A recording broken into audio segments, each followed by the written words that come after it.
you want to say, baby, when you're alone in the darkest night. Maybe you can't keep your radio blind. Open your heart and show your eyes that you can change your destiny. And grow your love, baby. The future is waiting for you. And show your eyes that you can change your destiny.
everyone, and welcome.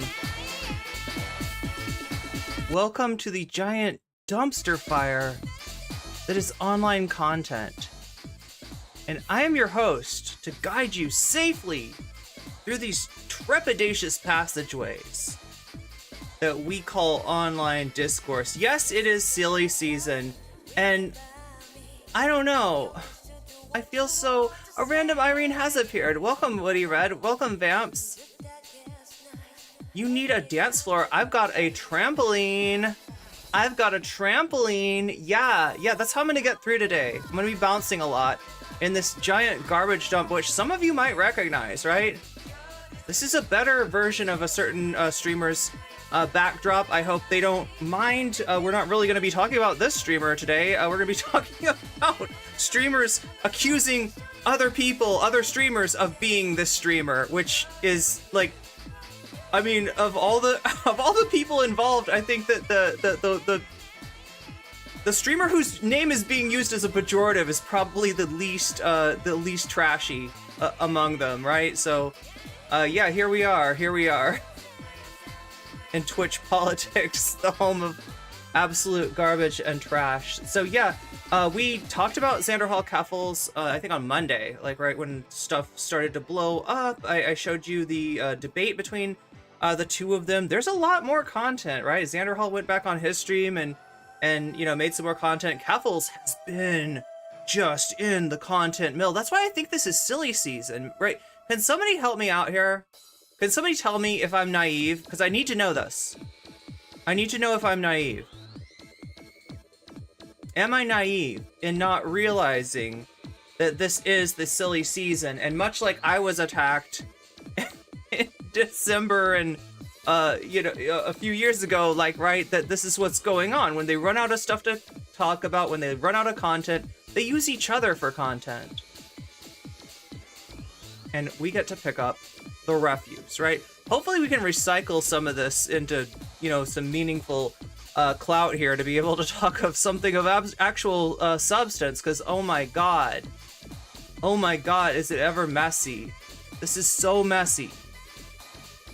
And I'm not even gonna go over what dropped today, right? Because that's where it gets real. Like, I can't even, like, there's some things that legitimately like do trigger me, and I don't mean that in like a meme-y way. I'm not making fun of that. Like, legitimately, like, you know, I am a survivor of certain stuff that I don't really want to talk about, and I definitely don't want to talk about with other people.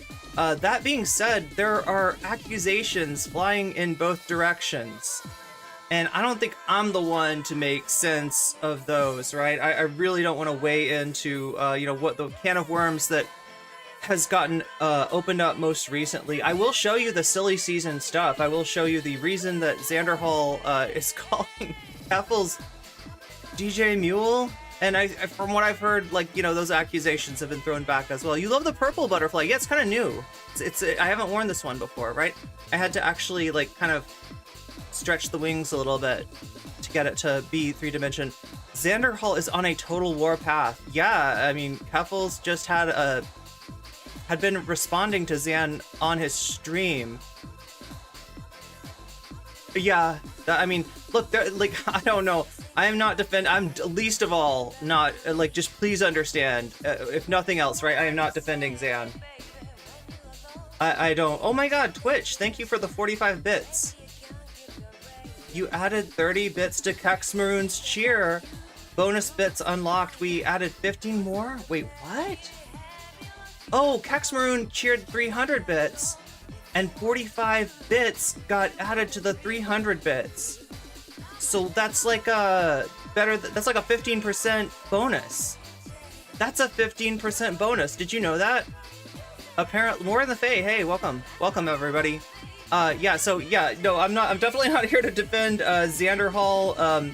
If anything, like, you know, Keffals comes off the best in this, if there is a best. I mean, obviously I don't agree with the Vaush network ever embracing Shoot. In my mind, that's where the mistake was made, right? And we talked about why that mistake happened and why maybe it wasn't a mistake. It was, you know, on purpose. The benefits of, you know, cozying up to Shu, and then how Shu became, in some ways, their worst nightmare, right? A monster that they could not control. You know, they thought that being nice to Shu was just a way to get an ally, somebody who agrees with them, that the woke scolds are bad.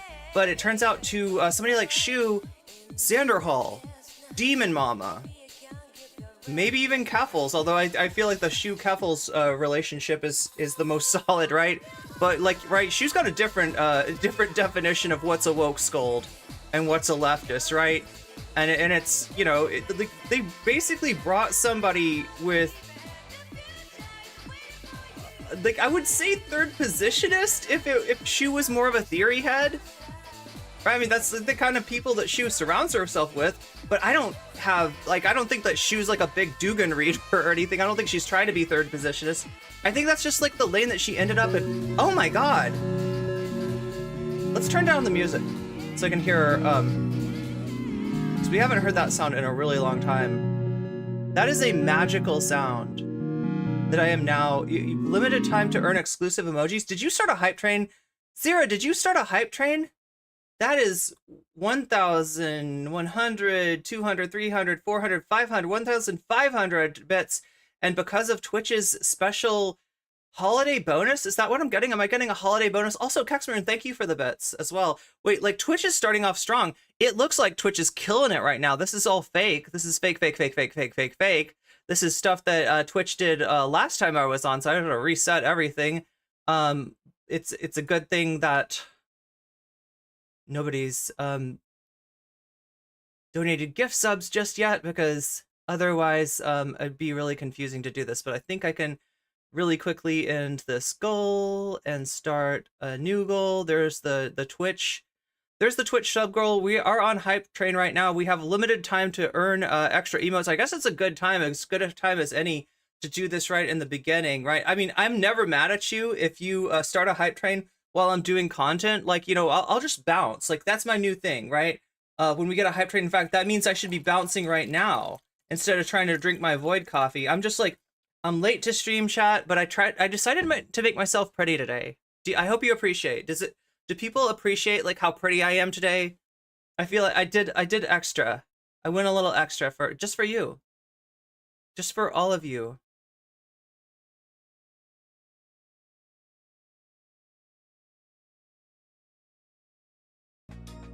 There we go. Okay, music and bounce.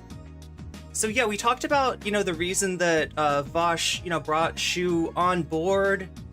We have seen recently, and not just recently, right? Shu's been blowing up in their face for a couple of years now. The original Kink at Pride drama, I think, started with Shu, you know, reposting that it's not gonna lick itself stuff, right? And then, of course, the Balenciaga thing, that's where it blew up to the point where Demon Mama and Xanderhal were like calling it out, right? And what's Shu's response? The same thing that Xanderhal's response is whenever anybody calls him out. You are a woke scold. You are a woke scold, my good man. Gatsby Cat, that's a how many? 3 stream watch streak. That is quite the streak that you're working on there. Twitch has a thing right now where there are bonus bits, 10% added to cheers over 300. Oh, over 300 bits. So if you cheer 300 bits or over, you get 15% extra, and you get to feel like a million. It's like the Timu, like you're shopping like a millionaire today, chat. I'm supposed to be bouncing. I am supposed to be bouncing, right? Because we definitely got some bouncy content today. I'm sitting in the middle of this. Like, do you know what I feel like though? I mean, Vamps put this together for me. We didn't want to steal somebody else's background, but of course there's a reference here that some of you might know. It's a little similar to somebody's background, but I feel like Vamps, like I'm fortunate enough to have the service of a great artist. Gatsby Cat, thank you for the wow already with a subscription.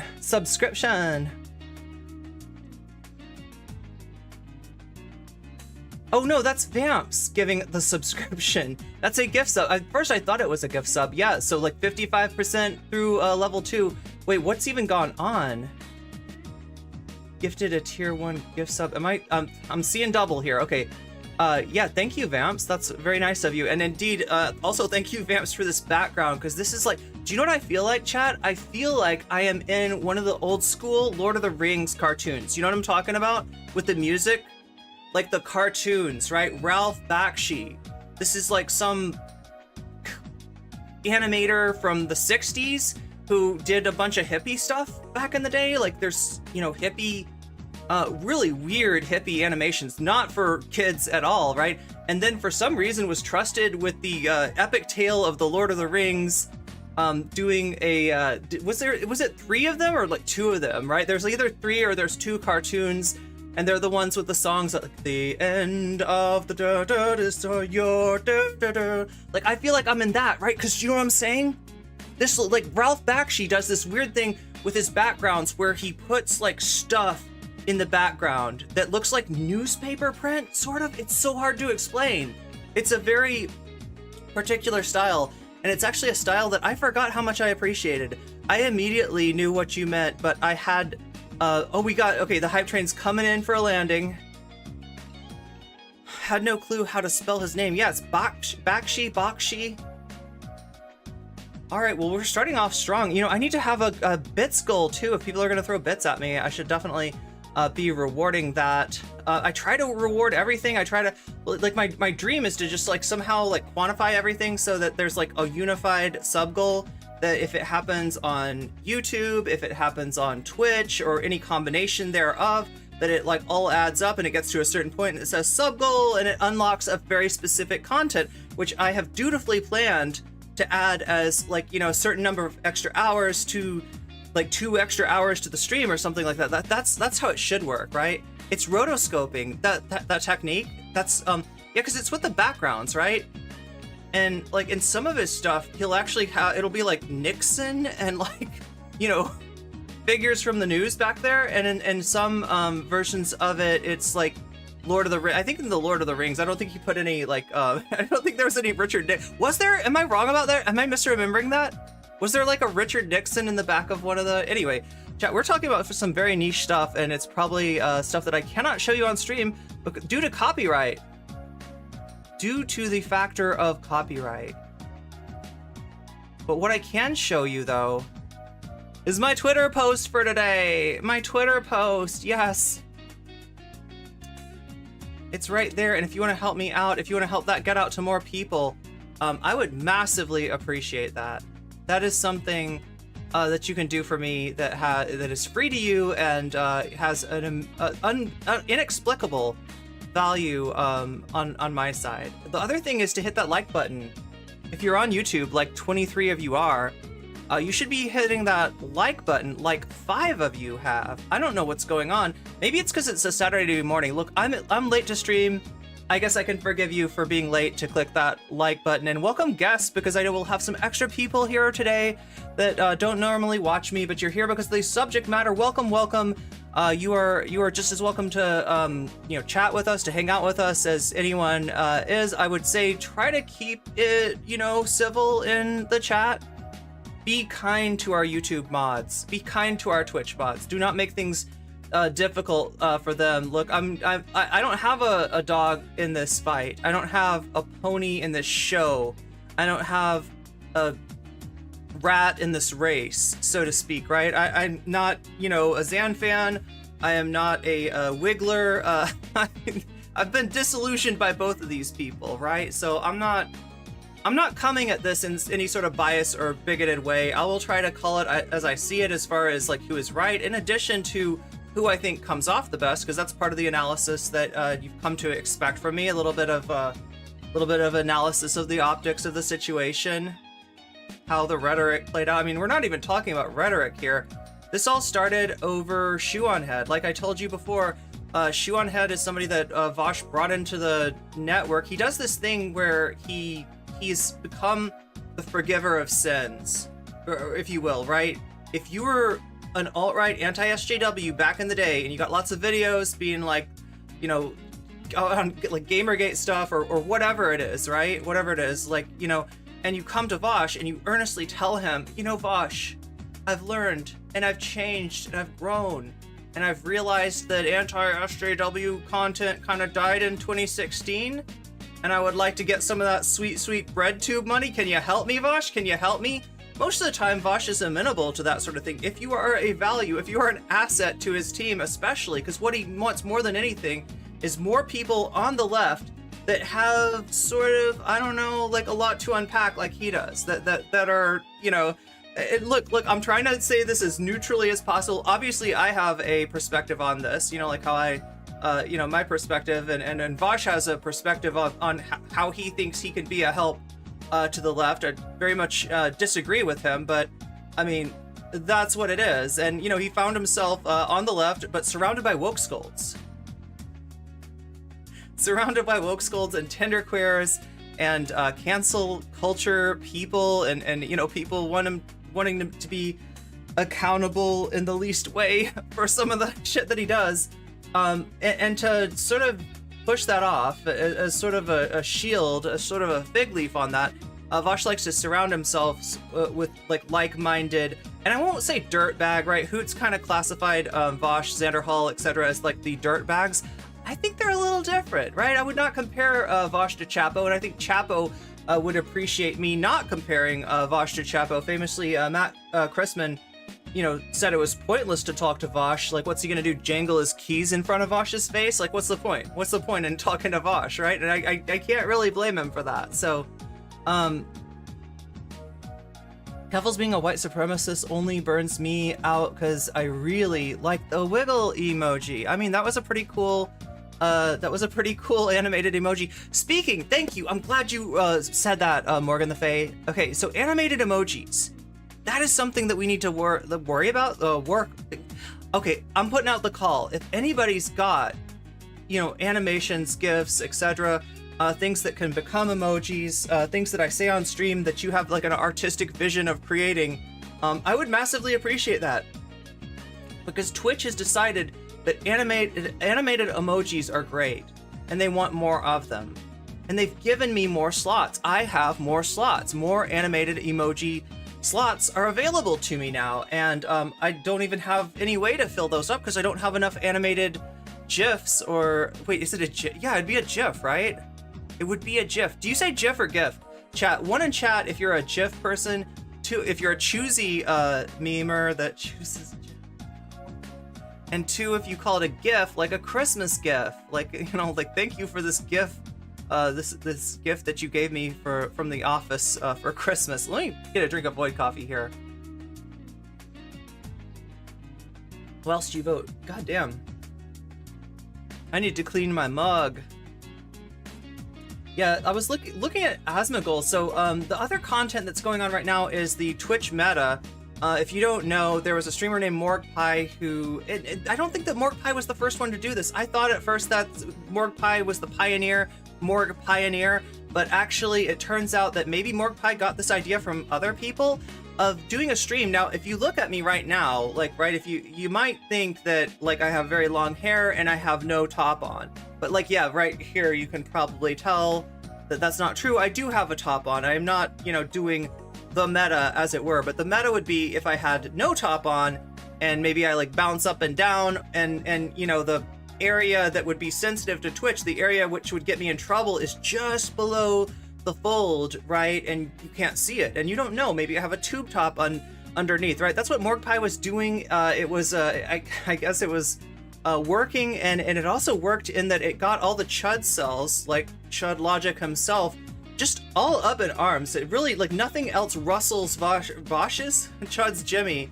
Like, I think Vaush may have commented on this too, right? That in the sort of, like, you know, tradcon commentary on the Twitch meta is that Twitch is a site for children.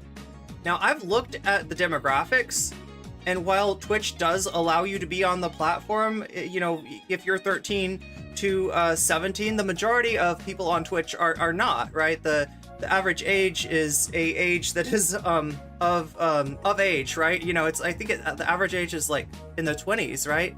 So I don't really see it like that. There are people, you know, young people that are on Twitch, but just like any other site, if there's a stream that's actually got, you know, content like what Morgpie is doing, I'm pretty sure, correct me if I'm wrong, but there's like you gotta say that you're 18. And yes, if you're saying to me that anybody, including maybe yourself when you were younger, could click on I am 18 while not actually being 18, that's true, but that's also true for every site on the internet. All the hubs, all the porn hubs on the internet, right, also have the same sort of thing. It's on the honesty policy, and the other option would be what? You send your ID? You send a picture of your photo ID into, like, a site that you very much don't trust? Yeah, it doesn't really make sense, right? But regardless, yeah, Twitch has gone back and forth about this. there was a lot of calls for them to ban, and I think Morgpie did get banned. I think a few of the other streamers that were like really skirting the line and doing that kind of meta where, it looked like they were naked underneath. I think a few of them have gotten banned, but, they're shorter bans, and that's part of what Chud's complaining about, right? And that would make sense if it weren't for the fact that there's actually something else going on. Because I know streamers who have skirted the line on TOS, on like what you can show on stream, a little bit more than, or like, sorry, not a little bit more, but like have skirted the line similarly to Morgpie and the rest, the people that are getting 1 day, 2 day, 3 day bans, and she got banned off the platform. And that's the one thing that I want to, if I could get a chance to talk to Chud again, I would like to ask him how he resolves his hypocrisy on that, right? Like, if he wants to make an argument that the bans come too easily and too capriciously and people are getting like banned off the platform with very little infractions, his claim is that except for the women get a pass. No, they don't. No, they don't. Poly people definitely did not get the pass. You know who gets a pass? Large streamers, people that are making a lot of money for Twitch. If it breaks down anyway, it breaks down as far as the size of the streamer. So yeah, I feel like there is some injustice in that. And as bad as Chud Logic is, I think that adding his voice to the calls to get Polly reinstated on Twitch, especially considering that some of the supposed TOS that she was banned on has gotten rolled back since. And yet, because she's not like, a giant, streamer like Cutebot or Amaranth or anything like that, right? She's just not getting the attention, and they've said it's a permanent ban. A lot of people have been getting perma bans lately, and I don't think that's right. I don't think that's fair. But for Chud to say it's like the women are getting a pass on this, that's totally bogus and hypocritical. And I would love to have a chance to debate him on that. I don't know if that'll happen. I feel like Chud is scared of me. The last time he came in here wanting to talk, he left before I could even get to him. I was right in the middle of some very important content. I was actually covering his old friend. I shouldn't say old friend. They're still friends. Vaush's, Chud's friend, Peter Coffin, right? And, certainly, he should understand, that I don't want to, put Peter Coffin's very important documentary on hold just to talk to Chud. But yeah, I would like to talk to you, Chud. Not in an angry way, not in a threatening way. Just asking, can you help us out here, right? We don't agree on anything, but if you want to say that the Twitch bans too often and too hard and too permanently, I will agree with you. I just want you to put your clout where your mouth is and actually help out Poly people, because I don't know how to get her back, right? She belongs on Twitch, and she was banned unfairly, and it's more obvious now than ever, now that they have changed a lot of the TOS rules. Now, one thing that they did change and change back, right? And I don't know if we'll get to this, right? I'll try to get to this, but don't, there's a lot of stuff.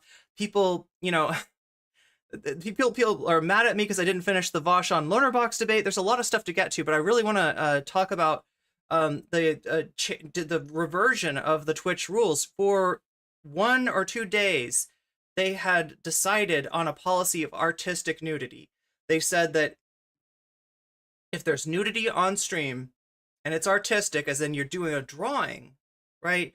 And I think what they had in mind was like figure drawing. You know what I'm talking about? Like if you've ever, if anybody in here in art, any artists in here, butterflies and rainbows are so scary. I would be scared too if I was Chud. I would be scared too.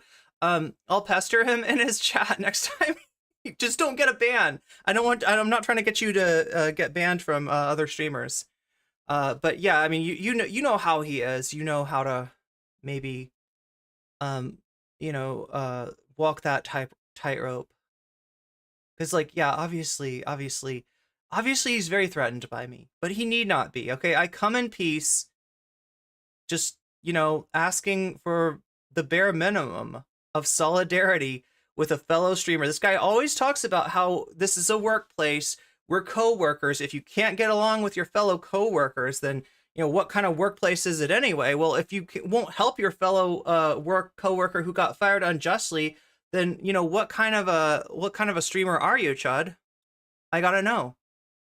I gotta know. But yeah, so the change that's been rolled back was the artistic nudity one. I guess because when it got announced, right, people were like, okay, artistic nudity, that means that I can draw a veiny.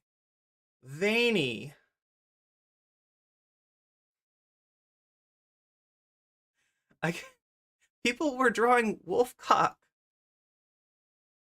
People were like, this is my chance to draw wolfcock on stream. And that is actually not what Twitch had in mind. And like, I don't think it's political either. Like when it comes to a corporation like Twitch deciding what's on and off the platform, it's very much a choice of like what advertisers will and will not tolerate. And obviously, as much as I think it definitely adds a certain flair to the site, I don't think that I can understand them thinking that the addition of wolfcock might actually lose them money. Yeah, that's right. That's, well, anything and everything, right? So artistic nudity, they were like, okay, so we can draw nudes.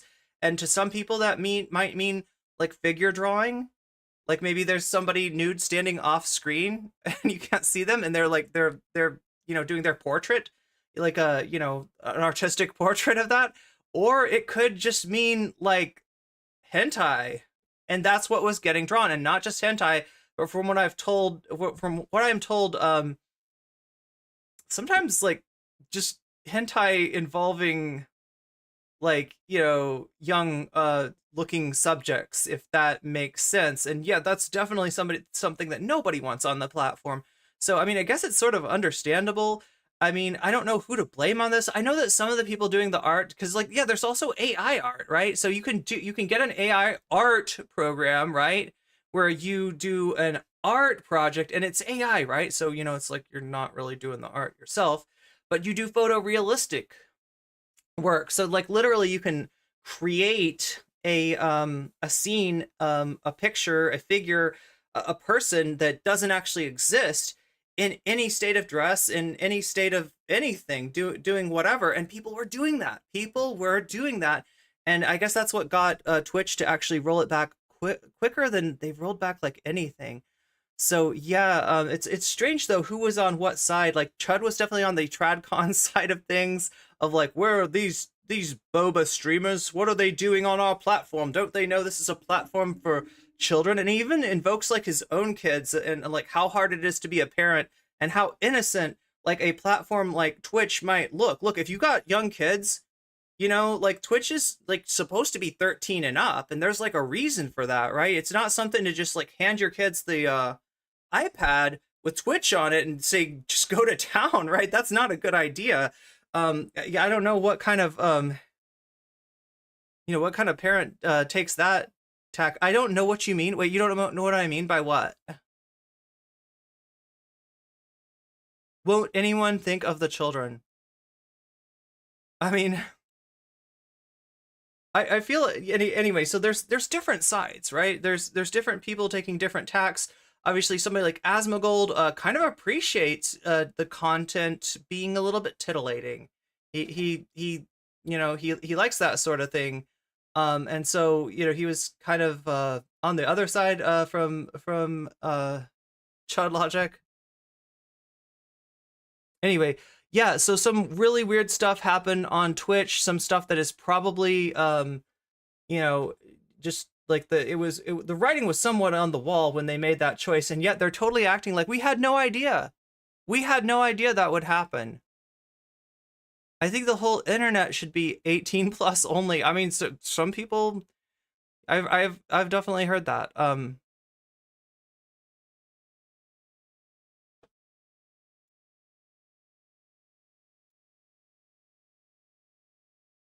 Have I been edging you for long enough? Or should I bother you for a few more likes on? Oh yeah. So I forgot to put this on I forgot to pen this. Wait, that is the thread, right? Let's pin that there. And if you have time, like it would help me out greatly if you'd give this a like or retweet or a even a comment on Twitter, which I refuse to call X. I still refuse to call it X. Which is to say, I don't want to call it X. It's not X. It will never be X. Elon is not my real daddy.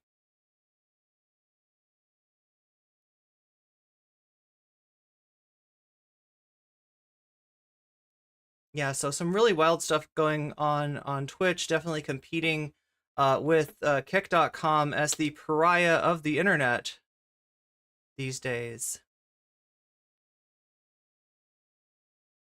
Yo, I can't tell. Is anybody liking the stream? Have we got some likes on the stream? Do I need to like refresh this? It cannot be that I have like 20 plus or more, 36 watching. Oh no, 24. Okay, I just didn't need it to update. I mean, that's a decent ratio, but there are 39 of you in here now and only 24 likes. If you want to get that ratio more in line, I would be very, very appreciative. Same thing goes with the Twitter thread, because that's how we help get the word out and bring new people in, and that's what we want to do today. Especially since I'm covering something kind of like non-standard. It's like, and like, look, don't get your hopes up about me covering this again. I kind of like, it's gone into a place. So yeah, I should probably talk about what's happened this week, right? So the first thing was that Zan was mad at Keffals for being on good terms with Shoe on Head, right? I've given my take on Shoe on Head. I you know, I don't think Shoe on Head's great. I don't think she's changed that much. I think she's still the same old anti-SJW with just new branding. And you know, I don't give her the pass that Vaush has given her, but Vaush did, Xanderhal did, that, you know, the whole network. They generally speak as one, and they're generally against woke scolds, and they're all about, what is it called? De-radicalization. And if she wants to come on and say that she's an example of de-radicalization, especially if you say to Vaush that your streams helped me.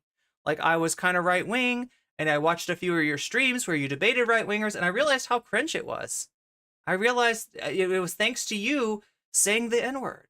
That's so helpful for me, Vaush. Like, I wasn't gonna be I wasn't gonna be open to the left at all, but when I found out a lefty that likes to say slurs and likes to dunk on black people and likes to you know, be casually misogynistic in an attempt to get clout from J.K. Rowling's, well, that sure convinced me, right? If you give him that kind of story, if you reinforce literally his narrative, right, he's going to be a lot more amenable. That's how Shoe got in. That's how aristocracy got in. Basically, anybody that's nice to Vaush is getting the pass from Vaush, and you know, getting a new chance to grift in a whole new content sphere. But you know, like, I knew Shoe was like a wolf in Boxy's clothing from the very get-go. I never really trusted Shoe, and I feel like the way that, you know, the Vaush network did, you know, that they're sort of, they made their bed and now they like have to sleep in it. Now we're gonna take a look today and see like what Vaush had to say. So Zan obviously negative on Shoe. Why is Zan negative on Shoe? Because Zan and Demon Mama did a response to Shoe's Balenciaga. Remember the first real reality check was Kink at Pride, with Shoe retweeting the "it's not gonna lick itself" stuff, the sort of the groomer narrative. And like, you know, they might have criticized it, they might have disagreed, but they were not like, yeah, Shoe, I'm done with Shoe, right? They didn't cancel Shoe. That's what canceling is, by the way, saying that you're done with something. That's literally what that means, right? And they're not supposed to do that. They're supposed to be anti-cancel culture. So they didn't cancel Shoe during the "it's not going to lick itself" thing. They you know, maintained those bridges. Then the Balenciaga thing comes and Shoe transforms into Shoeanon, literally, like, not just like, you know, signal boosting groomer narrative kind of stuff, but signal boosting like QAnon, like, you know, Pizzagate kind of shit with the Balenciaga, you know, some great conspiracy between wokeness and the corporations, or maybe the corporations are woke, or whatever. You know, they're trying to, you know, homify the children, basically, is the kind of narrative that she was boosting. That one, Xanderhal and Demon Mama did have a problem with. They made videos, and Shoe, as she does, made content out of those videos. If you've ever watched a Shoe on Head video, you'll know that a lot of it is dunking on tweets, dunking on, you know, response videos. Like, anything that you give Shoe, she's going to turn into content. And she turned Xander, and especially Demon Mama, who I think, you know, was kind of called out by name, into drama. That's why Xan thought it was not appropriate for Keffals to be, nice to Shoe on Head. And he, goes over there and argues, and Keffals says, well, what about Vaush? Vaush is okay with Shoe on Head. And Xan's like, no, actually, Vaush has not retweeted, has not signal boosted. Maybe Vaush hasn't said anything bad about Shoe on Head, but Vaush is not platforming Shoe on Head in the same way that he did before. That has since changed. Right? Vaush came out to talk about I think it was a tweet that Shoe on Head made, where it's just this weird, like, return to tradition, like, don't you wish dating was like in the 1950s sort of video that Shoe retweeted, and Vaush was like, yeah, no, this is based. I really wish things were like in the 50s. Look at that drip that Marty McFly's got. Like, it looks like the guy from Back to the Future, right? But it's like the Chad version, and he goes up to a girl in a diner and says, excuse me, you're just so pretty, would you please go out with me? And the claim is that because of sites like Tinder, Grindr, Bumble, Hinge, etc., that's no longer possible. Everybody's meeting on dating apps, apparently, and you're not allowed to go up to somebody like, a stranger. And God, we'll watch that, right? I'll give my take on that, because I've got feelings about that as well. Last chance here to be on screen, though. Like, right now, I'm showing Twitter, and if you want to, comment, or you want to like or retweet, your avatar can appear here as well. But thank you for everybody who has so far. DJ Muel sucks. He banned me from his chat for using a Keffals emoji. Funnily enough, this was ages ago. I mean, God, I don't even want to get into. I feel like it's better if I don't give a take about DJ Muel. My feelings are complex, and I've got enough to talk about already. So yeah, Vaush has basically said something nice about Shoe. The thing that Xan said that Vaush wasn't going to do anymore, he did it, right? So this is like put up or shut up time, and it's getting it's getting more and more toxic between Keffals and Xanderhal. So yeah, Xanderhal came on to argue with Keffals, and then it didn't go very well. It did not go well for Xan. Keffals was struggling for a while, if you don't know, right? Keffals was having sort of, just seeming sleepy and out of it, and not really making great content. Apparently, that's due to trauma.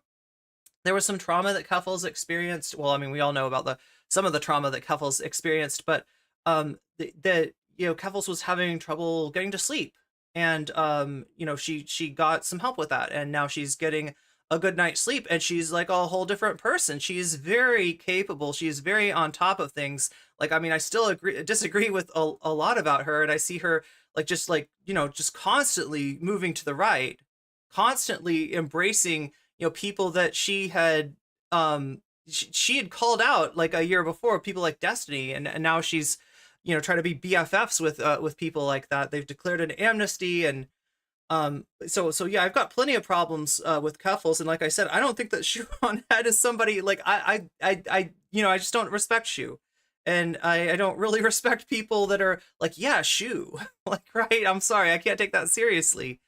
But I will say that as far as like who came off the best during that interaction, it was definitely Keffals. Xan sounded like what he was saying is it's not okay to be friends with people that I don't like, right? And that's something that there are innumerable clips of Xan saying the exact opposite from before. So yeah, it made Xan look really bad. I think that he lost like 1,000 subs so far. It's not going well for Xanderhal, basically, right? But that's where we left it. Since then, Keffals has I don't even know, right? Because I haven't been watching both of their streams. I know that Keffals has had Xanderhal in the title, has been like, very specifically, very clearly talking about Xanderhal. And there's, supposedly Xanderhal is still talking about Keffals, but just not in the titles. Although I haven't seen evidence of that, so I can't like verify whether that's true or not. And most recently, he's been saying some weird stuff, like both on Twitter and on stream, and the accusation has been made that Keffals is the new DJ Muel, right? But it really doesn't feel like it. It really feels like if anybody is the new DJ Muel, it might be Xanderhal. He might be hoisted on his own petard, and people are coming out of the woodworks. People, oh my god, there we go. People who've had a gripe with Xanderhal, especially, have been Moi Moi Kyun. Yes, I love that. I love that. Thank you, Lee. There's God, it's like you got to get it just right. You know, you got to like do that side and this side, and yeah, perfect.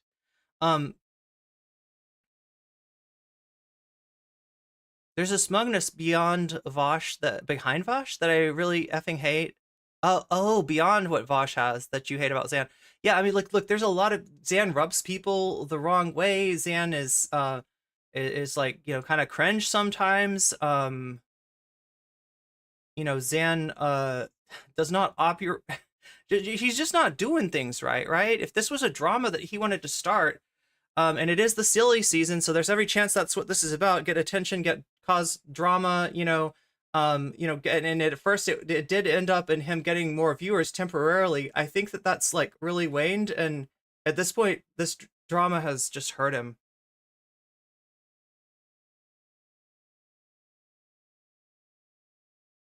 I'm like trying to cover all bases here and make sure that I'm catching you up with where we're at now. So yeah, so basically, Keffals talked about Xanderhal after Xanderhal left. Xanderhal talked to Tipster about Keffals, and then there was this stream from yesterday that we're gonna watch today.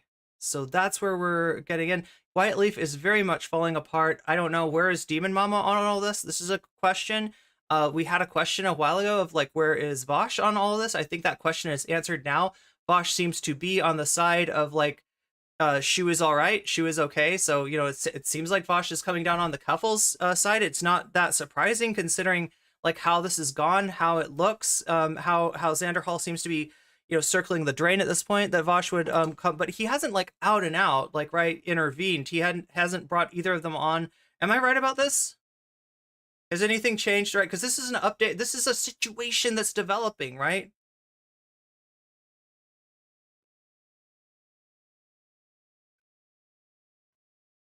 So basically, things got messy, especially on Xanderhal's Twitter, and there was a certain allegation against Keffals that's been floating around on Twitter for a while now, and I really haven't gotten into it. I don't know what to believe. Some of the people that I've seen that were putting forward or that were signal boosting that allegation were people that I didn't necessarily trust, but you know, obviously I want to believe victims, and you know, if there's victims of Keffals here, you know, my heart goes out to them. Now Keffals is making allegations against the person making allegations. And that's the part that I think I'm going to have to like just cut off at. Because like I said, I've got my own issues. I've got my own trauma. And it includes, you know, having my boundaries crossed in that way. It includes, you know, the having my consent violated. Let's see. That's the nicest way I can say it, right? Because I really don't want to get into this. I don't want to cry on stream anymore. I've shed enough tears already, and that's going to be my like cutoff point, right?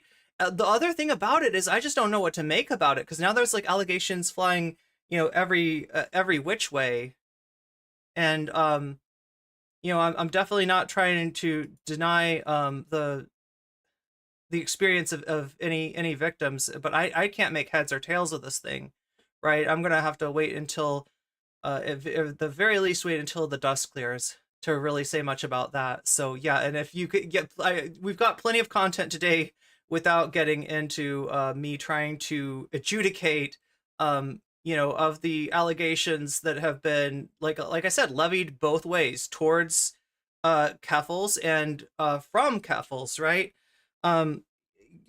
It's just not something that I want to get into today. But I have, that being said, I have been edging you for way long enough already.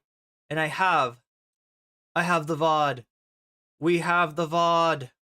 Bring out the VOD. Okay. Against her. And Xan said, Keffals never. Okay, so let me identify everybody here. Wait, actually, I can't. Does anybody know who Zobatron is? I don't know this person. Cherry Bread TV is Xan's editor. I don't know that much about them because they blocked me a long time ago. Xanderhal's blocked me a long time ago. Xanderhal's blocked a lot of people. That's like kind of his... That's his power move, right? Just block you.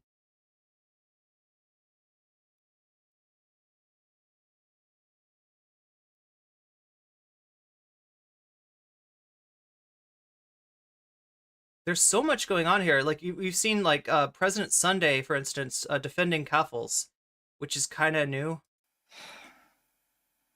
I think this is where we want to start. Okay, so Telly out in chat just said, take the high road, please. What is the high road in this situation? So there's people that like Xanderhal and they like Keffals, and I'm guessing the high road is to not talk about this stuff, to like let it die down. But it's kind of not something that Keffals can do at this point.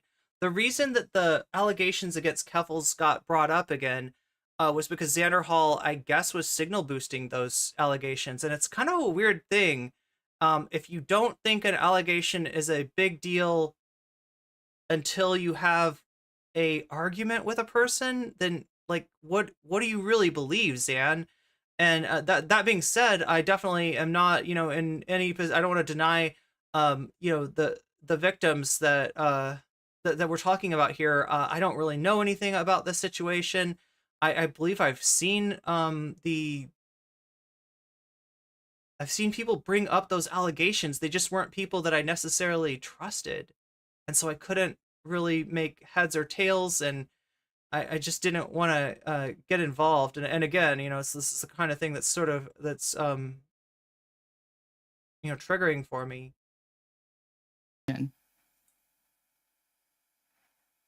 Like, what exactly is taking the high road in this? We already know that Keffals will choose violence, so such a big and maybe she has no choice, right? Audience crossover that this is legitimate. So this is true, yeah. Just fucked up. With all of the Vaush network, there's a huge audience crossover, but particularly Xanderhal and Keffals. I have tried throughout this entire thing to take the high road, to let him down gently, to be nice, even though he treated me like a piece of shit. So I want to just address this and be honest with my feelings, because he's being fucking unreasonable. He's acting like a child. He's having temper tantrums. He's trying to start a fight and then crying when people respond to him. So yeah, like I said, from what I've seen, it's been Keffals that's kept this thing going. Xanderhal at least has not had a mention of Keffals in, you know, stream titles and such, or released more videos after the confrontation about Keffals. But at the same time, like, I don't know what's gone on Twitter. I'm blocked by Xanderhal. I'm blocked by Xanderhal's editor.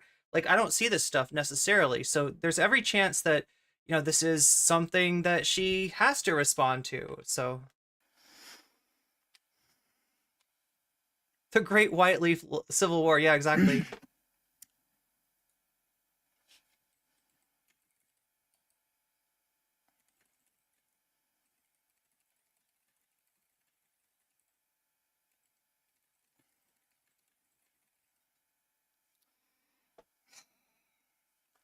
It's just, yeah. No, okay, Livia and Jeffrey, can New Chair stop telling Keffals how to run her stream? It's completely fine. People can, you know, people can feel any way that they want about how this is played out and how I have responded to this. However, I'm going to push back on it, because I think that anyone at this point who's saying that I need to chill out or that I'm being unreasonable doesn't have all of the facts in front of them. So I want to go over the response to all of this today.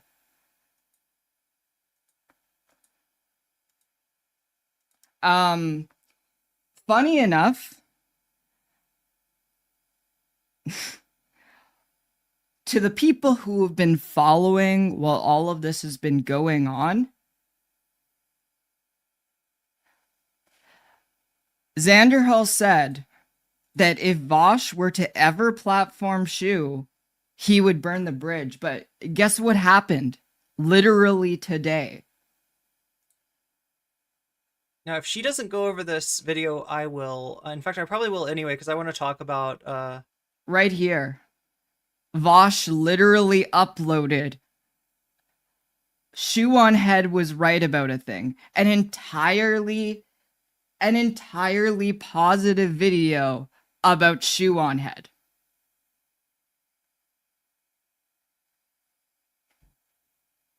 Kruzgo, thank you for the $25. The high road is reserved for adults. If you act like a child, the gloves need to come off.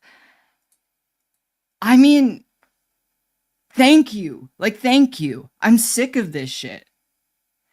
Because there's a constant thing that happens with me, right? Where people poke at me and they prod at me and they treat me like shit until I get mad, and then they treat me being mad as me being unreasonable.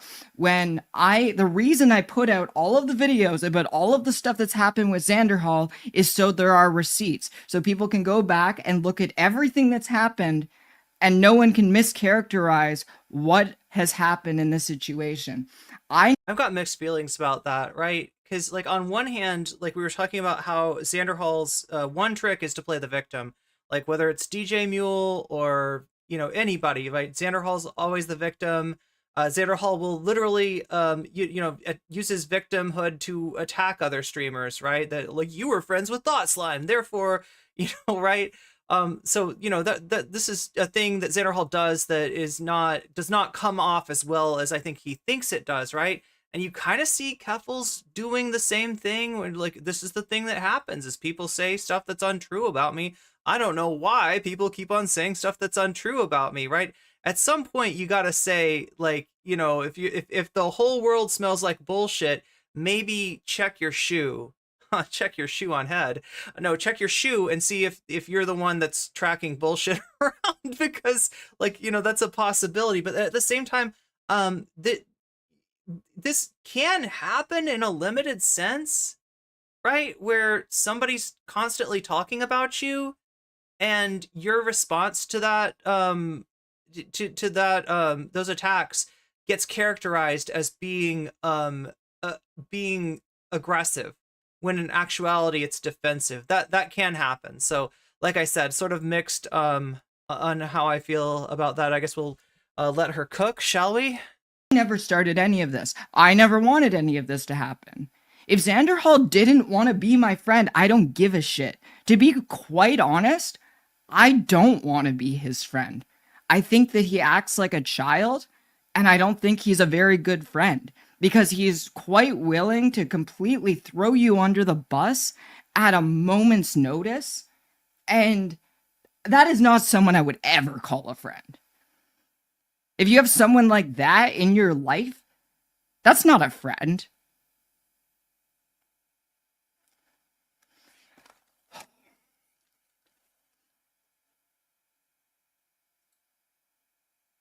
Jesus.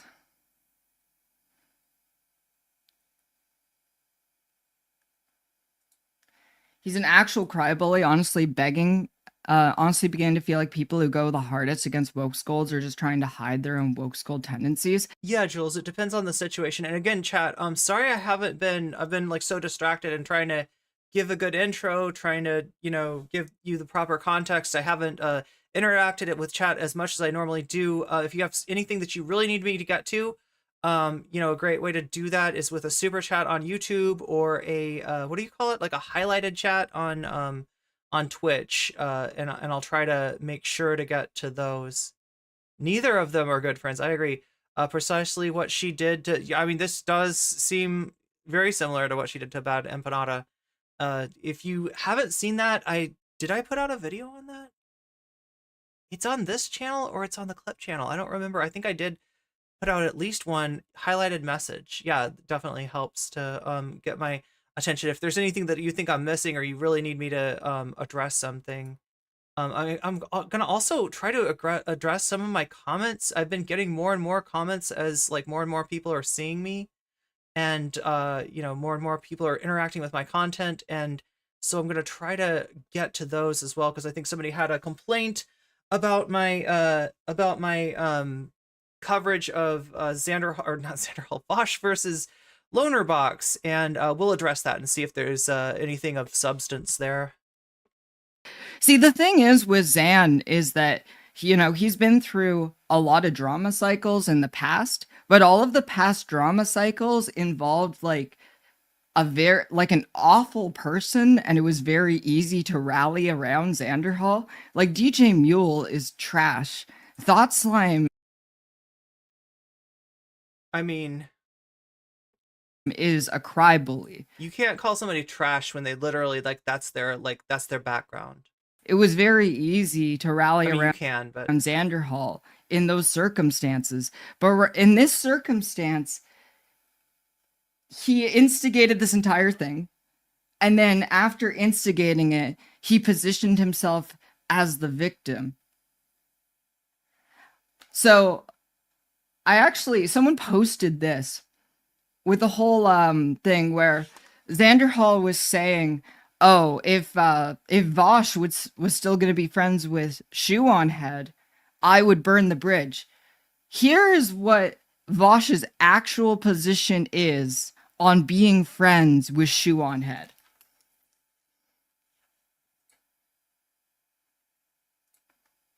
if this, I just realized I have desktop audio here. Listen in. It'll never be the end. They'll complain until you burn the bridge, bending the knee to those people will never okay, understand so this is something I haven't seen. respectfully. Oh, that's fine. People who have a problem with who I'm friends with can all die. I genuinely don't care about you people. You're psychotic, parasocial. I don't know why you're vying for my dick, because you'll never get it. You will never taste my load. I don't know what is We can be thankful for some things. Yeah. wrong with you people. That's actually stick to what my he Void said coffee. about his friendship and- with Shoe on Head. With no creamer. Thank you. Like that was a harder response than I gave on the topic of me being friends with Shoe on Head. And Like, just unnecessarily gross.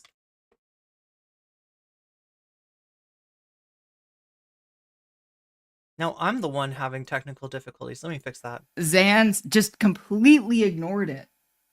Okay, so that's the clip. That's the clip that she's going with.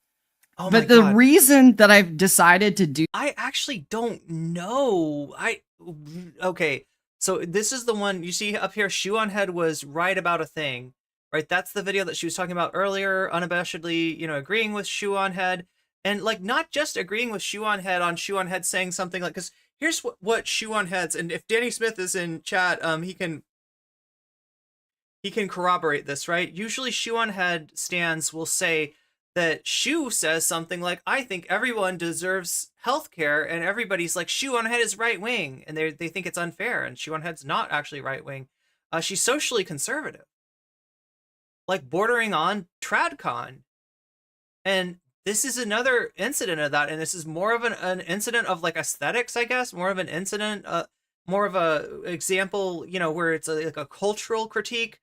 Maybe rather than like a explicitly political critique, but it's a little window into Shoe's dark little heart. And Vaush looks in and he says, yeah, I approve of what's going on in this dark little heart. this stream today is because of what he said here. Oh my God. This is where I drew the fucking line with him.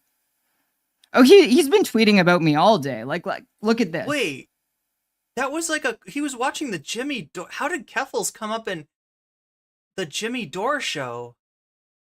Okay, let's read this really quick. Keffals never came to me. Oh my God, I can barely read this. Okay, it's about Willie Mack. It never came to me and said she didn't like my association with Willie Mack show. Now, who's Willie Mack show? Do we know? Most recently, Willie Mack did a video on Hassan, how Hassan is bad, how he does breaking news bad, he gets things wrong. The example I think that Willie Mack had in mind was the hospital situation in Gaza, which ended up when all the facts came out about it, it looked like Hassan was actually the only one with a correct take, right? But Willie Mac didn't stop Willie Mac from making a video about Hassan. Like all the commentary bros, which are the exact kind of demographic Keffals is chasing right now, the exact kind of people that were dunking on Keffals a year ago. So Willie Mac's a great case in point, right? Willie Mac is somebody who recently did a few Hassan Bad videos, did a debate with Hassan, and didn't and like so I think Keffals brought up Willie Mac because Xan was like, I have a problem with you talking to Shu. Shu directed all this hate at me after I made a video on her disagreeing on the Balenciaga thing, and you shouldn't be cool with Shu, right? Vaush is basically not saying nice things about Shu anymore, and you shouldn't. If you're my friend, you wouldn't be either, right? And so Keffals brings up Willie Mac because what did Willie Mac do about a year ago? He was doing videos on Keffals. He was doing videos on just like the same time that the Keffals was going up against the farms, right? That's when Willie Mac was doing. So yeah, Willie Mac. I feel like he's done some good work. I feel like he did a good video on Andrew Tate, and we need commentary bros out there debunking Andrew Tate's assertion that all of the charges against him are actually the Matrix. They're the Matrix, and they don't want you to taste the sparkling water that Andrew Tate wants to give you. Yeah, Andrew Tate's full of shit, and I'm glad that there's somebody out there calling him out. But Willie Mac is not a good guy, okay? I'm not insulting him. I'm not lighting him up. I'm not even going to really talk about him. I'll just tell you that he's not a good guy.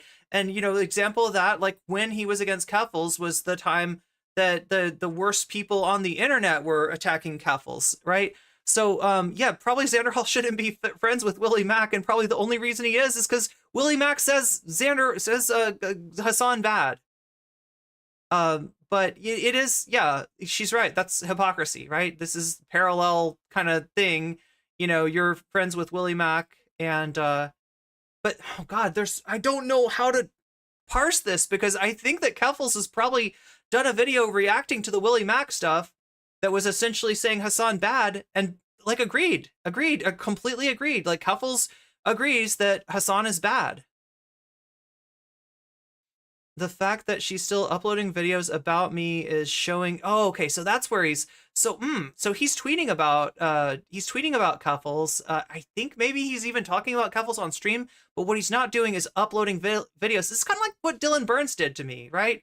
Constantly talking about me on stream, actually making a weird mafiosa style threat, literally playing the theme song to The Godfather, and saying that, like, he's demanding me and my mods to admit that he's right about everything, or else he's gonna release all the leaks. And the leaks were just like, they recorded the voice of one of my mods who wasn't out as trans yet.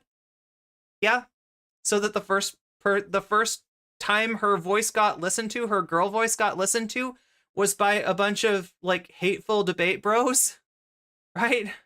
That was the leaks. Yeah, we secretly recorded your mod who's not out as trans. We secretly recorded you, and like almost the appearance of like we got leaks is like, it's a very James O'Keefe thing that Dylan was playing. So yeah, I mean, could this be disingenuous what Xanderhal is saying here?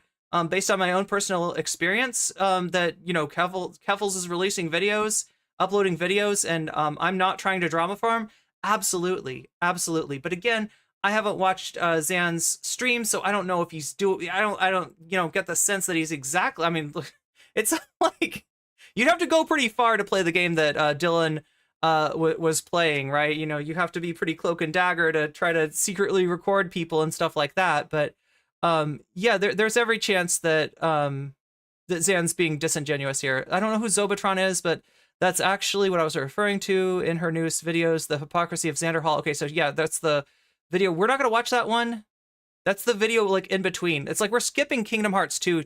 Oh my god, chat, that would be bad. If I skipped Kingdom Hearts 2, you would never forgive me. People love Kingdom Hearts 2, but like trust me, the hypocrisy of Xanderhal, I don't think it's that good of a video. I know that Chud watched that today, and I can't stand how it's edited.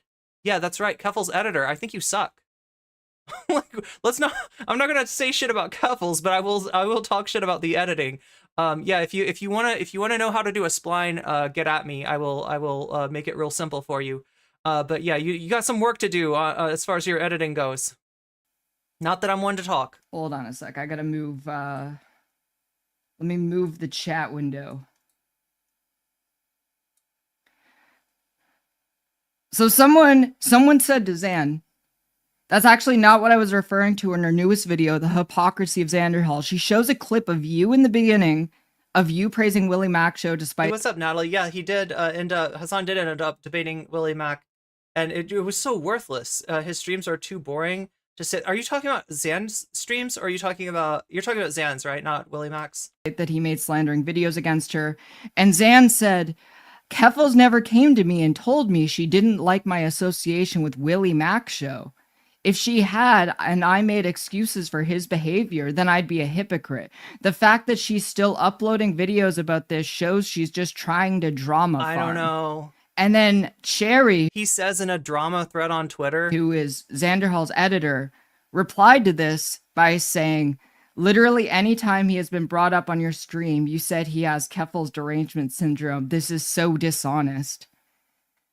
This is just fucking weird. And also, Cherry was just straight up lying about me. And this is what Cherry said about... Just so we don't get this mixed up, right? There are several people with similar names, right? The person that Keffals is talking about is Cherry Bread TV. That is Xanderhal's editor, right? That's who we're talking about, right?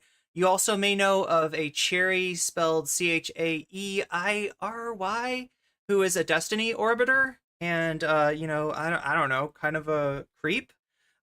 We've also got another creepy Chariot TV. Right, there's a few Cherry people with similar names. Just don't get them mixed up, because we're not talking about Chariot TV.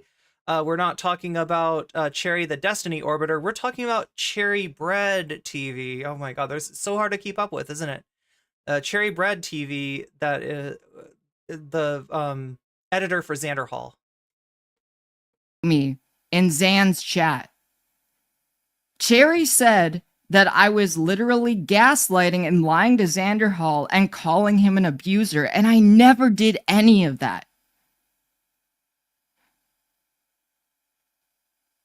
Like, Cherry actually, like, Xanderhal's editor actually went out of her way and blocked all my moderators, and then decided randomly to unblock them throughout all of this.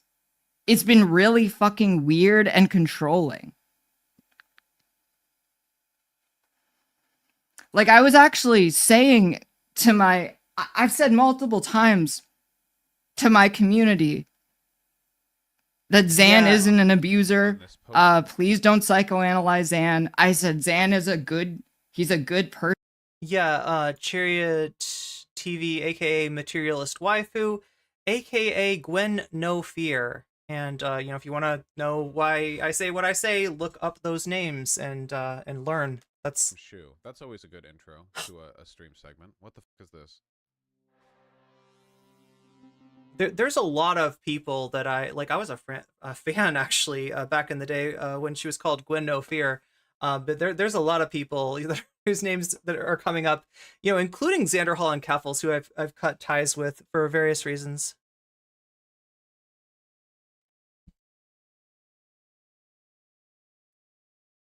Boom. Person, I like him personally, and despite all that, this is like the response that I got.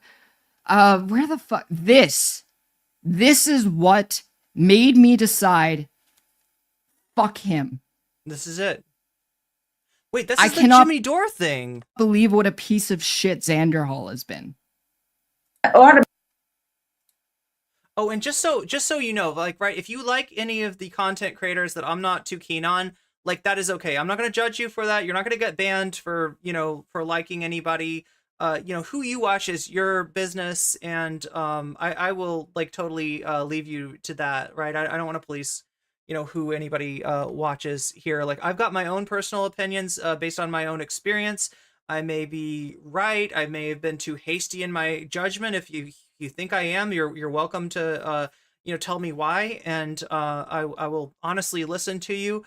I'm definitely not trying to you know, prescribe to you. I've never, you know, wanted to tell you who you couldn't and could. What it is, chat, is I want you to trust me. and the streamers generally that'll be like, you can't watch so and so, you can't watch so and so. Like, it's like, well, what do you not want me to see? Like, I want you to see everything, and I want you to come to your own conclusions, right? That's what I want. All right, I'll just play it like this. So this is the made Jimmy Dore everything clip. because basically we don't want to have unruly. All right, I have to read this one message. I've been following the Keffals drama from Keffals' side, and it seems like she's in the right. Ah, yeah. You've been watching the drama entirely from one streamer's side of everything, and you think that streamer's in the right.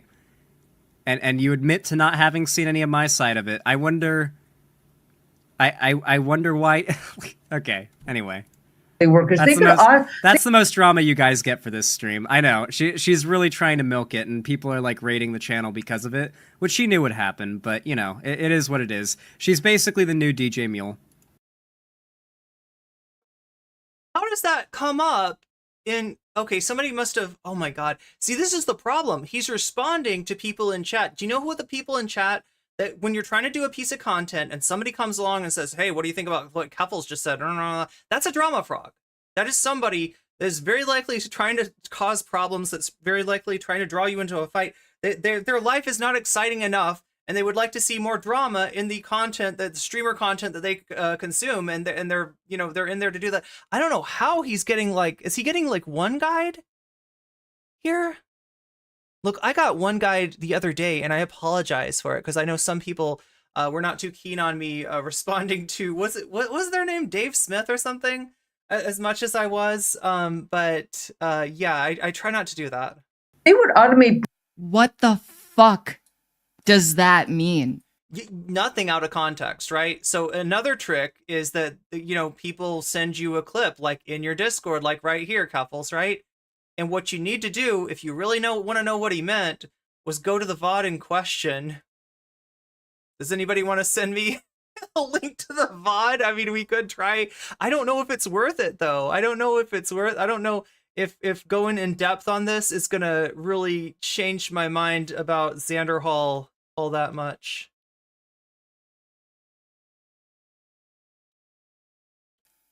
Fuck him. The response that I got. Where the fuck? This is what made me decide, fuck him. I cannot believe what a piece of shit Xanderhal has been. All right, I'll just play it like this. Made everything because basically we don't want to have unruly. All right, I have to read this one message. I've been following the Keffals drama from Keffals' side, and it seems like she's in the right. Ah, yeah. You've been watching the drama entirely from one streamer's side of everything, and you think that streamer's in the right. And you admit to not having seen any of my side of it. I wonder... I wonder why... Okay, anyway. This makes a video so hard to edit. If you're going into like a completely unrelated thing that a chatter brings up during a segment, which it looks like he's doing a segment here on Jimmy Dore, you know, you're not being kind to your editor.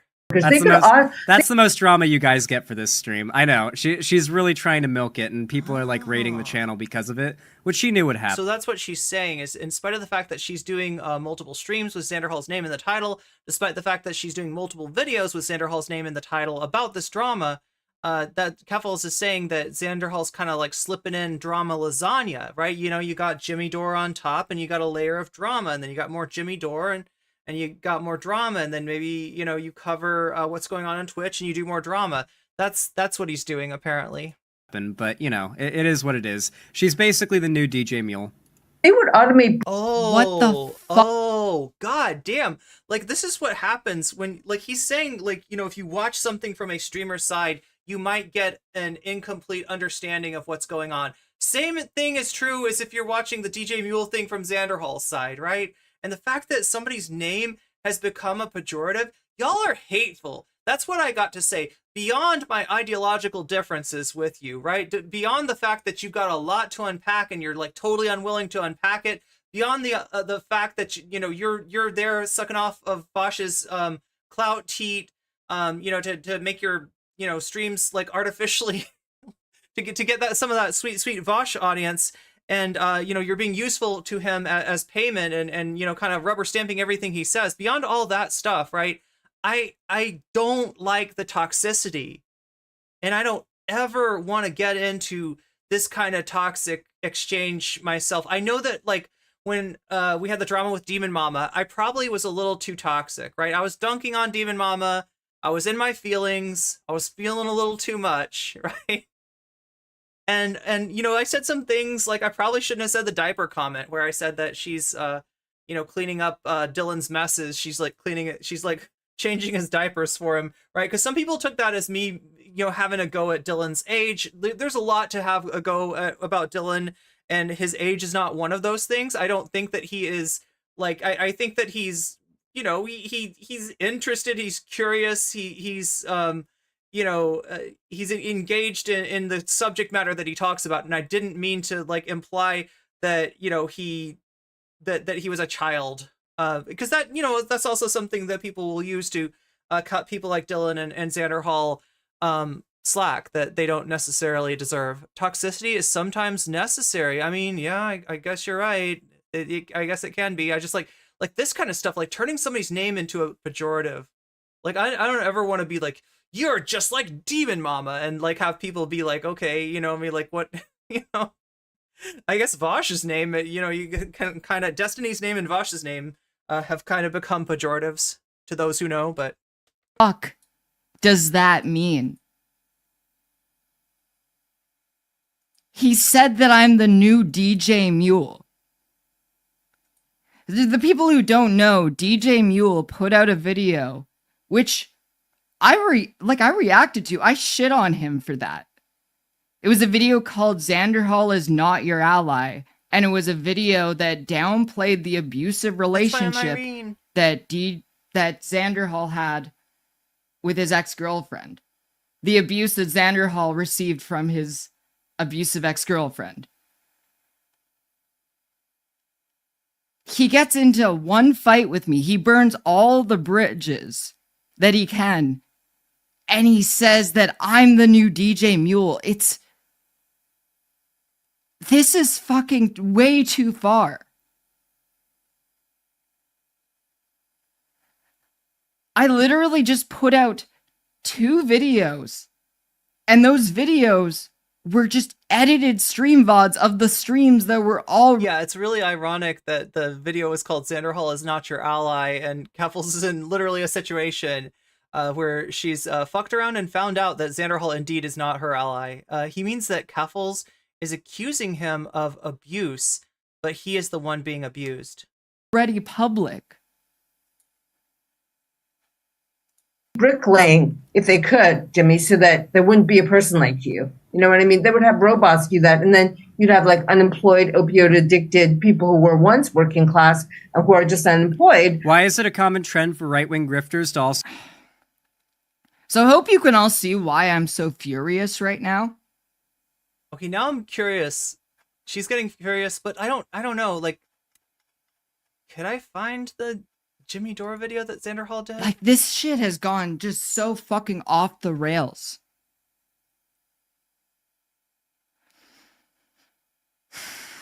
Off the rails. An H3 production. Totally makes sense why you're fuming. Doesn't look like he's put out a recent Jimmy Dore video. Taking DJ's side. Okay, there's a new user taking DJ. No, I fucking hate DJ Muel. How the fuck did I take DJ? Do you see how they're using this on each other? Right? Like, you don't like Xanderhal? Well, I guess you're a DJ Muel fan. You're a dirty, rotten woke scold, right? It's like DJ Muel's side. They're I have always been against DJ Muel. Like, even before all of this fucking drama with Xanderhal.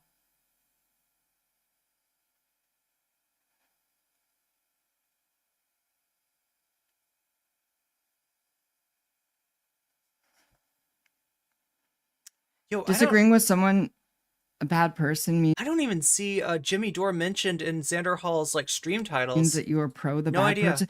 The thing that I don't understand is how he is able to say things like this while also trying to say like no hard feelings, like this isn't a big deal. Like he's both him and Sherry have escalated this way further than it ever needed to go, and has been as look okay. Let me show you. Michael S says, "Dear Keffals, accept that Xan is an A22 hull." Oh, an A22 hull. I know what that means. What's up, Rob MC? It is yeah, E3. Did I say E3? I thought I said H3. That would be incorrect. Yeah, E3 no longer a thing. And that's one of the most recent things Xan covered. Xan is giving you reasons to stick it to small channels. Xan giving you reasons to stick it to small channels is a treat, isn't it? I guess so.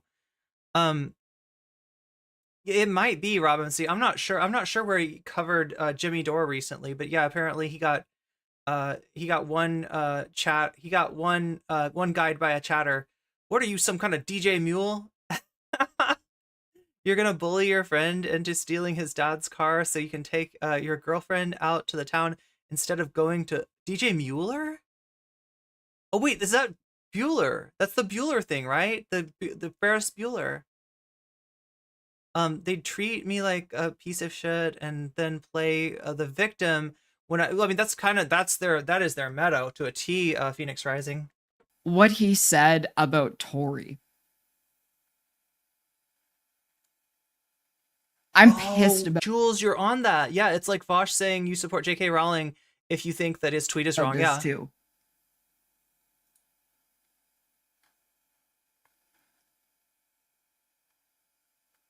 It's in his two hours and which stream the E3 stream at 2 hours and 54 minutes. I'll look for it. Where was it? The See if I forbidden can Tory find it. knowledge. Wait, I seriously thought that we were gonna hear the forbidden toilet and get to find out what the hell, what in God's name, what would be the forbidden toilet? You know what, chat? I think it would have to be like a Murphy toilet, right? So you know, like a Murphy bed is like one of those beds that comes out of the walls, right? So imagine if you had a Murphy toilet. I mean, how does that toilet even work? That's some forbidden knowledge right there, right? But no, we're talking about Euphoria Tori, who is only notable for some takes that she had that actually I don't know their pronouns. I'll just say they since I don't know for sure. That they had many years ago about really heartless takes about like Tamir Rice. I believe was what how Euphoria Tori became Twitter's favorite person for a week or so. Wait, there's a forbidden toilet? Yeah, it's the toilet in the wall. No, it's the toilet you fold back into the wall, right? Like, how does that shit even work? How does a Murphy toilet work? I was talking about how my family, treated me the way, I see what you're saying. Not about Xanderhal, but about your family. Literally zoned out for a second. And we're talking about Murphy toilets? We are. Like, that's what I'm going to get when I'm rich, chat. When I'm a big, famous, rich streamer, I'm gonna spend my money, my GoFundMe money on a Murphy toilet, getting one installed in my wall so I don't have to, no, that's terrible. That is like such a stereotype. That's like a perfect stereotype of a streamer, right? Does not want to leave the house, does not want to leave the room. Let's put a Murphy toilet in the wall. Is this stream pro Keffals or pro Xan? Does it have to be one or the other? Can't we just be neutral? I see.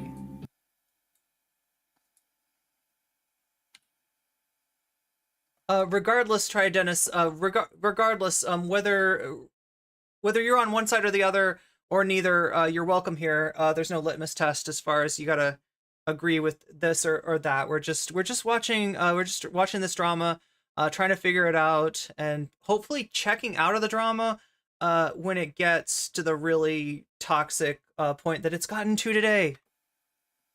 But yeah, this is from yesterday. I see. Another video. Exactly, Morbius. Can't we all just smoke a bong? Oh yeah, I was told about this. Apparently Euphoria Tori, who is also a piece of shit, for reasons that I can't even say because forbidden knowledge. Wait, what? What is his forbid? Okay, can anybody help me on this? Like, I mean, maybe Keffals will do some detective work and figure this out. I was joking around about forbidden toilet, but the forbidden knowledge on Tori is maybe something that I don't know. All I know about Tori is that many years ago they tweeted out some really heartless things about Tamir Rice, right? And you can imagine, right? I don't even have to get into it, and I probably couldn't. I probably could not even get into it, even if I wanted to. Based on what I mean, like. Zan seems to be wilding in this drama. I personally don't really mind either of them, but so you're having so you're sort of somebody who watches both, and so you're not impressed with Zan's behavior here, but you would, on some level, like many people, I guess, wish that mommy and daddy would stop fighting. You know how Understandable. it is. I see. That's it.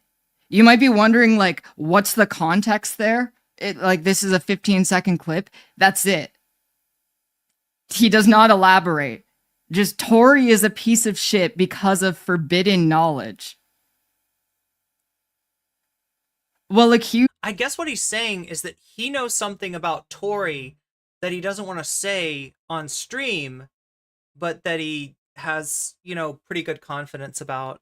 And I don't know if it's like knowing these people, like it wouldn't be like Tori's tweets, right? Because the whole discourse about that are that, that obviously those tweets are like horrible, right? It was stuff that Tori said, but Tori, would point out that they were made years and years ago, and that they no longer feel that way. I don't know, like it's one of those things that, like, once you see that a person said something like that, it's like hard to unsee it though. So but I don't know if that's what the forbidden knowledge is. That wouldn't be forbidden knowledge, right? Everybody knows that. That's what people know about Tori. That's what the discourse about Tori was. Yeah, and of course, a lot of people had problems with the heartless and racist things that Tori said. And Keffals and some other people were like, well, don't we have a space to like forgive people? And it's like, okay, you have a space to forgive people if you want to, if you think it's wise, right? But you can't tell, like, for instance, like somebody that's black, you cannot go around like telling them you need to forgive like Tori for that, because that's up to them, right? And that's a whole different like thing that you can't possibly understand, right? That people hate, like, standpoint being invoked, perspective, lived experience being invoked, but here's where it becomes necessary to understand somebody else's perspective. Not just many years ago, even as recent as even as recent as the George Floyd uprising, she has been doing anti-blackness, and her response to the concerns that black people had, she really doubled down on her behavior and showed zero accountability to. This is what I'm saying, is that like it's one thing if you are like it doesn't bother me, but when you start telling like black people that it shouldn't bother them, that's where I think you're just like where why would you say that? Showed zero accountability to black folks who were upset that she blocked while white people accepted her non-apology on yeah, that's fucked. That is fucked, Sarah. People need to apologize before they're forgiven. Keffals cannot forgive. That's right. Can't forgive Kira chats. Also, as said, someone is under no obligation. Yeah, exactly. To forgive someone when they apologize. Exactly. A lot of these turds are still foul, racist trash. That's what I'm saying, is that, like, there's just been a precedent set, right? And look, I fully feel like people's, people have reason to hate these people. I personally don't, because that stuff is, like, for me personally, like, too hard to carry. It's not a personal thing with me. Like, a lot of people just like see Vaush and his very personality revolts them. I'm not one of those people. I do think though that he came to the left with a lot to unpack and not a lot of willingness to unpack that or look at it. And it's kind of set a precedent for the whole community that's formed around him. And like, as like, advocates for the left, I don't think it helps them at all. In fact, I think that really, it really pushes a lot of people out. It doesn't make a space that's, got a safe space. But you know what I mean? It doesn't make for a place that, like, a lot of people get bounced out of those places for that reason, right? For the fact that, you've got somebody at the very least with a lot to unpack and just like no accountability whatsoever in a community that has just kind of solidified and hardened as like a shell around them and like protects them from any sort of need to do accountability on any level. So yeah, I mean, like, I hope that makes sense. People with recent histories of doing racist shit don't need to declare how boldly anti-racist they are or act like they are somehow people who should be speaking with authority on issues when they haven't even done the work themselves. They make space for toxicity and ensure that the community, that's what I'm saying, is like, you can't expect people, to want to try to be part of a community when it's built around the kind of stuff that this space is generally built around. So again, no hate, a lot of disagreement, but with me, it's not personal. I do, have known some of these people, not in a super personal way, but, been on like DM basis with them. And I am not any longer for a variety of reasons. There's just like, it's just not a space that I want to have anything to do with, honestly. Accusing me of being a drama farmer for responding to him.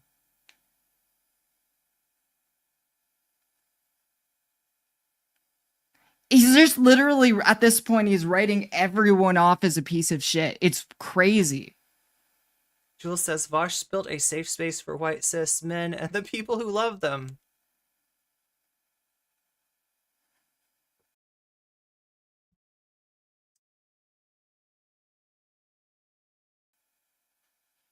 Wait, is that actually it? That he's doing the thing of saying she's bad because she used to be reactionary? But Zan's entire claim to fame is escaping the alt-right pipeline. How does that even make any sense? So yeah, Keffals is talking about something real here. Xanderhal's first video was literally how I escaped the alt-right pipeline. Some of that's a little bit dubious, and he himself has admitted that he was never alt-right. He was never, like he was never, fully down that pipeline. He just was sort of on his way to that through like anti-SJW videos and that just kind of edginess. But like, for that kind of person that wants to escape the pipeline, this is not a good space, right?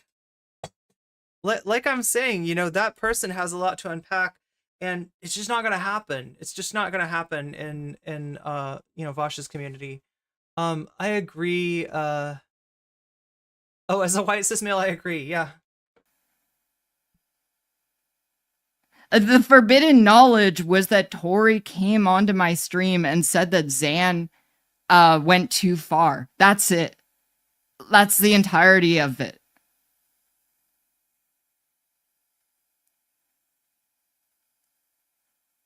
You guys think it could be a Okay, so she legit does not know for sure what the forbidden knowledge is. Anybody in chat know what the forbidden knowledge is?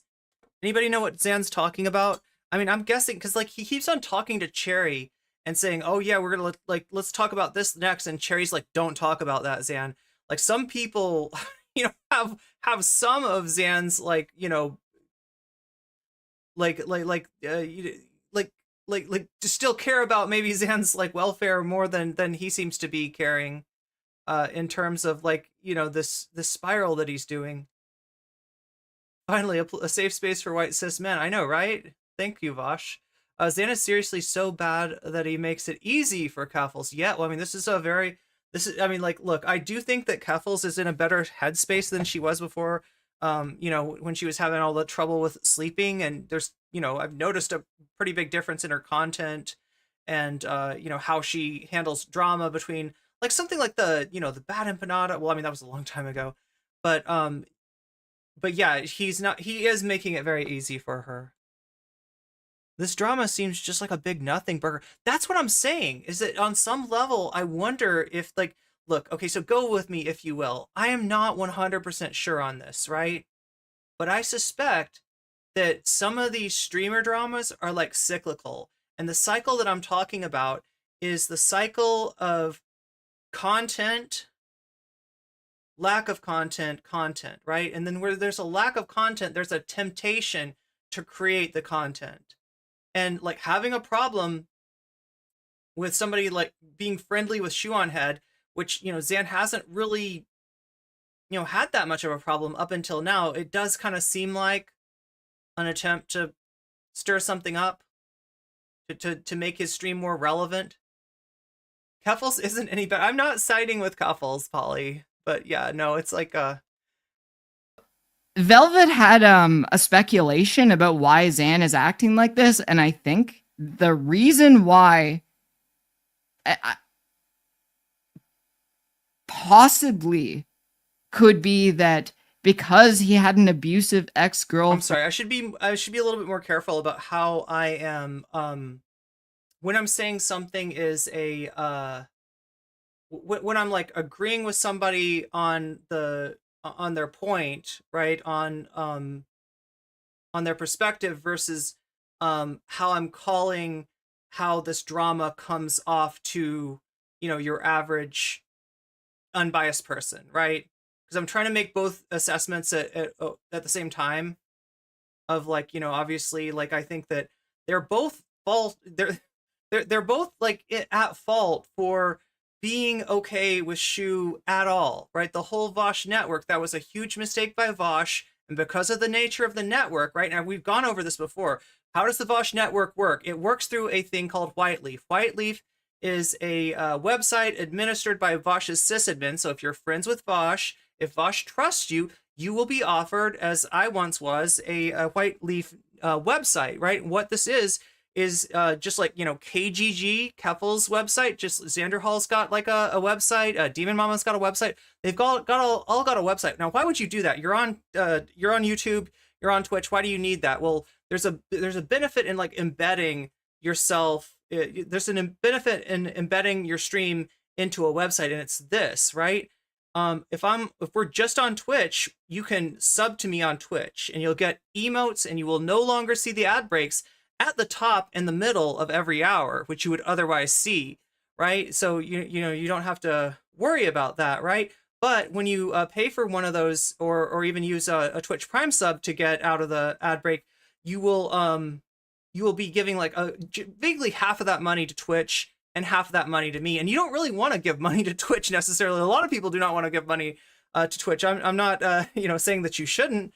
Obviously, I'm on the platform, so I can't say that. But there's a lot of reasons, like including the inconsistency in their bans is like a reason that a lot of people are upset with Twitch, and some unfair bans that have come down the wire recently. So there's a lot of reason not to want to. Same thing with YouTube. YouTube is a slightly better split, but you're still giving a lot of money to YouTube. If I had my own website, though, if I had agreed to Zonia's offer to talk to Vaush's sysadmin on my behalf and get me a website, I'd be reliant on the good graces of, first of all, that sysadmin, who is a very unreliable and chaotic person, right? A person that just everybody's had trouble with, right? And second of all, Vaush, right? If I ever have a massive disagreement, I don't like the fact that Vaush is cozying up to Shoe, which would have happened had I taken this offer, right? Had I, taken this poison apple and slept for 1,000 years, right? I would be in a position where I couldn't say, I've got a problem with you bringing Shoe on Head onto the left. I've got a problem with you giving Shoe on Head cover. I see why you're doing this. It makes business sense, but it doesn't make sense ideologically, and it's dangerous, and it's going to come back to bite everybody involved, right? I wouldn't be able to say that without worrying about becoming the next Rose Wrist, right? That website could be pulled right out from under me. So that would mean that half of my income would be reliant on me being in the good graces of Vaush and his sysadmin, right? Two people whose asses that I would need to kiss. Those are two asses that I do not need to kiss. I'm tired of kissing asses. There's entirely too much ass kissing, I think, involved in content creation. And I think that people largely appreciate a content creator without their lips affixed to somebody's ass. So, yeah, it's that's how the White Leaf Network works, and that's why there's this reticence. That's why when it's obvious to everybody else that Shoe on Head is massively socially conservative, is literally riding the groomer narrative in the it's not going to lick itself controversy, and then doubling down on that with the Balenciaga becoming Shoeanon, right? If you don't want to have to kiss that ass, you cannot be reliant on those people for your website. But people that are in that network, people that are that are close to Vaush are, right, and that's why this is going to be messy. This is going to be really messy because at some point, right, if this gets too messy, if they're damaging each other, then Vaush has to choose. The sysadmin has to choose. The network has to choose, right? Somebody's got to lose their website, and they're not going to be happy about that. This is bad for them. This is really, really bad for them. Let me catch up with chat a little bit.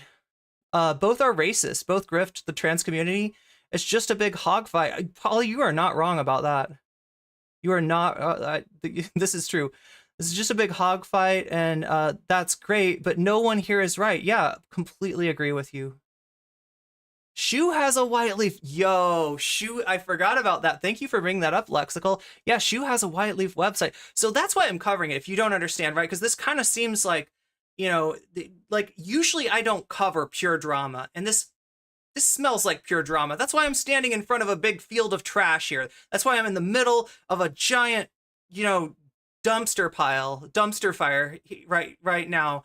But there's a reason for it, right? There's a reason for it. There will be fallout from this, and that fallout is going to affect the nature of online left discourse, because unfortunately the Vaush network has become way too central of a player, and unfortunately there's a lot of bad incentives for people to represent the left without actually unpacking all that stuff that they need to unpack to really represent all the left, right? That's why a lot of people feel discluded by these communities, don't want to have any part in this community. They come, they're leftist, and they go and look at some online, content, on the left, and they're disgusted, right? There's a reason for that. And I don't think it needs to be that way. Obviously, what you build locally, what you build in real life is infinitely more important than the online sphere. However, this is digital real estate, and it's going to become more and more valuable. There's more, the boomers are dying off every day. Television is becoming less relevant. Even those legacy networks that did make the jump online and do have some kind of like an online presence, they're not really doing it right. They're not really understanding, the changes, and they're definitely not in touch with, a younger generation of people. That's where streamers, political streamers in particular, come into play. And because of the sort of consolidation of so much of the attention, so many of the eyeballs under streamers that are either attached to Vaush or attached to Destiny in some way, it's kind of a toxic place. It's a very difficult place, to engage with, more so the more marginalized you are, right? And so, I mean, this is unfortunately very relevant. So I am covering it. I will try not to. Is IRL even real? I haven't checked, right? But I've heard it has really high graphics. Try Dennis. As far as games go, it has the highest. It has the best graphics. And he's now just kind of weird with women. That's kind of where I'm leaning on this, because he has a history specifically of burning the bridge with women. Hatatak says, I do not love John Twitch. The Shoe Bridge, the Merrick Bridge, the bridge with me. Now, here's what's interesting, right? That's not the kind of thing that you expect to hear coming out of a White Leaf Network personality, right?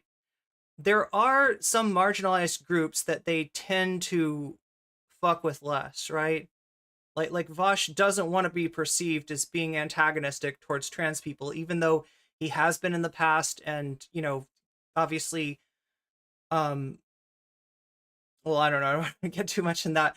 Their main thing is like attacking black people and misogyny, and whether that's tactical misogyny as he wants to represent it, or whether that comes, as some people suspect, rightly so, from a place of actual misogyny. We can't look in people's hearts and tell, but it's um it's weird though, because what Keffals is getting to here is asking, is Xan maybe a little bit misogynistic? And that is generally something that you don't see questioned in the White Leaf Network, right? At least of all because of Vaush's track record with that. But here Keffals is. The way that he got like, yes, Illuminati was a piece of shit, but he got way too personally invested in it when he had absolutely no connection to it.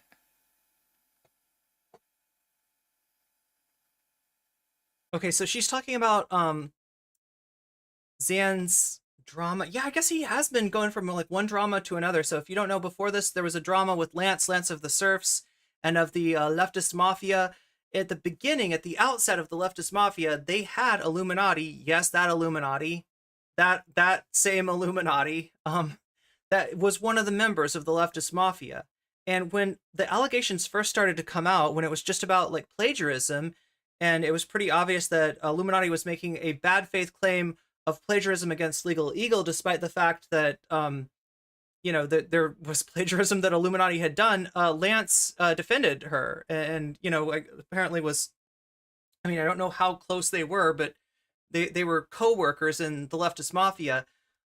He's since apologized for this. The leftist mafia has gone over all of the things that Illuminati did, and there's this kind of been taken care of. But yeah, at first there was some defense from Lance.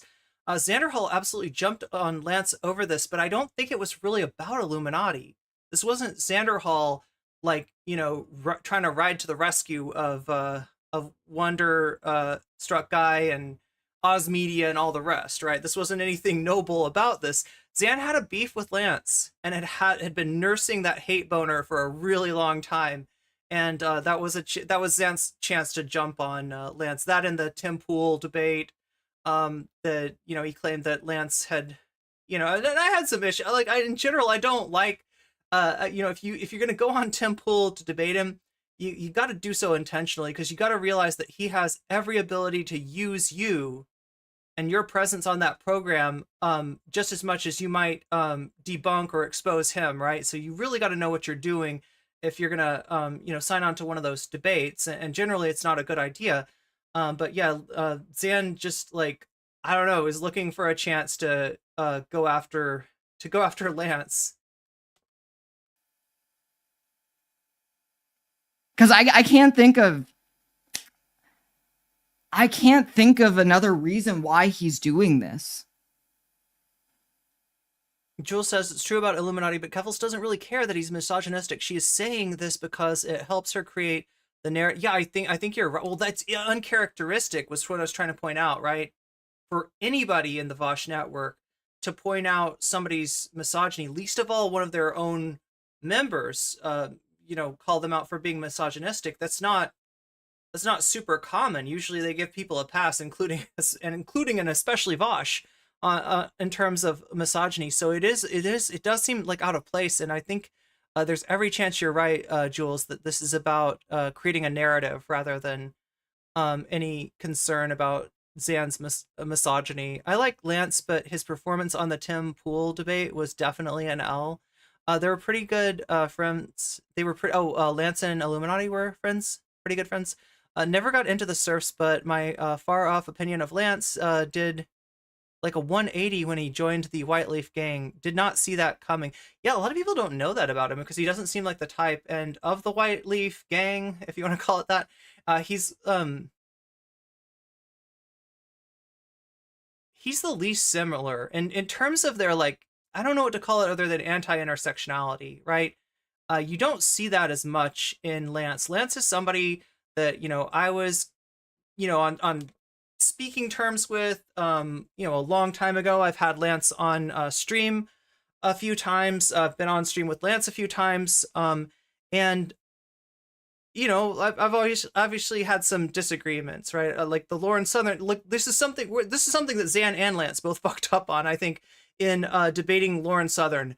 I don't think that was a good idea. I feel like Lauren Southern was next to irrelevant, was very close to being irrelevant. And it's kind of going back in that direction again. But like lefties debating Lauren Southern, and especially like Xanderhal, I guess Xanderhal and Lance giving Lauren Southern an easy W, like it's, you know, that's what lets her claw her way back into relevance, right? And she was on this platform, like, right? I even had her editor come in here multiple times trying to start drama, and I don't know what the end goal was to get me, you know, on the other end of an exchange with Lauren Southern and her toxic transphobic fandom. But yeah, it all kind of culminated in that what did she call it? The trans army. She put together a panel of like 4 right-wing, mostly like trans people. So some of the worst people, you know, not even on the platform, because we're not even talking about streamers. We're talking about like wannabe streamers, right? We're talking about people in Brianna Wu's group chat, people that are would love to be relevant enough for me to say their name, but I feel like I've said it enough. And you know, like, I mean, that's what we had to deal with as trans people, right? Lauren Southern grabbing a panel of pick-me's to try to justify her transphobia and put a fig leaf over, you know, what's really obviously, you know, toxic hate for trans people. And you know, like there's more than enough blame to go around, right? Xan and Lance were not the only people, and I know that Xan and Lance, they weren't thinking of that. They didn't have the intention to do that. It just kind of worked out that way, you know, because they weren't ready for that debate. They took the debate. Because so here's the deal, like Lauren Southern, and I haven't talked about this in a while, but there's a certain phenomenon that I call dragon slaying, right? Certain people, especially people who do debates, they look at Lauren Southern as a dragon of legend, right? Like I said, she wasn't relevant at the time. She's not particularly like relevant right now, but maybe like more so, right? But she'd fallen out of doing content. She'd stopped, she'd retired, she'd gone away, right? Nobody was really thinking of her, but she was the old dragon of legend. If you watch the Destiny debates, right, where he debates the right wing, a lot of times that's Lauren Southern. You know, there's lots of, you know, it's for people like Xan, this is like lore. And the idea that he would get a shot at this fabled dragon of ancient days, that he could be just like his hero Destiny, taking her down with his lance and his shield and his armor and be a big hero, right? It's appealing to a lot of people, but it's a bad business model, because that's what it becomes when you debate Lauren Southern, especially if you intend to, you know, keep in her good graces and be able to do content with her in the future. You're establishing a business relationship with the right wing. You're becoming best buddies with Samantha Banana. You're becoming friends with the editor. You know, and that's not a relationship that you should have. That's kind of a conflict of interest, because then what you're bound to do, hey Rotesp Papier, good to see you. What you're sort of bound to do at that point is that you got to slay the dragon, but leave it just alive enough. In other words, don't drop the bomb, proverbially speaking, on Lauren Southern, because you need to bring her back next week and slay her again, right? And she'll do the same thing with you. Like, generally how this sort of business relationship works between like left and right content creators is that they're both wanting to establish a business relationship, establish kind of a friendship, you know, of sorts, behind the scene, and leave each other intact because you're useful to each other, right? But that's a huge conflict of interest, and how can you really face your audience after that when you're doing that kind of stuff? A lot of people don't really think this stuff out, and I'm sure that Lance wasn't consciously like, yes, I want to get into a business relationship with Lauren Southern. They're like, my Lance, that's my Lance. And you know, Xanderhal maybe didn't realize what was going on either, but yeah, it's just a bad idea. And you know, like, look, I mean, you could look at somebody like Destiny resurrecting the career of one Nicholas J. Fuentes if you want to see how this goes even worse, right? Because Nick Fuentes is incredibly influential now, had basically become a joke. and through his content with Destiny, including being perceived as having won a debate against Destiny, he was able to come back, right? This is like Link and Ganondorf, right? You don't want to die like on, wait, what is the thing? If Ganondorf gets your blood, then he can come back or something. Is that how it works? But that is like legitimately how it works, with somebody like Nick Fuentes. Has Zan even debated anyone since Lauren? Oh, good question. I'm sure someone. Well, when is the last time he debated? I'm sure he has. I just can't remember.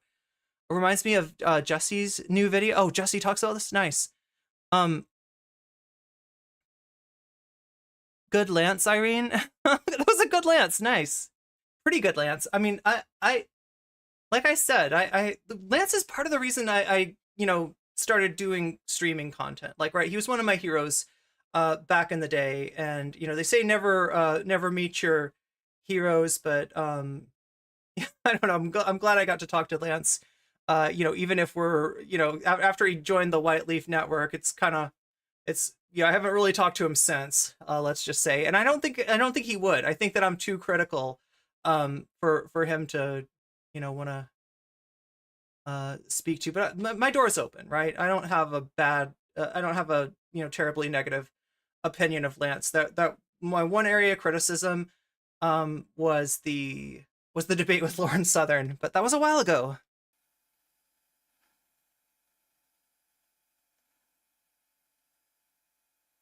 I do have a good Canadian accent. Nice.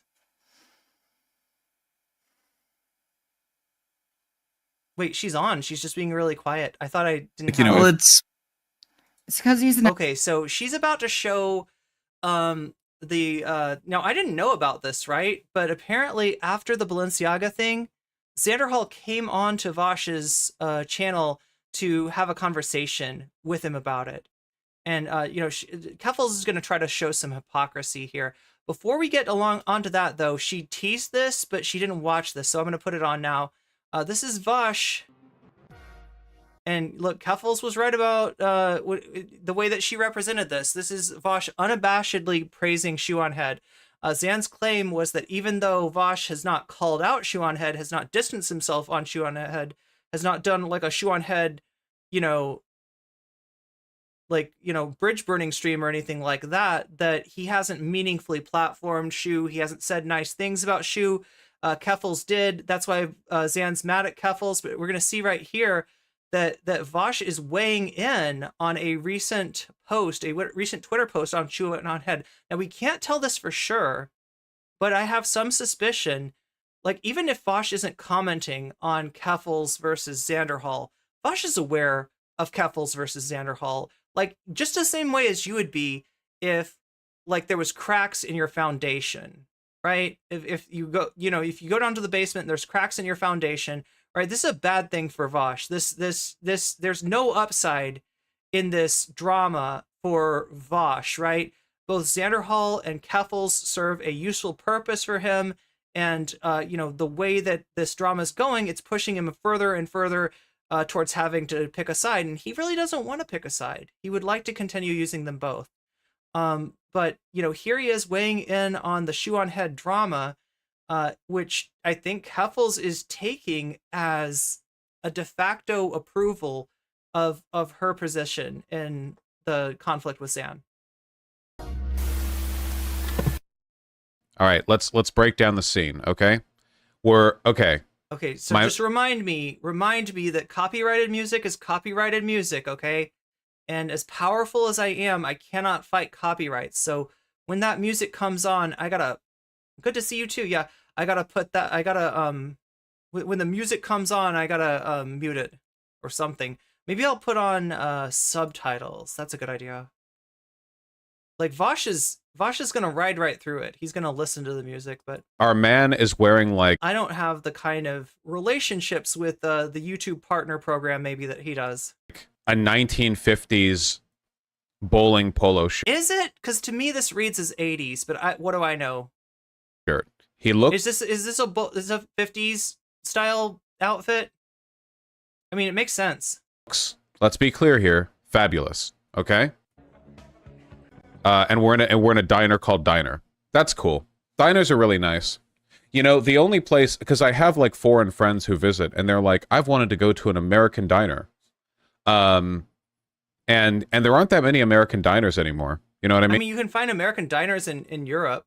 Like, I don't know how realistic, how authentic they are, but like, you know, there are people who make restaurants specifically for expats and people traveling abroad that are from America that try to do the whole burger, fry, eggs for breakfast, omelet, whatever kind of American diner food. Like, they're not that common.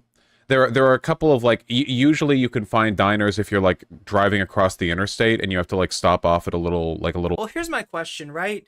Because to me it seems like the modern day descendant of the diner is probably something like Denny's, Waffle House, IHOP, right?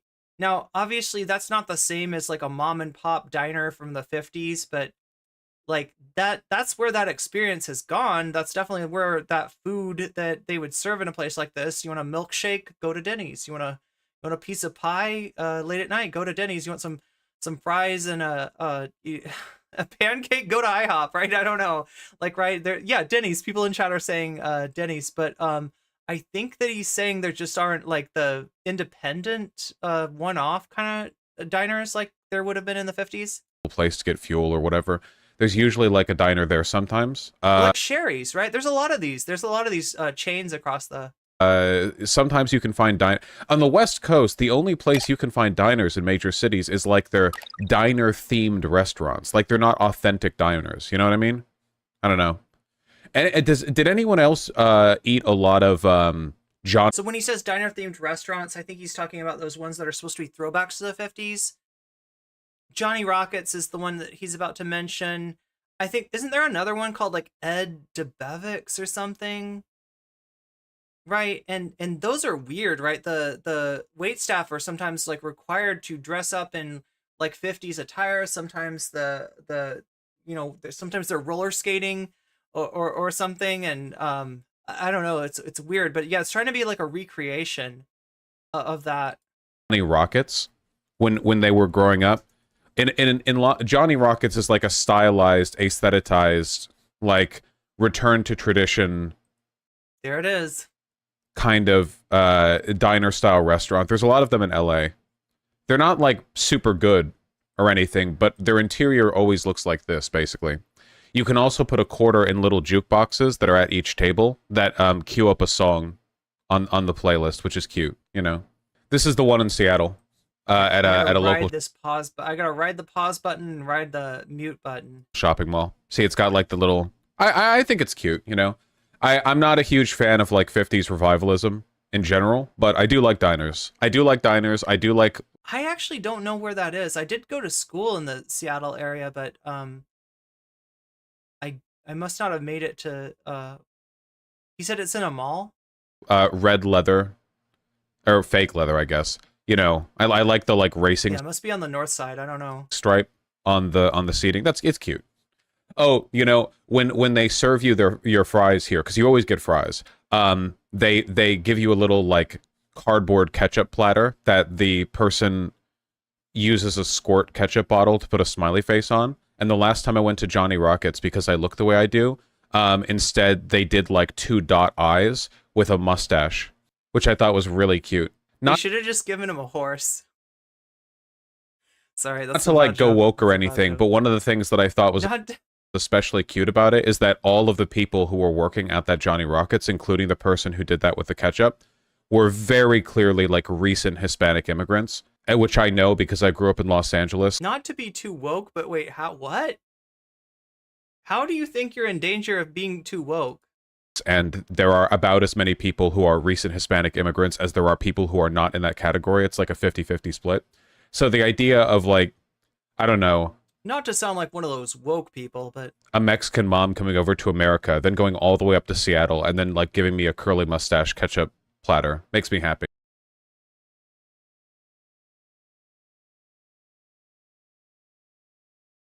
Okay. I don't know. It's very cute. Okay. Very multicultural, very, very American experiment, very big melting pot. I'm happy. So we're at the diner called diner. That's what he thinks woke is, by the way. Well, we're on the topic of diners, literally 550 plus diners in Jersey. Okay, yeah, in Jersey, you know. Okay. Oh, no. So our man is wearing a snatched. By the way, guys, so here's what we're gonna do. I hear the music. We're muting him, and I'm just gonna read you what he says. So guys, just a little tip. Okay, this is a good fit, right? You know, the shirt fits it fits your shoulder. If it's boxy rectangle, it fits your shoulders. It's not what we're looking for. Good, because like it shouldn't be too loose or anything. Okay, so we got this girl here, and I think it's weird that the guy looks like he's from the 50s, but the girl looks like she's at least in 2000.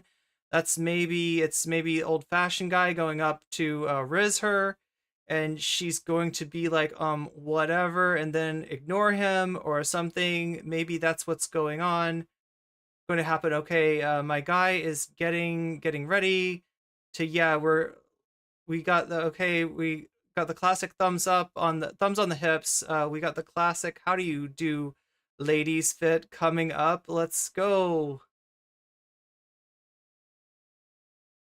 Okay, I'm going to have to turn the volume up.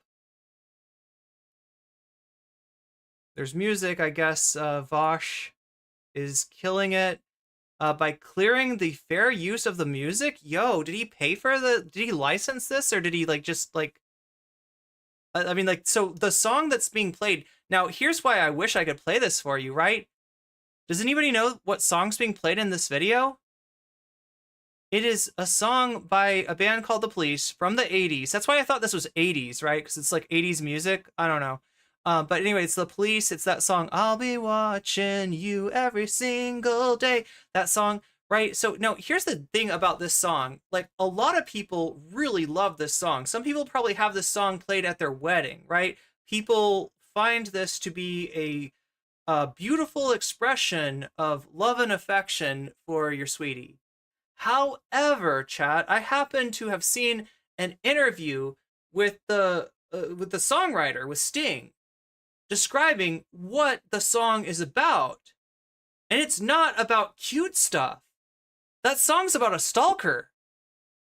Like that, I'll be watching you. Yeah, I'll be watching you. Like, right? It's not a nice song at all, right? Everybody thinks it is. I don't know. There's something about it that like the vibe of the song that like people want to see it as being like, oh, I'll be watching you every step you take, every move you make. Oh, it's so good, right? But like no, it's like every step you take, every move you make, you know, you go outside of your house, you know, the dude's there on the corner in his car looking at you with binoculars. Like, it's a really creepy song, and the person, and I know this from the person who wrote it, right? So it's weird that Vaush doesn't catch this irony. Okay, so Vaush is killing it with the fair use on the music. I mean, it's more than I can do. So the guy comes up and says, excuse me, but you are absolutely beautiful, and I would love to take you on a date. You are absolutely beautiful, and I'd love to take you on a date. Now listen, fellas, okay? I'm gonna hit you with the harsh truth, okay? I don't think this is, or ever has been, the right way to go up to a chick. No, I don't think it's Riz, actually. I think that saying that a girl is beautiful is like the most obvious go-to. So he's not got a problem with the kind of thing of like just going up to like a random stranger and like rizzing them up, as it were, right? That's not his problem. His problem is the line. This guy could have used a better line. Okay, Vaush, tell us what line he should have used. The obvious, straightforward, like down in the dumpster, like a person sending a first message on Grindr. Like, it doesn't convey anything other than that the guy is thirsty, which girls will assume by default if you approach them. All right, so it's kind of like, you know, putting your title in the thumbnail when it's like it's already in your title, right? They know that you're thirsty because you're approaching them, and so you don't need to say that you don't need to reinforce the fact that you're thirsty. You need to do something else, maybe. And I think you got to put a little more effort, okay? A little bit more effort into your unsolicited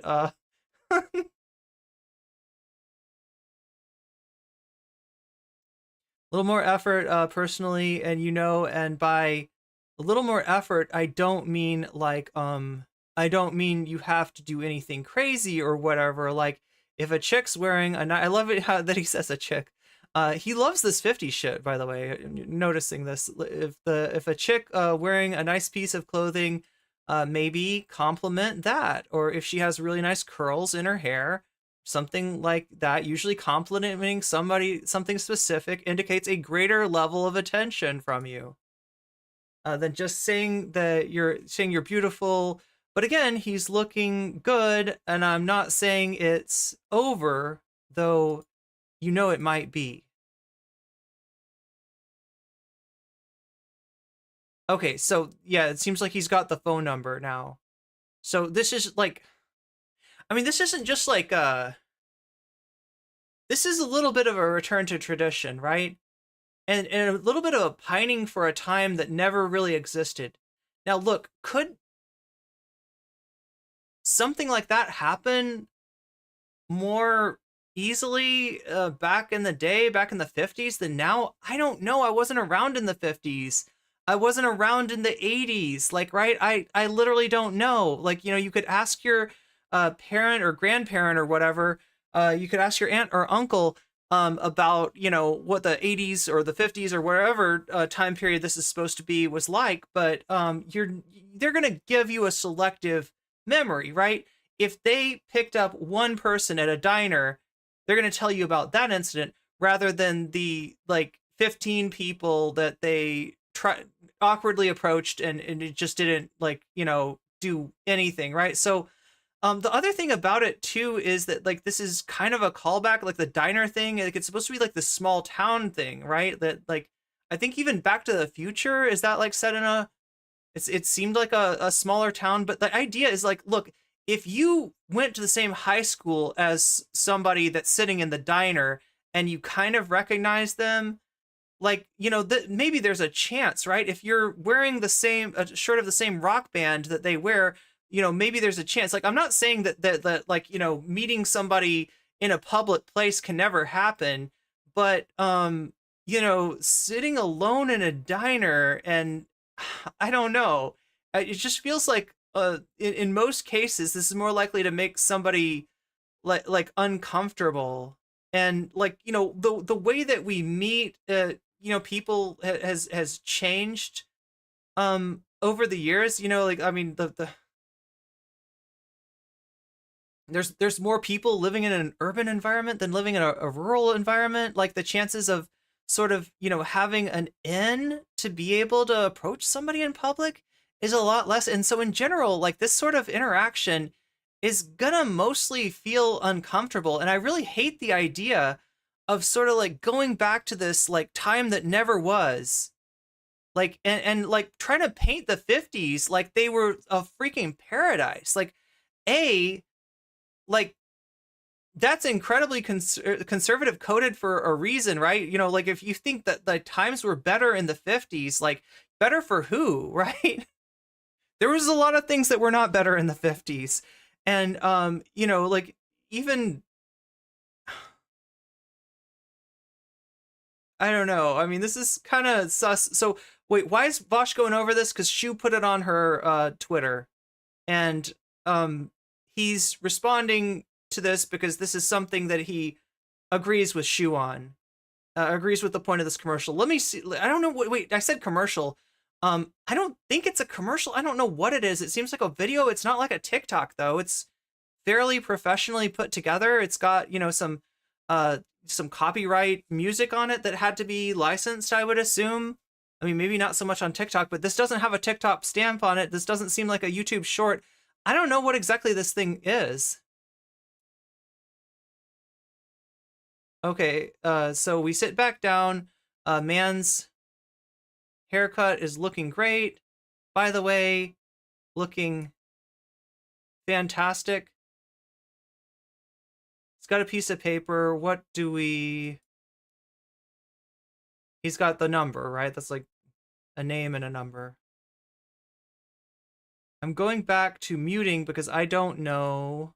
I don't think there's going to be much more in the way of talking. Okay. So it flashes forward. We get this jarring like transition from the ticket. Like that's a manual ticket, by the way, from a diner, right? That's very old school. Would it have been a manual ticket in the 80s? Maybe it is the 50s.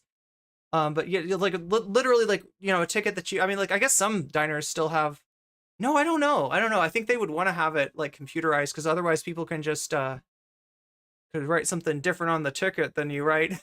Like, I don't know. I think if you work in a restaurant now, they're very much like making sure that you're not like pocketing, some of that money or, talking right now. We're in the dark future. It's his bedroom. It's like Black Mirror. Now, Tinder actually with awoke. Wait, awoke?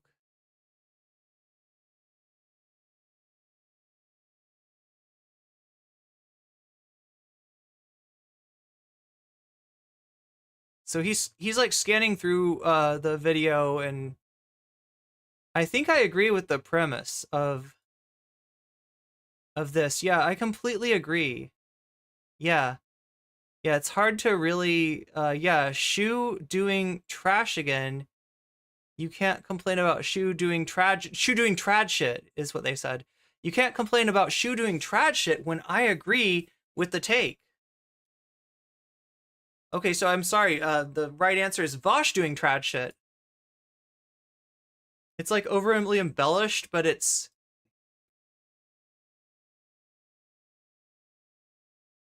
Look, so is there something real to actually, like... I think it's just a video. I agree. Knowing Shu's audience, their interpretation can... Yeah, but well, that's always been Shu's thing, right? You know, I mean, everything about her thing is like the trad aesthetics. And we saw a lot of trad aesthetics in this video too. When she's right, it's gonna like inflame people with stupid intentions. Yeah. No, I agree with this. Tinder and Grinder and all these are pretty bad for our brains. Gives us a very superficial impression of people. Boils everything down that you can elaborate, approach people real life nowadays. But let's see what he says when...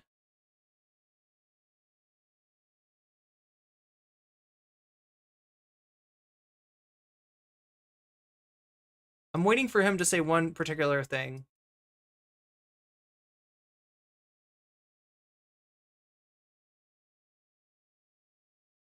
Okay, so he's basically saying that, you know, he's saying like, yeah, now like the interactions through through Tinder and Bumble and stuff like that are much worse than in-person interactions. The chat's pointing out that you can still talk to people in person, and he's saying that the availability and the ease with which you can use Tinder means that you won't, right? That it's frictionless, right? Whereas there's a lot of friction in going up and you know, talking to a stranger.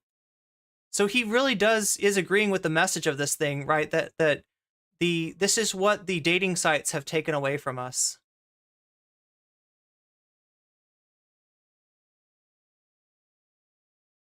It's true that cold approaching usually doesn't work. It used to. It's really because you have to... people have gotten used to the barriers, sort of artificial, created by these apps like Tinder. Just stopped approaching somebody is very off-putting. So yeah, this is the idea. Like it used to be totally cool to just like approach some random stranger and say, "You're very beautiful. May I please have your number? I would like to date you." But it's been ruined by modernity. People in chat acting like they don't understand this, as though half of you wouldn't immediately freeze up if somebody came to talk to you. All the conversations happen, right? People would go up to you, and I guarantee you a lot of you would shit your pants if somebody did that, because you're so used to everything being sort of like preempted and cushioned by a bunch of online interactions or whatever. or safeties and assurances. Yeah, I know. A woman once gave me a compliment. I couldn't respond. I'll refrain from making jokes at your expense. Hope you treasure the compliment forever. Sure, she found you endearing. Your silence endearing afterwards. Actually had to learn to respond to compliments and blah, blah, blah. God, I'm waiting for him to say a certain thing before I pivot to my take.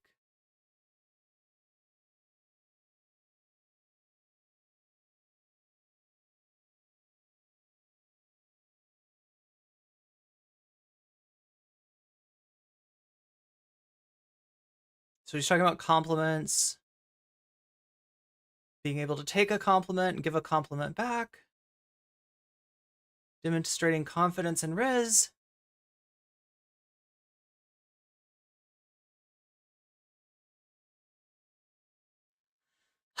I'm just waiting for him to say like one thing that I thought he said a lot earlier.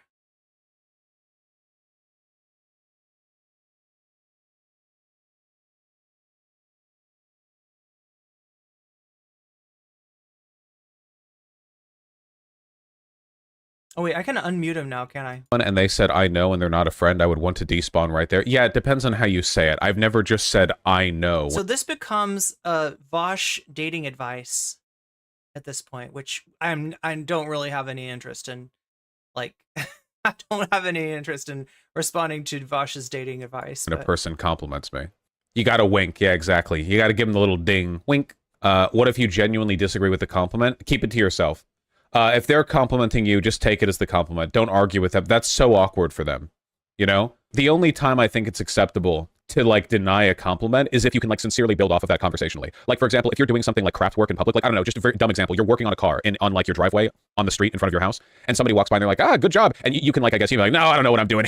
But thank you. You know, like, you can deny compliments if you can do so in a way that matches the energy of the initial compliment, if that makes any sense. But if you just deny it on its own, like, if somebody complimented and said the car's like, oh, hey, good job, and you're like, nah, not really, but didn't add to it, that's weird, you know? But if you... So when he said he wanted to do red pill content, or at least do something similar enough, like, you know, he wasn't kidding. Like, this is, you know, part of his... To match the energy, then it's fine. You can say basically anything that you want as long as you match the energy. This is one of those, like, body language and tone matters. Like a lot of how those social media accounts work and how they get people is that a lot of what they're doing is giving advice to people who are insecure and, you know, feel like, you know, they want somebody to give them confident advice, even if it's not the best advice, which it's usually not with the red pill community. More than what you say kind of deals. I'm not saying you should just say anything. I'm just saying, like, you can say a lot if you know how to deliver that. Hey, nice car. No, yeah. No, Vaush is wrong. Never accept compliments. That's arrogant. The person who said that in YouTube chat was beaten as a child by their parents. I can't imagine having such low self-esteem. Accept every compliment. Be a compliment sponge.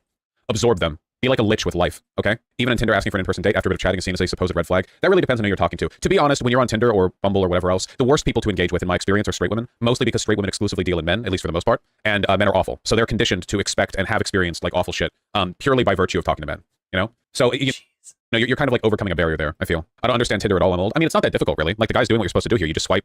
And if a person ever looks like interesting, you swipe right. So he swiped right on Emma, see? You'd be surprised how homophobic a lot of girls are? No, I would not be surprised. I don't know what the correct dating app is, but it isn't Tinder. Hinge. Probably Hinge. Dating apps are a lot more usable if you live in a big city because you have a massive number of people to sort of pull from. Bumble? Bumble is so-so. Bumble has a lot of straight women on it, which I don't want to date straight women. What's the difference? There's a pretty big difference. A lot of it is just culture. Hinge, you're going to have much more, like... Look, I'll put it this way, okay? Just in terms of, like, usability, Hinge lets you put... full videos and audio clips, and there are prompts to respond to when you're building your profile. You have to have 6 pictures. I apologize for all of the bad dating advice that you're listening to now from Vaush. It's just that he's... Okay, let me just beat him to the punch and tell you what he says. He says, however you feel about this, if you don't feel a certain degree of missing, right, from that, like, commercial, then there's something wrong with you. Right? Like, so the point of the commercial, that modernity ruins everything, and like that, you know, that some of the boundary crossing things that used to be okay for men to do that actually probably have always made, you know, the person getting that attention, like, a lot of times, like, uncomfortable, right? But it was just so normalized that it was okay and nobody would call them on it or anything like that. Like, right, this is, like, you know, this is what they've taken from us, right? This is and so there definitely is, like, like a tradcon element. Now look, here's what I'll grant from what he said, right? That you gotta feel something. And I don't feel anything from the ad. And it's not just because the Police song has been ruined for me by actually listening to what the author of the song said about it. The song's actually about a stalker. It's not just that. Like, right? It doesn't work on me. I don't miss that time. I don't exactly believe that that time ever existed. Like most of this stuff, like most of this masturbation, right? It is just like, you know, you're missing a time that never existed the way that it's presented to you.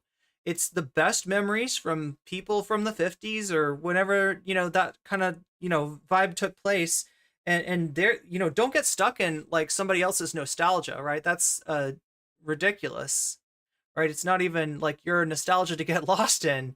And it wasn't real. They're remembering, you know, they're cherry picking, you know, their memories and maybe also remembering from a place of privilege, right? But like, look, is there something to the increasing loneliness in society? Yeah. It's alienation. It's capitalism. It's a process. It's an ongoing process. Capitalism is not like something that's just in place, right? Capitalism is a process of accumulation, a process of dispossession, a process of disempowerment, and a process of alienation. And it's important to remember that. It's important to remember that, right? And so, yeah, you know, like, is there more alienation now than there was, you know, X number of years ago? Sure. But the answer is not to get a tradcon haircut, to wear a nice 1950s bowler shirt, or to, like, you know, try to, you know, be the Rizzler that goes around and approaches people that you don't know at all, sitting alone in a restaurant in an uncomfortable way. I mean, there are ways to approach people. Like I said, if there's an in there, if you know somebody in common, then, you know, get them to introduce you. If, you know, you have a common interest, if you're at a concert together, right? You know, or in a place where people are going to meet people like that, right? It makes sense. But, you know, this is sort of like out of the blue, like unsolicited, you know, sort of proposition of, hey, give me your number is not. And I have a nice rockabilly skirt that almost fits me. I mean, I guess the aesthetics are definitely less of a problem than the actuality. But yeah, anyway, that's Vaush, you know, reacting to something because Shu retweeted it and giving his take on it. And his take on it is like, Shu is like 100% right. Look at what they've taken from us. Look at, is it the most tradcon thing in the world? No.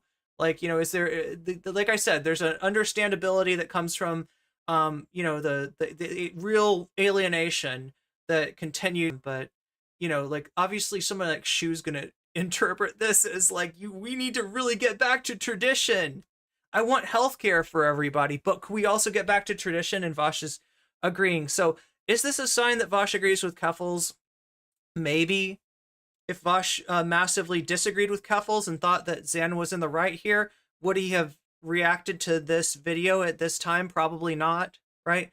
So yeah, it's a sign of something. I don't know how seriously you want to take it. Anyway, that was a little bit of a diversion, but I wanted to cover that since I haven't covered the video's kind of going around and I haven't covered it yet. Let's get back to the Keffals and Xan show. So okay. I do need to ask, like... Also, chat, I am so sorry that I didn't respond to anyone at all while that all was happening. There were ad breaks going on. I hope you all understand that if you no longer want to see those ads, you can get out of them with a Twitch Prime. You can pay for an ad you can pay for a sub for yourself as well to get out of it. Or if you're lucky enough, you might receive a gift sub, that sort of thing. More likely to happen, though, if you're active in chat on Twitch. And again... all this helps us get further along on our sub goal, helps us unlock other content that I wouldn't have been able to cover otherwise. And more than anything, it keeps the stream going because that's like a real thing. There are some real physical, like, you know, limits that I have as far as how much time I can spend on stream depending on how much support I'm getting. And thank you to everybody who's supporting me in any way, whether it's Patreon, whether it's on YouTube memberships, super chats, bits or gift subs or whatever. I appreciate every single bit of it. And hey, if you can't contribute in that way, I love you anyway. And remember, you can still hit that like button, which costs you nothing and does a lot for bringing new people into the stream. So I appreciate you, chat. Because this accusation keeps coming up I'm gonna eat some rice. of drama farming, right? What does that even mean in this situation? Where he started this, I'm responding to the things that he's saying. He's calling my friends a piece of shit. He called me the new DJ Muel. He's called me a dick rider and a snake. He continuously is tweeting about me and streaming about me. And all I have done throughout this entire thing is... Morgan the Face says, I've heard it's better if you're male presenting and you offer a woman your number so that you can let them decide if they want to engage. Just react to the things that he's saying.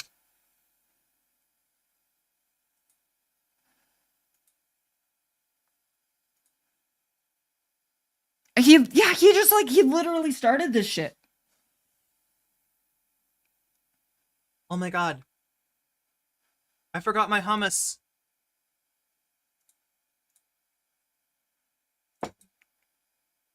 How could I possibly forget the one thing? But then that I makes found rice out taste something else. Extra good.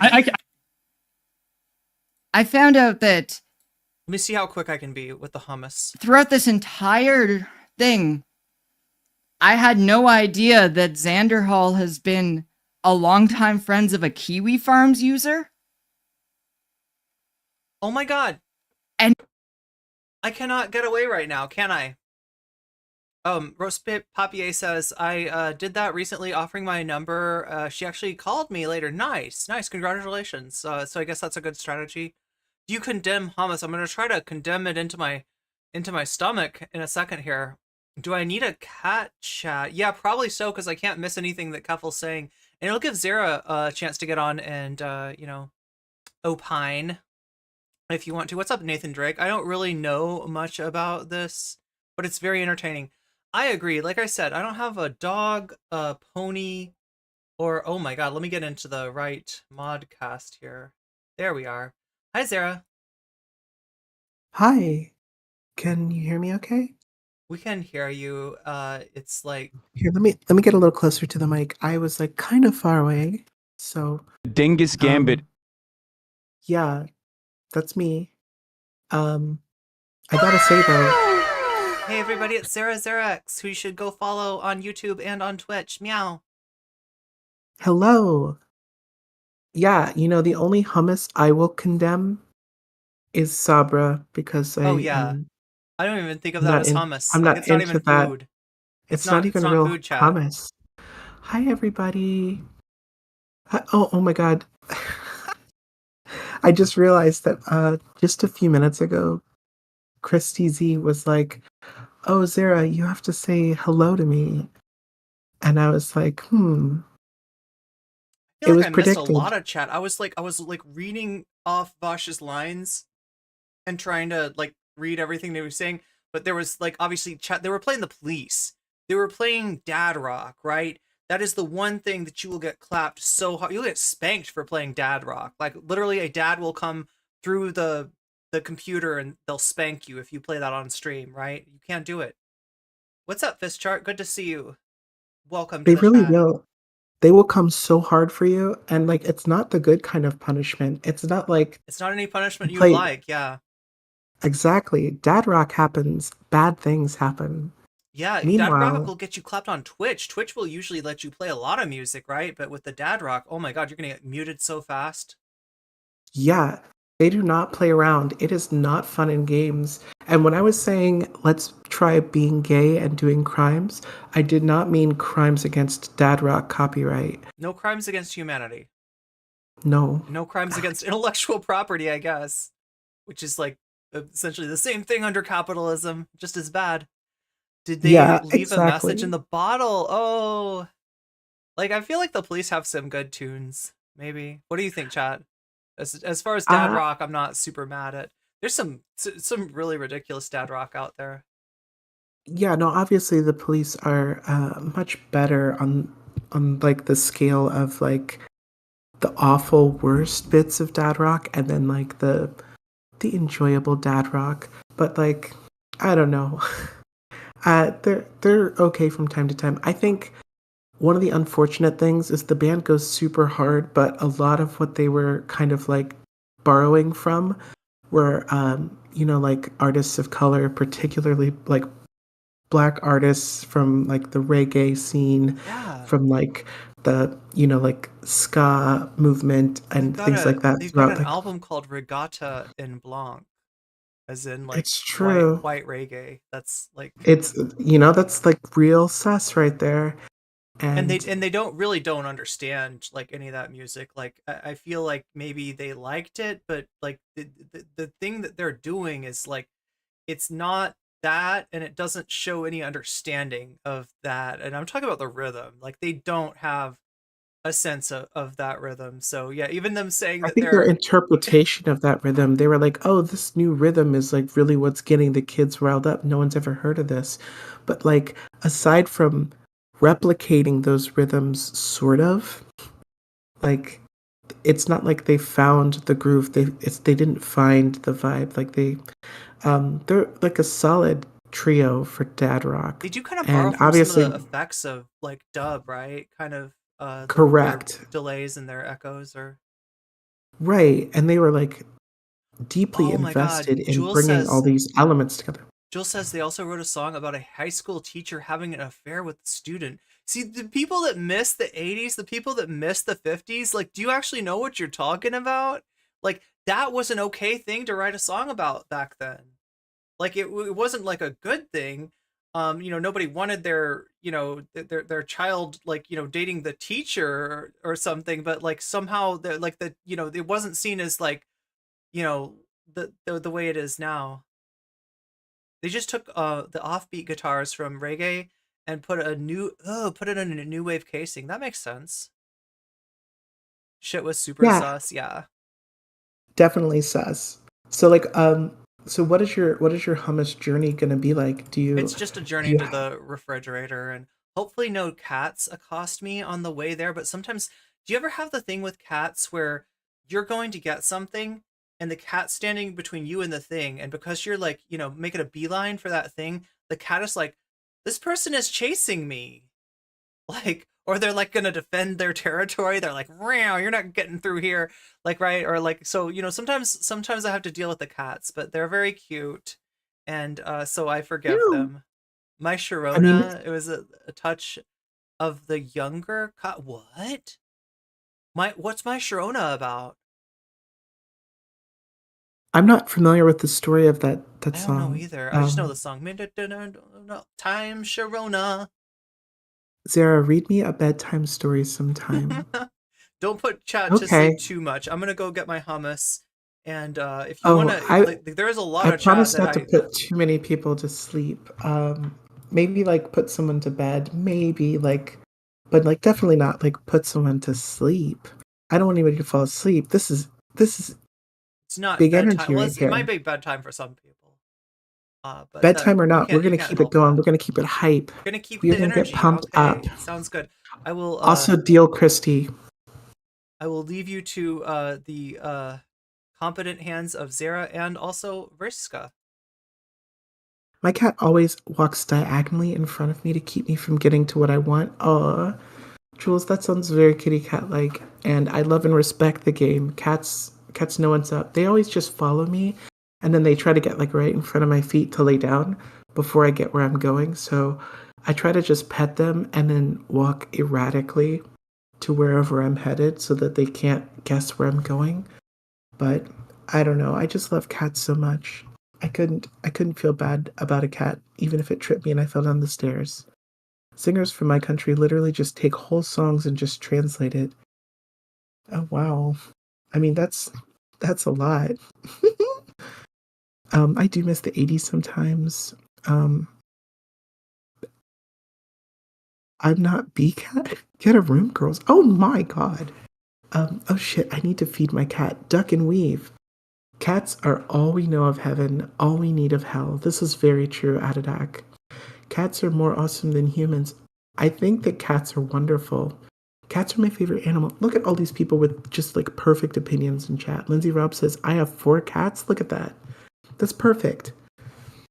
I do have to say, like, it's very easy to tell that chat has got it going. Chat knows what's up. It's also impressive too that so many cat lovers in one place. I'm impressed, very pleased. So it's been I feed the neighborhood strays. Oh my god, that's so sweet. Yes. Also, that's how you get a cat too. Sometimes feeding the neighborhood strays means they're not stray cats anymore. Chat gets it. Oh my god, Linz. I also have 2 dogs. Cats are the best. I'm not trying to leave you out, YouTube. I'm also paying attention to y'all too. I just had to get my pop-out window going. I love my cat's evil guts. Aw. Toe beans. NCC chat is full of cat understanders and appreciators. Buffy, you're 100% correct. Cat understanders and appreciators show both like an understanding for what's cool and cute and sweet, but also a patience and an understanding for consent because cats work that way. I wrote and performed a German version of the Police song So Lonely once. Oh, that's really cool. That's a good song. I like that one. Yeah. Although, wait, I'm trying to remember. Is that one like creepy too? The lyrics? No, So Lonely's okay. There's another one that's like the guy's like threatening to like unalive or something. If this, it's a different song though. I can't remember that song. Like that's it's a musically good song that's actually really kind of creepy. That's how I ended up with 4. That's total. That totally counts. I 4 find it very cats? disturbing when I find out some right winger has a cat. I know. Ooh. I only have 2 kitties now. My pup passed in 2021. I'm so sorry about that, bee cat. You had 6 cats before Lynn's. Sting in the air. What is See, that song? It's like, I called you so many times today. I guess it's all true what your girlfriends say. That you don't ever want to see me again. And your brother's gonna kill me and he's 6'10". And I called don't it remember lack that of one. confidence, but I'm not prepared to go on. It's I can't stand losing you. That's the song. Oh, And okay. it's like it's really like it's like literally like trying to like make like hold yourself hostage to someone who obviously not wanting to stay with the narrator of the song. Yeah. Like I mean it's a good I song. mean, It's a good song, but it's like disturbing. Sting has this really weird like self issue about like because he's a very like small kind of like thin wafy guy. Is he? I think yeah, I mean he's really kind of just like a rock star twink kind of like body He type. was a twink? And Because I've seen him in like I mean Dune, right? And he looks like really like he's like tough. he looks tough and muscular in And in Dune that because one he plays like a the knife fighting like heir to a throne. But like in his music there's a consistent like theme where he's always talking about like these people that are like 6'10", 6 foot like something, and like they're big and they're strong and they'll make mincemeat out of him, and he's always comparing himself to being like a little mouse and like small Aw. and like not strong or tough, and he's always like creating these scenarios and love songs where like people look at him and expect him to fight for love, but he's like a coward and like I'll get trashed and like, but he's so much bigger than me. Yeah, Sting was in the David Lynch tune long ago. What's the one where he's like he's got like a moped and he's a mod and he's like the best of all the mods. He's the Oh my face. god, I can't remember. Oh god, what was that? I can't pull it. Quadrophenia? Quadrophenia. Who said that? Vamp said that. Vamps, yes, that's the one. That's the Quadrophenia. one, yeah. I knew Vamps and her knowledge, her infinite knowledge of media. Sting was in that Dune movie. He was in his undies. He was in some kind of undies, but it seemed like that's all they gave him to wear. He played Fade Rautha, the The son of. the nephew of the Baron Aren't Harkonnen. there like two like Wait, like a son and there's like some other like less like Chad yeah, Harkonnen? there was Fade, but there was also like the Harry Potter like Harry Potter's like adoptive no, there was brother. it was Raban, like Fade and Raban. He was in a plastic Speedo. He was in kind of like a space underwear. Yeah, maybe he was a little hot in I there, need some but space underwear. Can I get like the Barbarella outfit, do you think? Would I rock that? I don't know if my can we get I'm a sponsored? small booby queen. Is that a chat. sponsorship? I'm a small.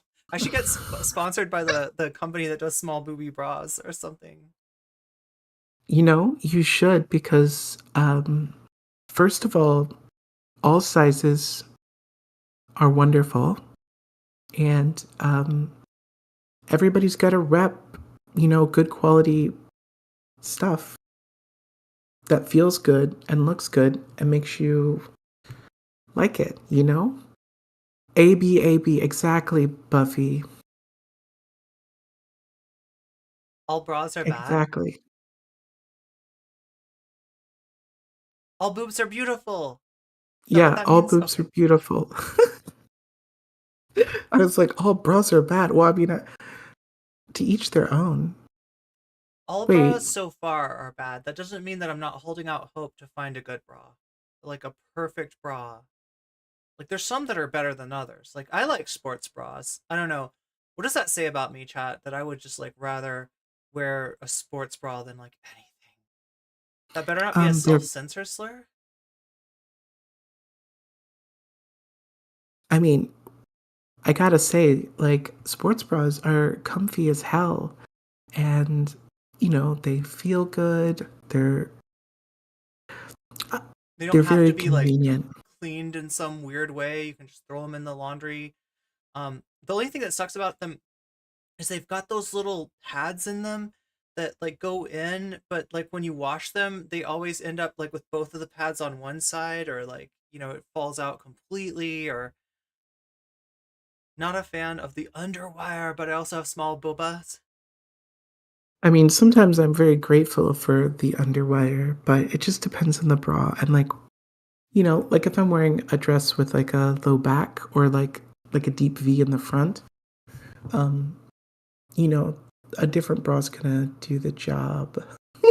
My problem is that like normally, and this isn't normally, chat, because I still have not recovered from the panini. Like I mean, the panini happened, and it's still happening, and it's still out there. Although, like Biden said, get back to work, and like they're not really acting like it's still going on, right? But my shit's still fucked up from that. I used to be the kind of person that would do 3 hours of hardcore cardiovascular work a day, mostly like bag work, and like I can't do it. I haven't been able to do it. I don't want to like blow money on a gym membership, and so I'm just stuck with my own like I've got like a kickboxing bag from, it looks like it's from the 80s or 70s or something. It's like this like space age like weird plasticky material. But the problem is it's like I can't really have it inside, so it's like outside, and outside is cold right now where I am. Anyway, that's enough of my problems. Well, the cold won't last forever. Hopefully. True, and I probably should get a gym membership / go to work for one of these outfits that does fitness kickboxing for wine moms who wish to become rock stars. That's my specialty, chat. That's what I do. I take wine moms and I turn them into rock stars. Badass Betties at the kickboxing studio. Oh, also, Lindsay Rob, I'm so sorry for, your loss. That's hard. That's super hard. Oh,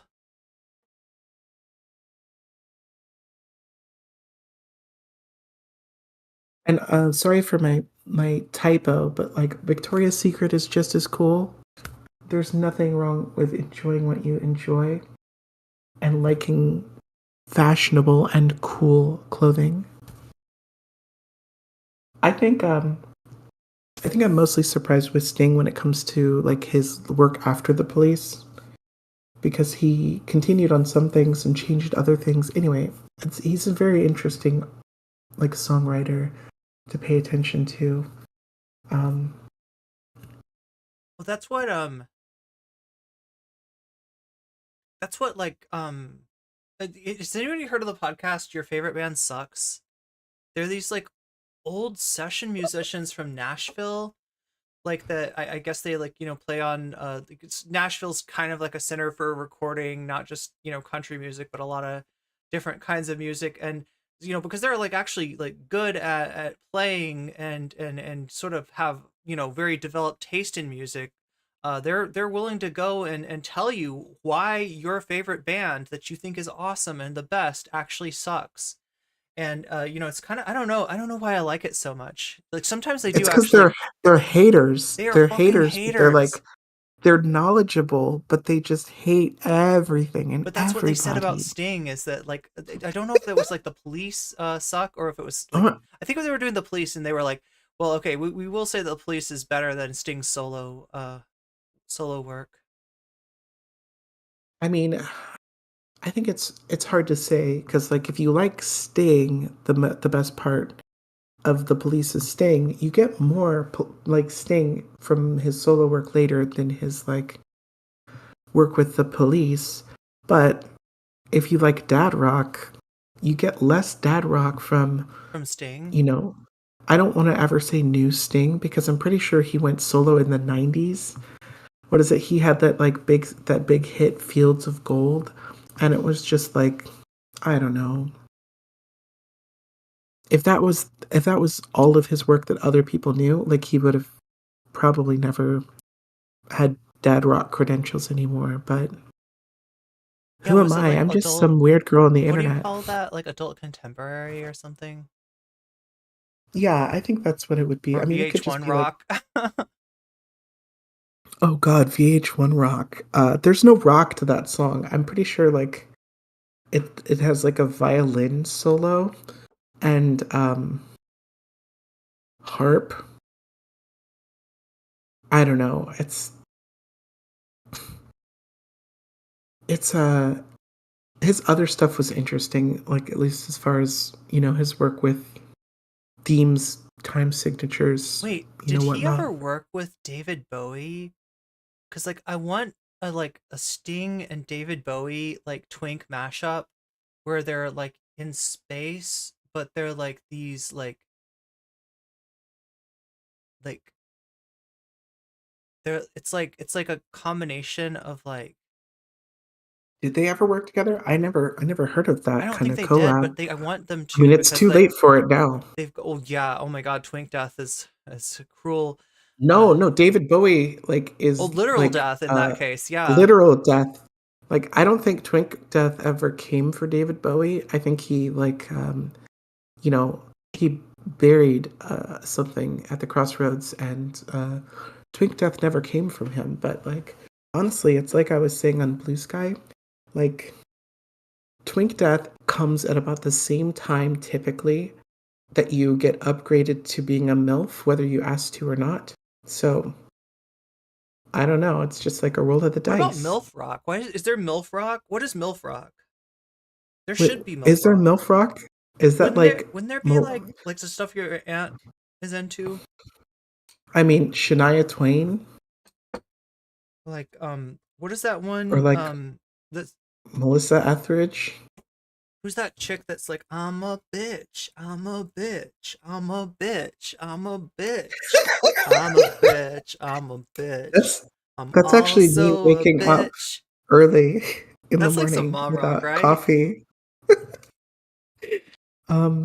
I feel like when Alanis Morissette, yeah, That's a great one. Oh, she's I'm a good. bitch. I'm a liar. Wait, I she can't did see too much she more did of a it. police song that was really good. We can't listen to it though because of copyright chat, but she does a cover of King of Pain, which oh my god got ridiculed mercilessly on Your Favorite Band Sucks. Like they made so much fun of that song, and they were absolutely right, but somehow Alanis managed to like bring like a lot to the table on.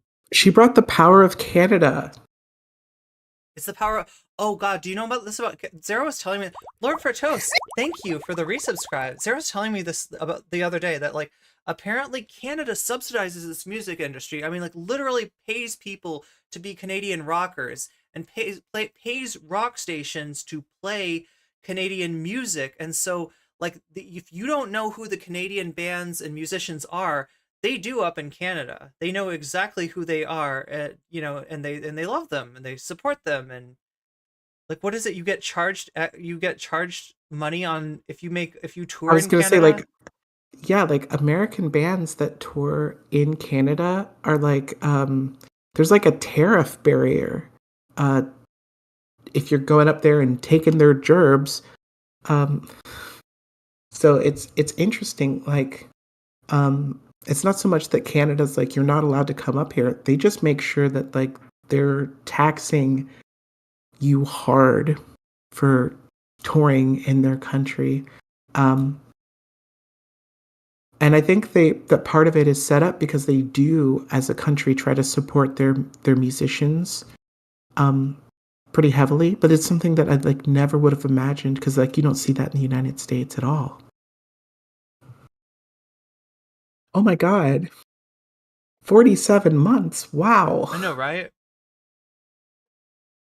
That's huge, Lord Fatus. That is amazing.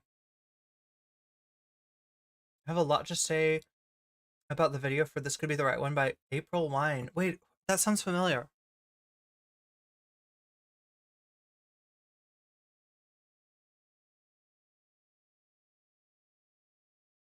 Canada just Oh, the wants, Spice Girls. If you want to be my lover, you gotta get with my friends. I mean, they do rock. Even if it's not rock. It was Hard. Spice World. Spice World was funny. Ozzy, is that dad? I don't know. I don't think Ozzy knows either. Going off the rails on a crazy train. I definitely think Heart counts. Heart. Yeah. Heart. That's a Does cool that mean band. that is it a sound or is it like an era? Because like it like I think you it didn't I think it show us your mostly has to do hummus. with like a combination of like a sound and an era. Sabbath is too hard to be dad rock, but it's not hard enough to be dad metal. Wait, is Dad Metal like Iron Maiden? I don't even know if Iron Maiden's really like hard Reba enough to be McEntire. like metal. It's like yeah, with the show. Like I feel like somebody I knew used to watch the. Oh my god! You know what this There was a means, show Irene? of Reba. You know that we're gonna have to make a tier list now. Not today, but on a special day when chat gets something special, we're gonna have to make a tier list of the dad rock and the MILF rock bands. And we're gonna have to rank them based on some arbitrary value that we're gonna decide. Iron Maiden and Sabbath.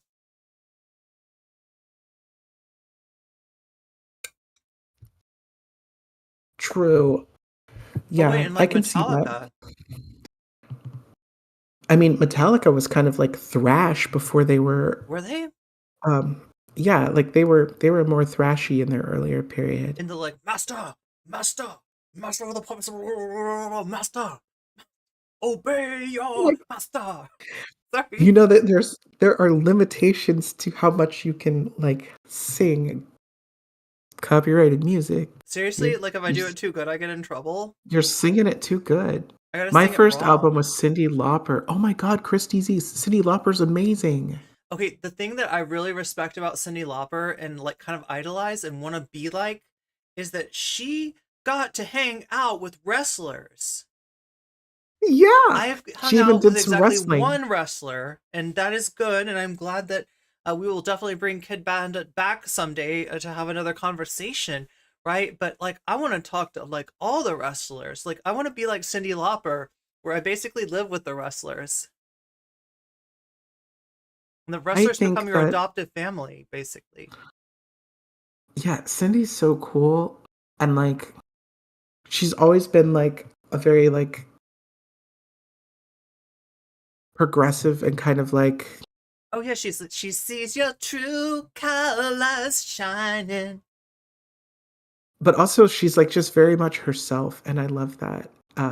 She has like the best outfits. Oh my God, first CD was Snoop Dogg, Dog Pound. Wow. I remember that album. I remember that album very well. You met Hulk Hogan back in the 80s? Can you call him for me? Like, I want to meet wrestlers. Like, I just need to meet all the wrestlers, right? And get involved in their drama. I don't want to deal with this drama anymore. I want wrestlers' drama. Wrestlers' drama is the best. Don't you agree?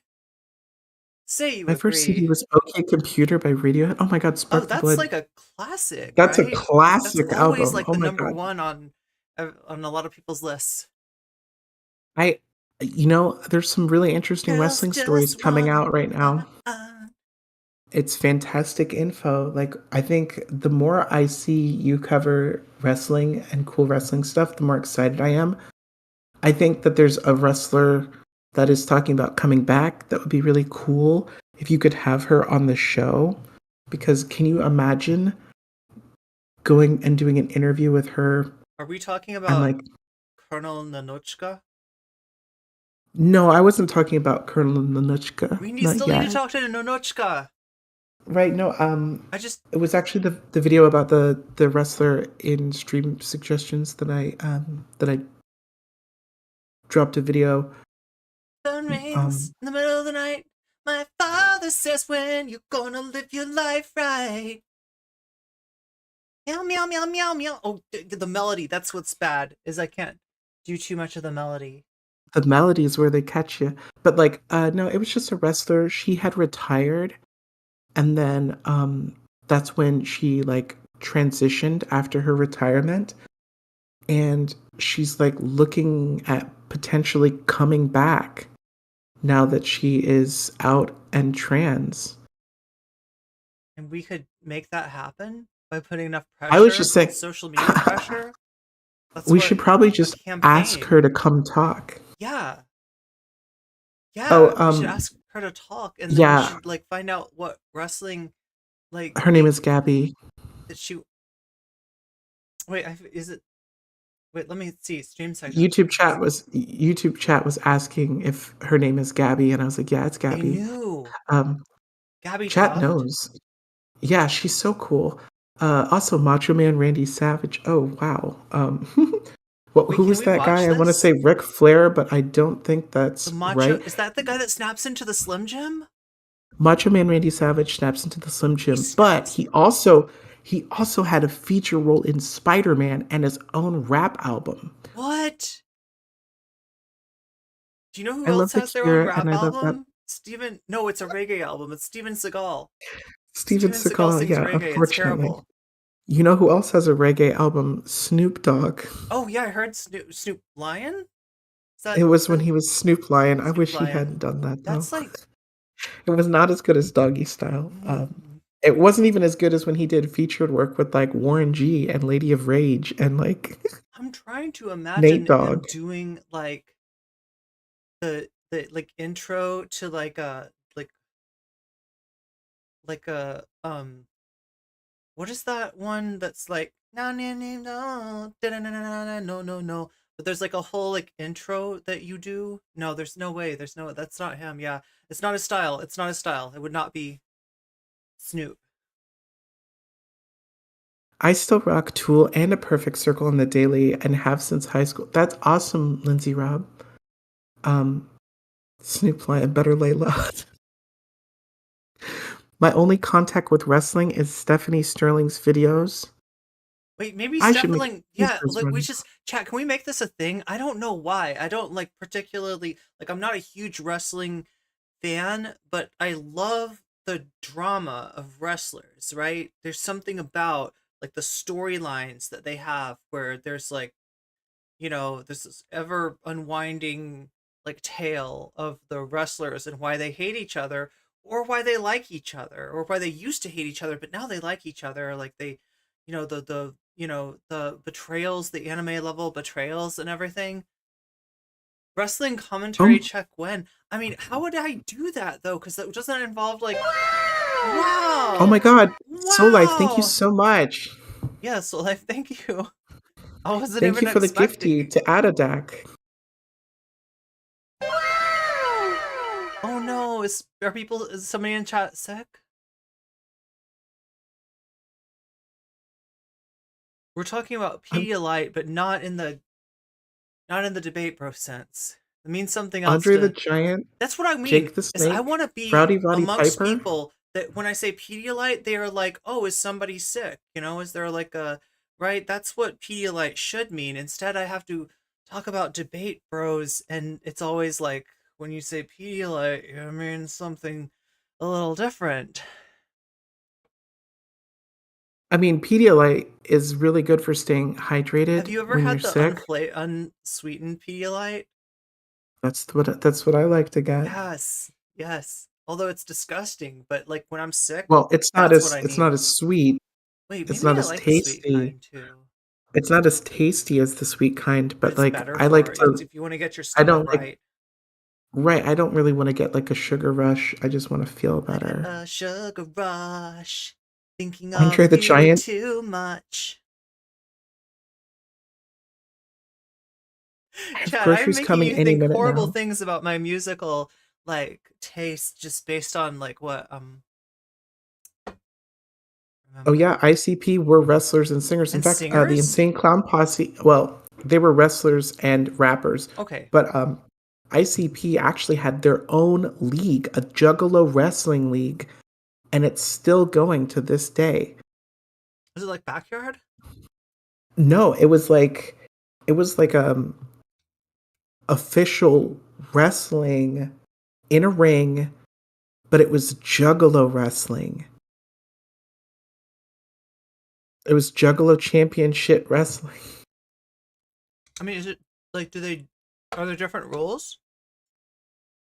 Um, Unfortunately, Juggalos are still considered terrorists based on the deeply unfair like laws and rules in California and how those are defined, I believe. We're gonna get me in Juggalos, trouble by saying good things about Juggalos.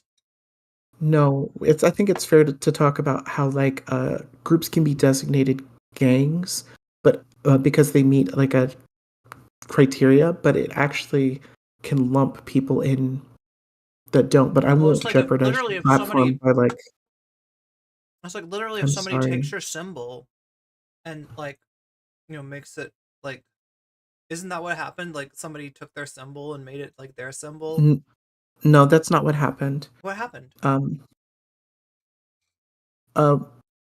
So like, in order to be classified by a gang because of the like racist like definition criteria and like legal structure surrounding how California specifically defines gangs, I believe. Um,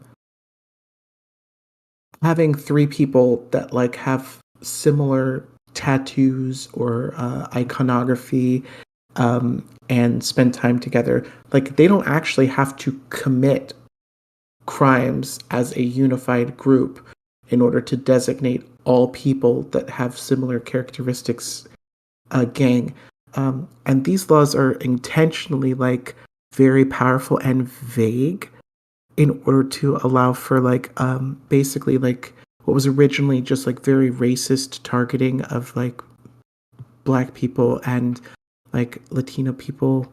Um, so it's unfortunate that ICP was labeled a gang. Um, but Like the is the the band like are the two No, members no, of the band somehow in no, trouble for this? just juggalos. Like just the fans of ICP as a group, juggalos are considered a criminal gang. Um, and because of this, like there were actually some major court cases um, that actually Violent J and Shaggy Two Dope, the members of ICP, helped out legally, and they tried to. Oh my God, chat's just going off with all of these factoids. But yeah, like I think the state of California, the FBI, and several other like federal or state organizations consider juggalos criminals because they have similar like iconography, like the hatchet stuff and um, the clown paint, and they're a group that considers themselves a family. Um, but there's it's very unfair, and it's sad because the court case was basically like not heard by the Supreme Court, I think. Wait, the Supreme Court, Um, like the 9? Like those people? yeah, I'm pretty sure they refused to hear the case despite like um I the want to see original. ICP go to the Supreme Court. That would be so They fucking they sick. literally They would tried to. climb over the desks and stuff and they would stand up on the ICP. desk and like rap at the judges, like state their case through like a song. Well, no, No? like I said, Shaggy Two Dope and Violent J tried to use like their money that they have from being massively successful recording artists to support the juggalos that were unfairly like harmed by being like labeled as gang members and kicked out of like the military. Well, I know they usually say that you should never let somebody who's not a lawyer act as your defense, but I feel like I would feel comfortable with with I mean, they Shaggy Two paid Dope and lawyers. Violent J as my attorney, as acting in the as my legal counsel, and No, I mean, I think they paid lawyers in this case. Are juggalos Nephilim? You'll have to tune into my video essay that's that what I'm I'm currently thinking is writing to maybe they find have out. Nephilim powers that they could use on the judges. That's what Like, I'm saying. Normally, you'd say it's got to be somebody, like anybody will tell you that, if you're your own, what is it? You're a person who acts in their own defense is a fool or has a fool for a client or something like that, right?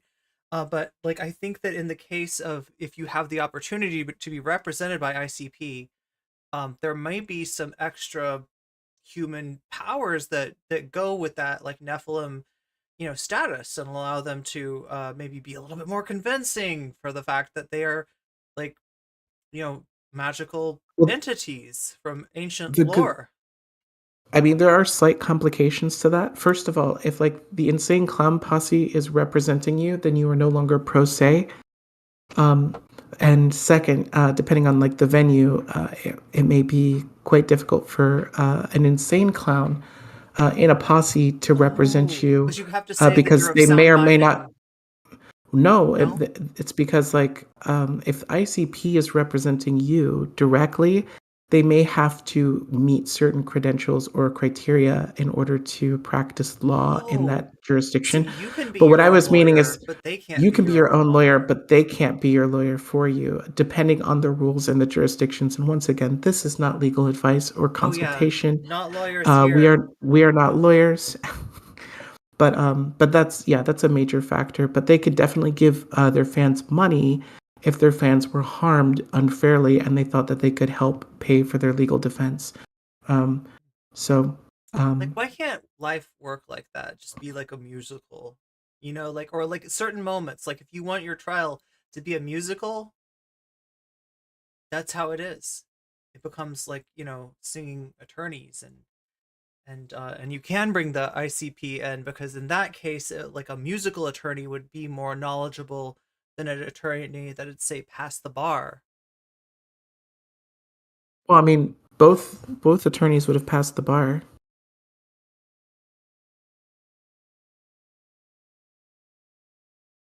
But if you could have like the powers of a musical, all you would need is a montage. Yeah, just show the jury and the judge a montage. Are fields of the Nephilims? See, this is a much more complicated question. As I said, Is that a band? in my upcoming video essay about the Nephilim, I Called will try to go professionally into. Down with the Clown, right? That's the working title. No, It's not Down with the Clown.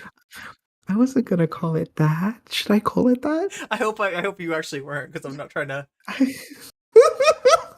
Well, now I Spoilers. gotta find a new title. Oh God. Anyway, it's I still have some more like shooting I have to do before I can even get to editing Down with the Clown, soon to be renamed. Okay, that kind of shooting. Like I There's have a to few different kinds. more. I have to film more parts of my video essay. That kind of shooting. Okay, that makes What sense. what else did it sound like I was talking That you about? maybe had some sort of, shooting to do, some reason, zombie What? horde that you have to defend yourself against first. I don't know. Oh no, nothing like that. Goodness, no. Like that's not even. I was like, that's. I I don't want to keep you from that. I Like, thought you were saying that I was gonna do something on some kind of fan site somewhere, and I was like, oh my a God, I fan wouldn't talk site. about that. Oh, yeah, there are several types of shooting, I suppose. Zero fans. Some of us are shooting stars. I do love that Shooting Stars song. Like I know it's like an Is ancient that song, one? but I love it so Is much. that's got to be copyright, right? It's definitely copyright. It's by Bag Raiders. I can't even get away with the JoJo thing that's like dong dong bow bow bow. You know that thing from Yes? You can't even play that, not even just the JoJo part. Like they should Oh God, understand if it's a JoJo reference, it is by nature transformative content, right? maybe. I mean, I What's think in JoJo what's in fans would be able to articulate that. We're on a side quest at the moment. We're on a bit of Oh, a side roundabout? quest. Yeah. I'll be roundabout. That is kind of yeah, that's a song. Oh my god. For a second I was like thinking you were saying we're on a roundabout because we're doing a side quest, and it's a bit of a like we're throwing you for a bit of a loop. If you're seeing me standing here in front of Keffals, you're expecting me to explain this weird drama, but instead I'm explaining what the nature of the ICP I mean, I and wouldn't say that. how they should be able to act as musical attorneys for any one of us, should we so choose, to allow our life to become a Jugulo inspired musical I think with wrestlers. They instead are of having wrestlers, right? like a musical lawyer ICP, I think it's better that they keep making parody films. I wouldn't want to keep them Like away from that. Yeah. Are they they made always that about one the Wild movie. West? They're not. I mean, they had Big Money Hustlers, which was definitely a western, and then they had Big Money Rustlers. See, that's the one that sounds like it should be Western. Like Big I Money mean, Hustlers could be like, it could be like, what's that movie where they're like ginger snaps and they like, this one chick's a werewolf, but then the next movie they're in the 1800s, but she's like not bitten yet. You know, where they have oh, like a one part that's like now, and then the next part is in the past, and then the next part is like in the future. And what would the future one be? I'm not sure. I wanted to clarify that like the original Big Money Hustlers was not a western, but like they did a Big Money Rustlers, and it Yeah, was a western. that's how they should do it. Yeah, it needs to be like that.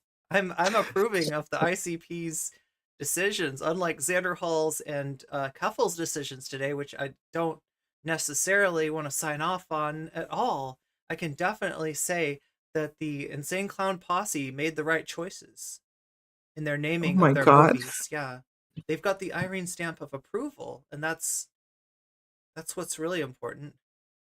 I mean, you know That's who all the else they had? credibility you need, right? It's true. I mean, they had quite the cast. Um, The cast? oh Wait, who my else god. was in it? I mean, what is it? They had Jason Mewes from like Clerks Oh, in that's the Big guy Money that's the skinny Rustlers. one, the tall one. Yeah, That's guy. the J and Silent Bob guy. He was the J one.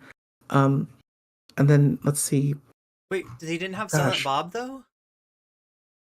I don't think they had Silent Bob in They were this like one. rare. You like buy one get one free. No, I mean, that would have made sense actually. it's like They Shaggy and had Scooby. You Rudy. can't be like, I just want Scooby, but not. It's like they're gonna come along because one of them is gonna make an obscenely large sandwich, and the other one is gonna secretly eat it while that one is turned away doing something else. Right? That's just gonna happen with Shaggy and Scooby. You can't really have one without the other, right? Yeah. Because they need They two also of had them to be able to operate the barber's chair or the restaurant, the fake restaurant that they set up in order to trick the monsters into thinking they're in a completely different situation than chasing them through the spooky mansion or wherever in trying to lure them into the trap, right? That's no, we're just like we're cutting your hair. Yeah, just sit down here and get your hair cut. That's all. That's they no also shoe had shine. like what is it? Mick Foley from the WWE. That's a wrestler. Yes, Yeah. yes.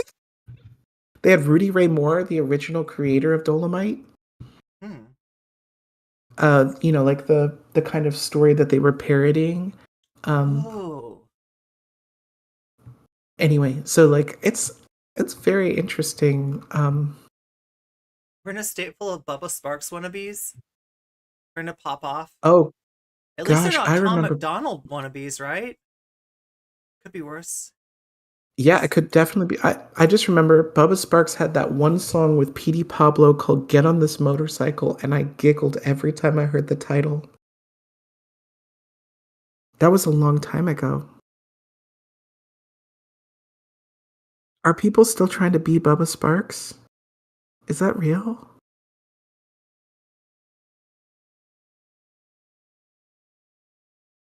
Nobody answer that for me. Noochie Boochies. Wait, is that a Jay and Silent Bob thing? Yes. What does it mean though? I think I had a stoner friend that used to always say Snoochie Boochies. I don't know if I know what that means. I think it's like weed or something. It Or makes like me their feel like secret language, this so that probably. they feel like that nobody's gonna know what they're they're not gonna get busted because they're like, no, we didn't say weed, we said Snoochie Boochies. That was Oh, clearly okay. it was clearly not Yeah, intended.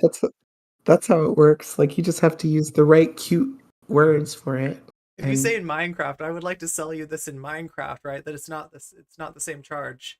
You get a Minecraft charge where you get they make you go dig some diamonds or something. I don't know, chat. Some redstone, some diamonds, a little lapis lazuli. You're good. You're no tell me sort of more. criminal Tell me more about this lapis lazuli. If someone brought me lapis lapis lazuli. lazuli, I would probably melt. Like You I'd are you just be like, talking about the "Oh crystal God." gem lapis lazuli? Oh You no, would I'm melt? talking about in Oh, Minecraft. oh, if they did it in Minecraft, yeah. Yeah, no, That like is in like one of the Minecraft. better gifts there. Yeah, if someone was like, "Hey, I saw you, Zero, and I was wondering," I know Vaush thinks that I should approach people more often when they're at like a restaurant or in a I cabin know or that maybe. Vaush thinks that Uh, fusion is just a cheap trick to make weak gems strong.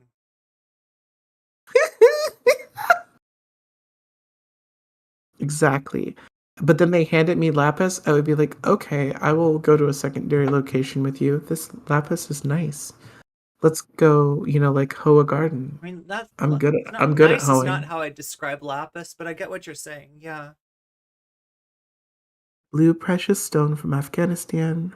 I'm just looking out for you, Soul Life. Oh, also, how was your hummus? Did you manage to complete your Yeah, hummus yeah, I task of got it. eating it? I added my I see hummus you to my bouncing the hummus away.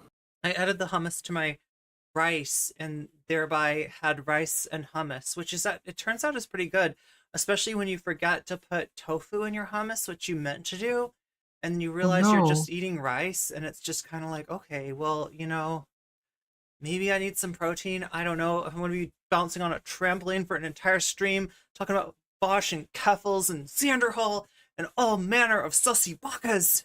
Sus. They're so sassy. Sus. I Chat. don't even know why they say they're I'm just so hissing too much. sassy. I forgot what that sounds like on the recording. It's not great. R.I.P. headphones. Hummus has protein. You're right. You're right. 2 different kinds of protein, nonetheless. Tofu and hummus. Well, That might be too much. That might be overkill. I don't know. Should I let you get back to diving into I guess we should finish this depths of deep drama? dive down into the What do you hearts and what do you think? souls of this is like. What does chat think? Does chat have any last requests? Is anybody on here like salvageable, chat? Do you think? Who should we be looking to salvage from the frickin' like flotsam and jetsam that was the Vaush Clout network, right? What can be saved, right? Is anything of value ever really lost? That's what I'm asking. Snoochie Boochies means hello, farewell, or straight up F you. Oh, it's like the Smurfs. Like the Smurf can mean anything. It's like redacted.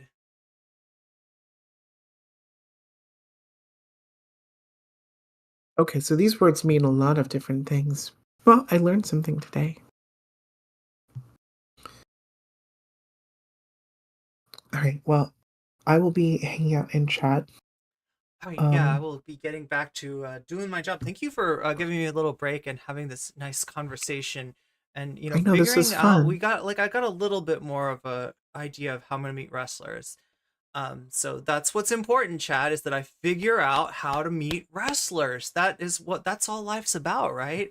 If you know wrestlers, then anytime there's trouble in your life, you can You can go to them for their help, and they will help you. They will get shit done. That's what wrestlers are known for.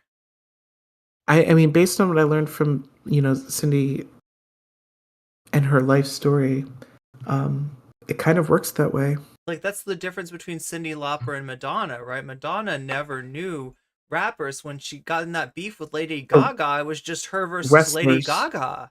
She had to face Lady Gaga all alone. That never would have happened to Cyndi Lauper. Cyndi Lauper has wrestlers, right? And so it wouldn't have even Gaga to that point. The second that a melody was stolen, there would be an acknowledgement and an apology and an appearance that's mutually beneficial to both public figures. Oh my god. Oh my god. I may not survive. You may not survive? I might not survive. Laughing about that was, I'm sorry, that was so silly. I don't give you enough humor, chat. But here you go. Today's special. Just for Today's you. special. I mean, I'm standing in front of a giant vaporwave like pile of garbage. Yeah, I'd say it's special. Are we ready to do more of this? Are we ready to get through this? Power through? It's time, chat. It's time to finish Keffals. And yeah, that's just a taste of the upcoming podcast. I heard you like podcasts. Is that true? Especially podcasts that are funny, when I very rarely... Do you know what I mean? Like, I can't be this funny about Keffals, and I mean, it can be a little bit funny, I guess. There's something to laugh at with Xanderhal, I guess. Vaush, sometimes, the fuck. Okay, wait. Does this get... No. Let me see if I can find this. There is something really funny that Vaush did. Finding out this information makes me just completely fucking furious that he would not disclose this information while he's trying to police who I can and can't be friends with. So that this all came out on a stream that he did recently. So it was this. He was talking. I think this guy's name is Ethan. Oh no, I think I know who this is. I can't get over the fact that people are using "you don't have any friends" as an insult. Like, are you real right now? Like, that was just Keffals. I don't know if she meant it as an insult, but he's responding to when I got even mildly heated in our conversation, where I was basically insinuating that if you treat people like this, you're not going to have any friends. And I stand by that.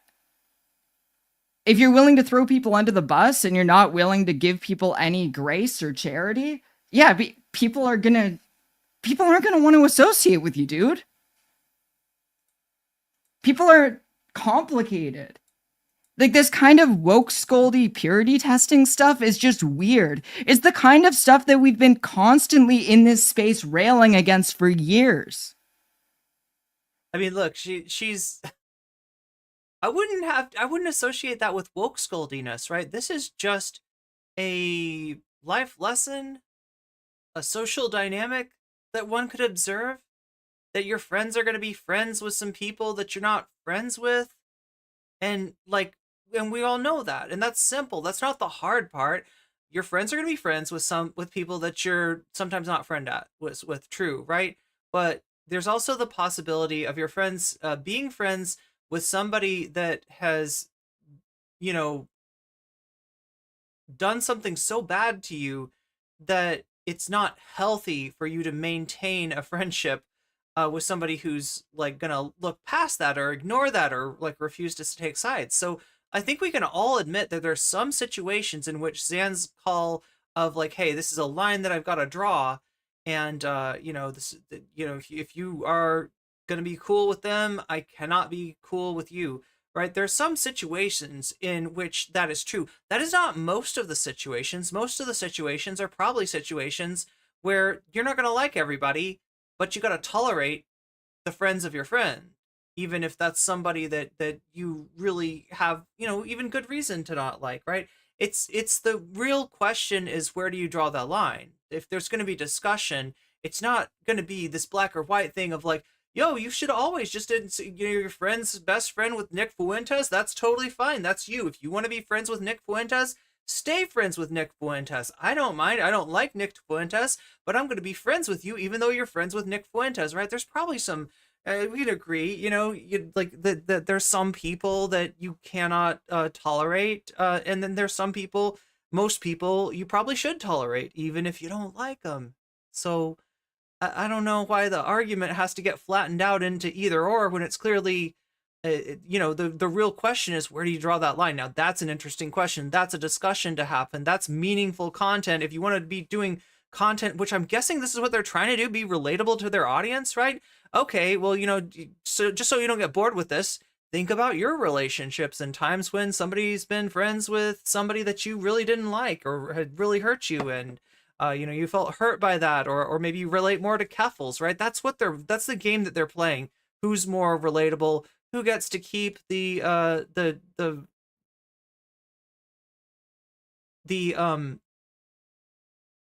chatters that like both streams, right? That's the question that we're asking.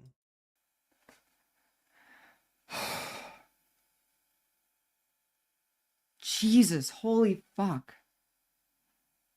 Jesus, holy fuck.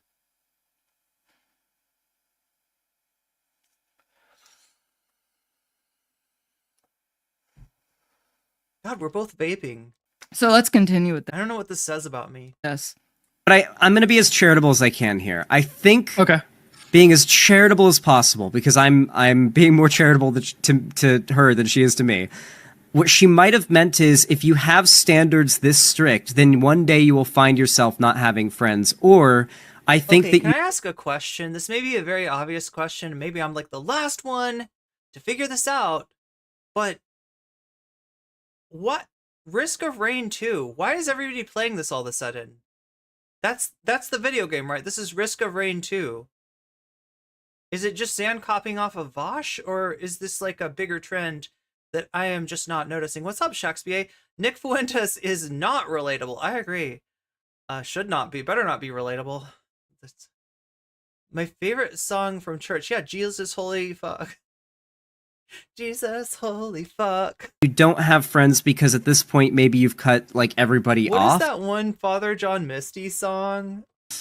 And I certainly am quick to cut people off, but I mean, come on, Keffals is also a YouTuber. Like, I could very easily and shamelessly Like, just Jesus Christ, girl. like call in a dozen or so people to just like be in VC with me in my Discord and become friends with them, right? Like, I'm not to talk anyone down. It's just like the fact that I have the friends that I do means a lot. Like, That's oh no. Okay, so you see what's Okay, dude. happening? I see them as extensions of myself. And as well, like there's not even like the okay, that's weird. I see That's them as really extensions of weird. myself. Wait, let's go back. He a little sees bit. his friends as extensions of himself. That's fucking weird. Okay, that's Like It's- talk anyone down. It's just like the fact that I have the friends that I do means a lot. Like, see with me in my Discord and.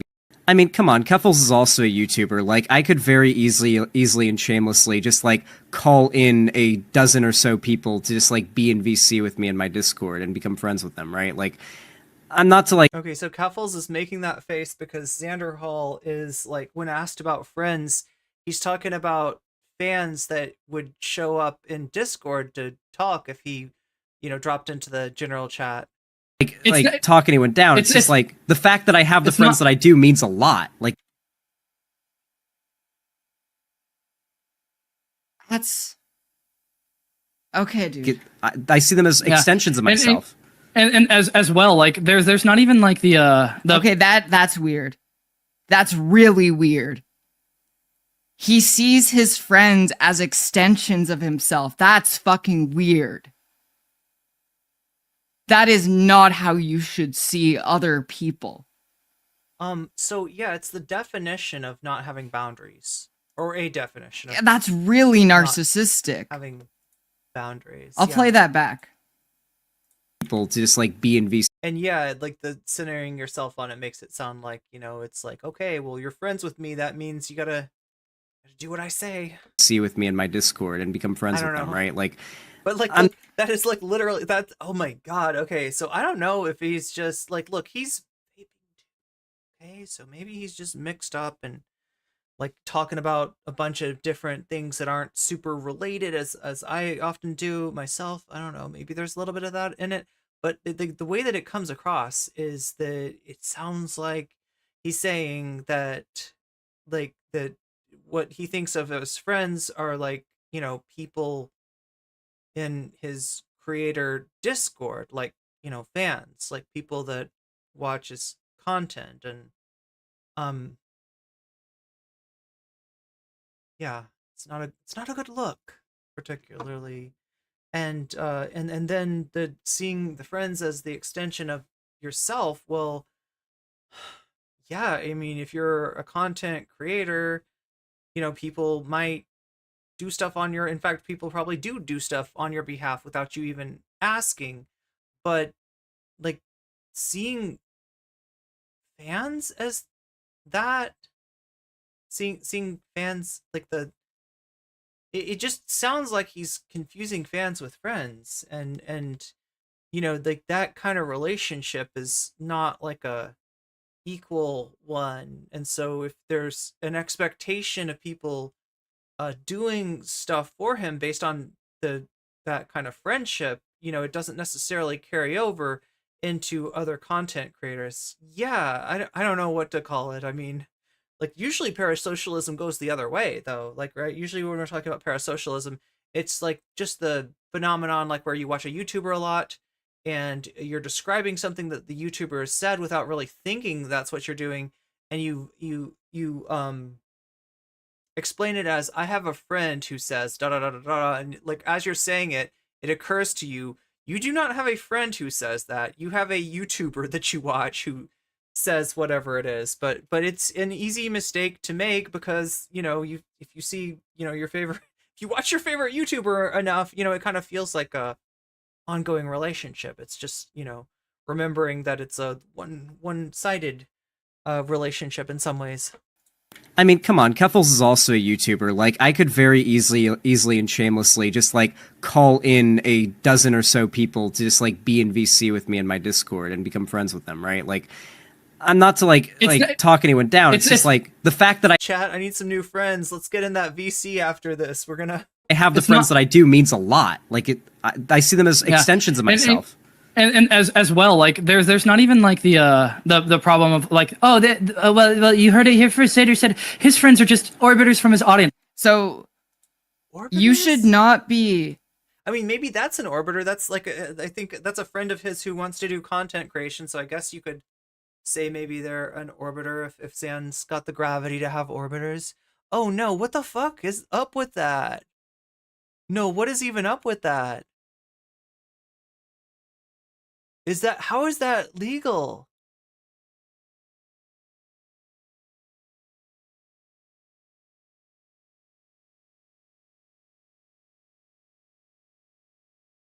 How is that even legal? As a content creator, making friends with everyone from your audience and seeing Making friends with everyone from my audience. Oh wow, Chazardus, thank you. Or is it Chazardus that I have to thank? Yeah, Chazardus, thank you for becoming a sponsor, renewing your sponsorship even. Simon J, also thank you for renewing your sponsorship. I don't know, what these messages mean, but if you're ever in chat when this happens, just like let me know. Be like, oh yeah, I just like re-upped my membership, because I don't even know if those are real. It feels like it just happens like a month after somebody signs up, like regardless of whatever. Anyway, this is, I mean, like, look, this is like, I don't know, like,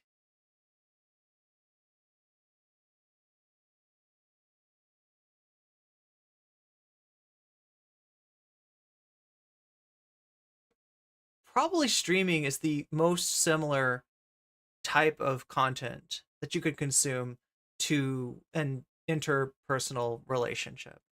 And so that has something to do with it, right? Parasociality, though, was observed a long time ago. The literature on it goes back to the 50s, and I'm sure maybe there was even some, with over the radio, right? 50s is like the mass adoption of television for people that aren't necessarily, you have to be rich, I guess, when television started out. But then before that there was a radio, and would you listen to like a radio, is it called a radio opera, that thing where you do like the sound effects live and you do it's like a dramatic production, like aliens? Yes, aliens. It's like some kind of a war of the worlds. A war of the worlds. Yes, that's them as extensions of yourself. There's a power imbalance between you. Power imbalance. I mean, like, correct, Keffals, correct. Real Soul Life, thank you for the gift sub to Rotes Papier, who just got a gift sub. You will no longer have to see that ad break that I keep on forgetting to tell people about, that happens at the top of the hour. It happens at the middle of the hour. It's like 1 minute and 30 seconds that you're unable to see the content that I'm doing and forced to see whatever the hell it is that Twitch wants to show you. But yeah, you can get out of that through a Twitch Prime sub if you have one, which is free to you and puts money in my pocket and helps the stream keep going, gets us closer to our sub goals and all the good things, and gets you emotes too, in addition to making you not see the ad break. You can also pay $5 on Twitch to do that. I think it's $6 on mobile if you're on mobile. And if none of that works for you, there is a chance, right, that just through the act of being active in chat, that you might receive a gift sub, because people who give gift subs probably will notice that you don't have a sub and be like, aw, that's not right. And the people in your audience, many YouTubers. Do y'all consider the friendships y'all make here in chat to be parasocial relationships? That's not exactly the same, though, right?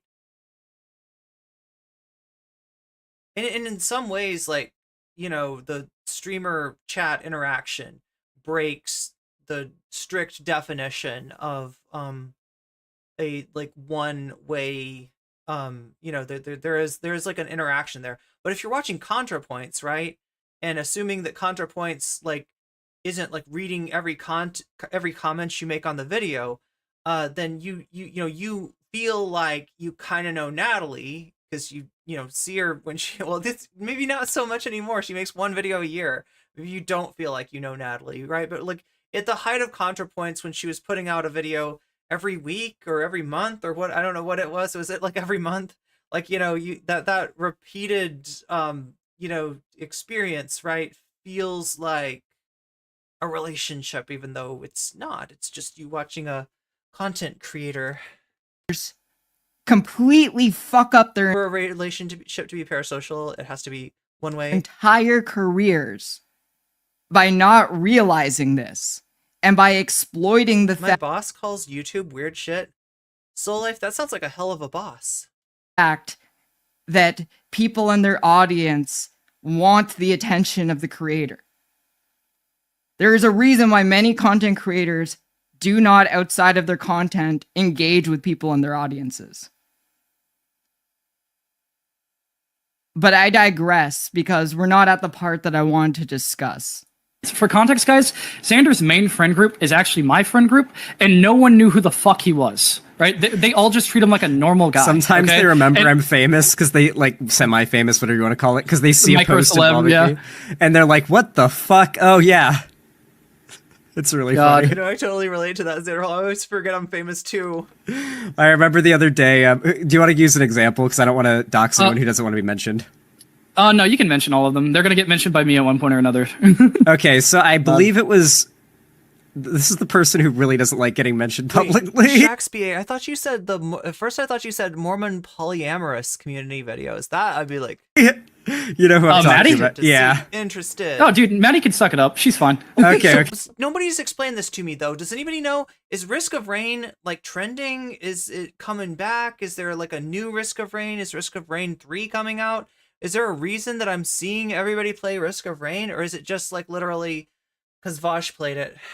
Okay, I just know she's gonna be mad. So this is Risk of Rain 2.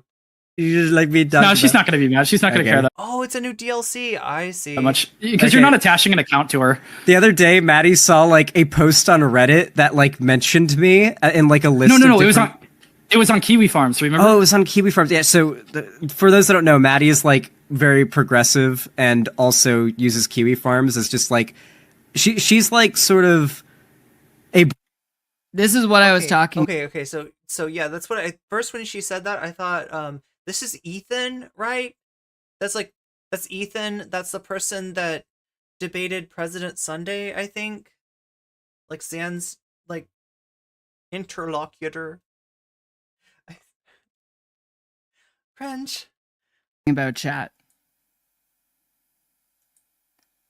Yeah, I think that Zan didn't want Ethan to say Kiwi Farms either, but because Ethan said Kiwi Farms out loud, it made Zan have to say it. Yeah, it's probably better not to say it. Zan's friend is Probably better to say Mango Ranch or something, because I'm sure they won't know progressive and also uses Kiwi Farms. You know, the progressives that use the far-right internet harassment web. We have probably dealt with those people once, right? At least. I mean, they're in terms of in chat, right? There was the panel show where I was debating about the Kink at Pride stuff, and yeah, we got hit with the hate raid after I mentioned a certain, I think it was called like Downfall or like Pridefall. It was like some kind of op that the bad people had done, and I think I mentioned the name of it, and we got like the biggest hate raid I've ever experienced on YouTube. But I was done with the debate, so I was just like, what's up, guys? What's going on? Little hate raid to boost my numbers? Don't mind if I do. Like, just fucking... I just acted really silly in front of them and tried to let them know that I was laughing at them and that they weren't getting at me, because like that kind of harassment can be pretty persistent if you give them what they want. And I'm pretty sure I didn't. I'm pretty sure I just weirded that they were like, this is a weird streamer chick. We're not hanging out any longer. Website, they got me swatted. Browser of it. She doesn't post there ever, but Yeah, she's not a she poster. looks at it, and she mostly just RI on looks the at inside. like, Yeah, she looks like mostly like animal abusers, like that one lady that I covered. I forget what her name is. Kiwi Farms is still up. Yeah, it's still up. It's just really hard to access. Okay. And it's also very insecure now because Cloudflare So dropped. he's saying that they're like there's like they keep track of animal abusers on the site too, like that that's sometimes the people that they harass are doing like okay, no, this is like I hate to say it, but Keffals is onto something. Right? The casual way that he's talking about this stuff, like it them, and that's like the best like proxy service. like I just get really sus when I hear people talk about the good side of Kiwi Farms, right? And look, I'm sure nobody's like, completely bad and but Online. That's thanks to Keffals, which is actually, I'd say pretty based because Kiwi Farms does some bad shit, but they also do some good shit. yo, did I call that or what? Damn. Wait, are we talking about nodding in chat? And Mormon polygamy, but not polyamory necessarily? In absolutely no circumstance do you need to hand it to Kiwi Farms. I always say, you do not, in fact, have to hand it to them. That is true. Yeah, ask Xanderhal. No, I mean, like, I don't know. I've heard people say that, like, they go after people that are bad, but I'm just like, the kind of people that say that are the kind of people that are like, it's not so bad. Like, right? And it is, in fact, for those of us who have, had to look up our names on it, yeah, it is so bad. It's fucked, okay? And, yeah, Keffals actually did have a lot of those people obsessing about her for a long time, and probably still. No sympathy for the devil. Yeah. I'm sorry, but like this is like, this is making Xanderhal look worse, which I didn't know was possible, but here we are. What the fuck, dude? Here we are. The good side of Kiwi Farms. Thank you, Xanderhal. I do wish that like the group of people on Kiwi Farms that are like going after people who like blend chinchillas and the people who are just What else is fucking going on there? Oh my god. Okay, I didn't need to hear about that. Oh my god, I didn't need to hear about that. Look, I had a smoothie for breakfast this morning, okay? I definitely did not need to hear about that. just transphobic weirdos that are like just like harassing people. I think that are, I think that a lot of the people who gather on Kiwi Farms are even whenever they're attacking someone bad, they tend to be not great people themselves, and they're trying to justify who they are by it's like pedo hunters who like either actually ruin cases or just. It's clear they're not chasing it because they care about it. It's clear they're chasing it because they want to feel like a good person. Like, they're doing a good thing, objectively, and I wouldn't get rid of them even. Maybe some pedo hunters who fuck up evidence, but, like, I wouldn't even call them good people. I just wouldn't. Yeah, like, Zan, like, listen to your friend. Like, it's a complicated thing, but yeah, basically... They are not doing a good thing, right? Xanderhal just called Kiwi Farms a complicated thing, and both sides Kiwi Farms. I mean...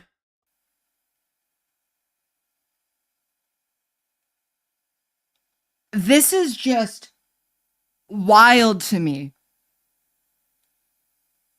This is fucking insane.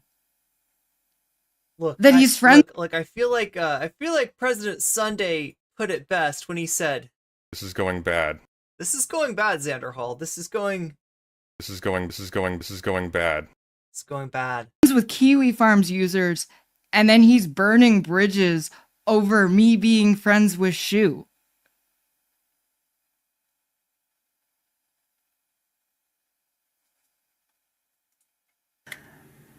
When it comes to Maddie, she's just very much a watcher, and she sometimes just tells me, like, here's what they're talking about on there.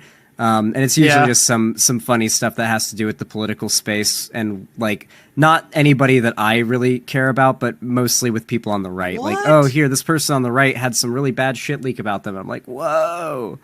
But yeah, See, like, she's basically. There's a red line for me. There's a red line for me. I cannot be like friends with people that are like,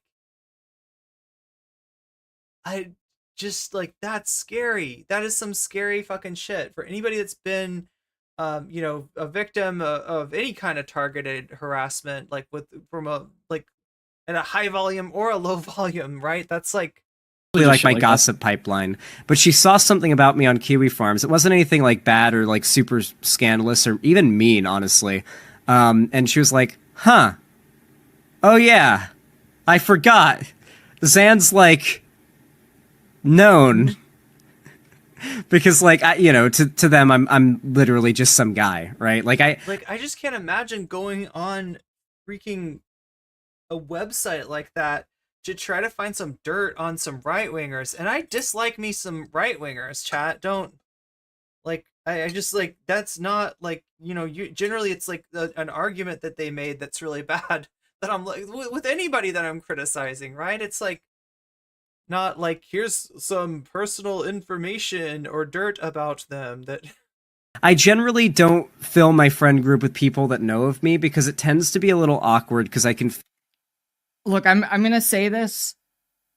Both sides in Kiwi Farms is like both sides in Zara said he should have stayed with Pig Puncher. the Nazis. If you are Well, what would you say about both sides in Destiny, Keffals? What would you say about that? a user of Kiwi Farms, you are complicit with Kiwi Farms. Xanderhal has absolutely no fucking right to judge other people on who they choose to be friends with. Well, he's friends with Kiwi Farms users. Wait, did he actually say that, Michael S? Did he actually say I don't have friends? Did I somehow miss that part? Because there's a smoking gun right there. Anyone who is ambiguous or supportive of the farms or the farm activities is not a safe person to be around. Zan will overlook anything if the person flatters his ego. Yes.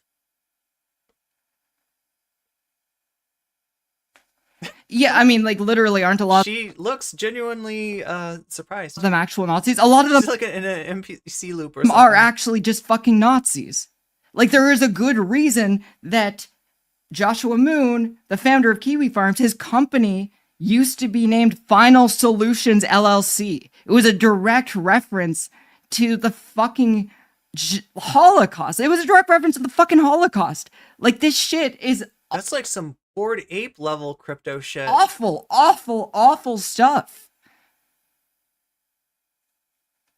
feel the imbalance in like how much. How many of you are aware of the Bored Ape Yacht Club and the just plethora of like fascist dog whistles that they add in the most obscure places? Has anybody have other people seen that video? I think it's creepy that he thinks he can be friends with fans. It explains why he had a harem, quote unquote harem. Let me just make sure that everybody knows my chatter there is not implying that Xanderhal had a sex cult, because that would be ridiculous. It was a inappropriate Discord server. They kind of like are into me, if that makes sense, right? No, I get that. Like when I ran like I run like a Final Fantasy 14 free company, and a lot of people that in there are Zan's friends or not fans. I can't speak. Yeah. Sorry, guys. Some of them sometimes get them mixed up. You know, A lot of people in friends. there are Zan's friends and fans, right? potential friends. Hold on, chat. I'm so sorry if my face isn't obvious. I got a shit webcam. I'll get a better one at some point. Yeah, for those who don't know, Ethan has Bell's palsy, and that literally paralyzes half your face like a stroke, but longer. And so, like, when he was doing that debate, he basically had to, like, talk through slurred speech from, like, Bell's palsy. Half his face is paralyzed when he did that. And he's probably feeling a pounding migraine. based on. Yeah, it's not been great. And couple that with the fact that I'm already like a brain damaged dumb fuck. Like literally. Speaking was already hard enough before my mouth didn't like the muscles in my mouth didn't work. Yeah, I'm should tell fine the though. brain damage story. No real victimhood here. Just a dude. Yeah. I'm trying to remember Bell's palsy is like with the trigeminal nerve. Yeah, it's like a it's a cranial nerve issue. Like one of the nerves that feeds that innervates your face is having problems, and so you can make movement and even just like holding like a neutral look on your face really difficult. No big deal. You should have hammered him. Oh yeah, sorry. I could have been a fucking cuck and said, "Come on, man." Yeah, why does he sound amused talking about Bell's palsy? Bell's palsy is a scary thing to deal with, from what I know. Let me speak. It's already hard enough. Got Bell's palsy. Come on, man. But I don't want to be like that. Yeah, I got some personal boundaries I got to be above. That's true. But yeah, that moment when he denied the idea of like there being hate raids coming from Seanhead, that was the time to outwoke him. I think that's when I would have used an example of So if there is an edgy comedian would have outwoked. Oh god. Such as Dave Chappelle, who makes some edgy jokes about, say, trans people, and his audience goes way further. This makes like knowing this, like having this knowledge now that Xan is being fed information from Kiwi Farms makes me Outwoke him like a woke scold, perhaps. not trust him whatsoever. Like, you have to think that if he's getting information from Kiwi Farms, you can't outwoke me, buddy. Like, how much of his content is informed by information compiled by a far-right harassment forum? Like, this shit is worse than tie-in 2B2T. Any of the shoe stuff. I'm honestly disgusted that he's engaging in this. That with it than he does, and like people are like, hey, you need to like clarify what you mean by that. You need to clarify that you're not a bigot because people are taking it that way and they're acting on it. Do you think those people are unreasonable? Because I think what Shu did was far more direct than a edgy comedian doing that. He can't even unite his audience with him on that one. Like it isn't even, it's barely a fucking implication. I understand. I'm going to say Dave Chappelle explicitly said trans women aren't women, and Shu supports trans people. Like, what the fuck is this? Like, all of this shit is just absolutely disgusting. I'm just, as this stuff has gone forward, I have just been so shocked at his willingness to engage in bad faith, at his willingness to lie. Yeah, Dave Chappelle said Team Turf. At his willingness to completely misrepresent people. I mean, don't get me wrong, though. Shu is bad for trans people, like buying into the, the groomer narrative, buying into the freaking Shuanon shit, like that. I mean, this is harmful for trans people, but yeah, nominally, if you ask Shu on Head, if you say trans rights, Shu on Head will say trans rights back. Probably not something that Dave Chappelle would do. Say something that is going to sound ableist. You must hear me out. I love it when a debate bro says, like, let me tell you something that's going to sound ableist, or let me tell you something that's going to sound racist, or this is going to sound hella misogynist, but just let me tell you this, okay? Just let me lay this on you. You haven't been paying any attention to Xan then, Keffals. Understand that a lot of people on the left are a little like on the spectrum, right? I do not know anyone who like a single autist in this world who cannot catch that level of unsubtlety.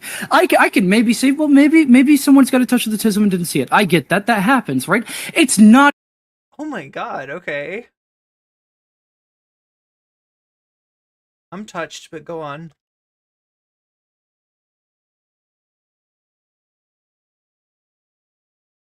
Even that. So there was a super chat, Pepology. Back when the Balenciaga thing happened, Xan told Vaush he didn't care if him and Shu are friends. Yeah, we're going to be watching the conversation between Xanderhal and Vaush after this. Xan is what again? Well, he calls himself a progressive. Like most recently, right?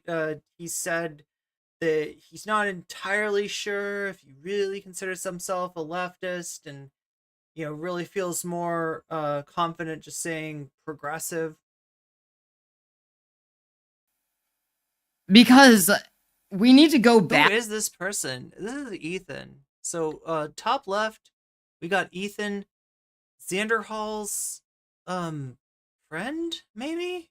Or Discord associate? I don't know. Zan brought Ethan on and then sent him over. It was the weirdest thing, right? You know how we were talking about like Zan has like a expectation or sees the friends as an extension of himself? Well, it's like this friend was literally extended to go over and debate President Sunday in his place. So, yeah. Back to this conversation. Did I miss Danny? No, you did not miss Danny. Danny has not been around. Why would Danny? Oh, did I put Shu in the title? No, that's the difference. Shu is not in the title. Danny comes to defend Shu, I think. Conversation. I need to know why the fuck this is happening in the first place.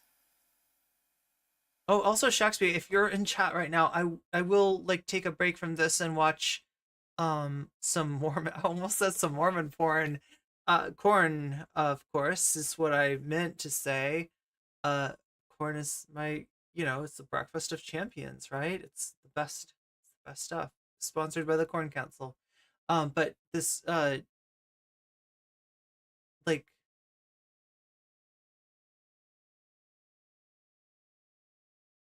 I mean, isn't that like, it's like the joke about it is that it's not very erotic. It's just like, I don't know, what is there a joke about this? We're talking about like Mormon polyamorous something or other, which I guess it's like a like splinter cell of the Mormon church, which is like no longer do they officially do or like do like plural marriages. They do but there's one like splinter branch that does or something. I think you could show this to an autist who has the worst social skills in the world, and they can pick it up. There is no subtlety to there. There's no defense there of, oh, I just don't see it. Yes, you do. You gotta be a little bit fucking, what's the word? Socially aware. Uncharitable. Yeah, stop being so damn autistic. That's like Uncharitable to be. Could you unautist yourself for like? Is that what they're saying now? Like, I don't even like the freaking term, but this is just like what? What is this? Mask a little harder? Interpreting it that way. No, sorry. Oh, did I say polyamorous? Yeah, I meant polygamous. Yeah. Like no amount of there isn't a fucking like disability in this world that makes a person that unsocially aware. There just isn't. You must be being uncharitable there. Yeah. I can't make an argument for you. Not to be ableist, but not understanding that. I just can't. You're lying. There's not much more to it. Yeah, so one of the things that's best to do is to get meta with debates like that, where they're dishonest, and you were doing it pretty well. I think you did it a bit, but if you leaned into it more, you would have just I think even most of his own audience would be calling him out. If I had leaned into it more, he would have removed me for not talking about it. Like, that's the thing. That guy sucks to debate because he's just going to remove you the second it gets uncomfortable, like he did.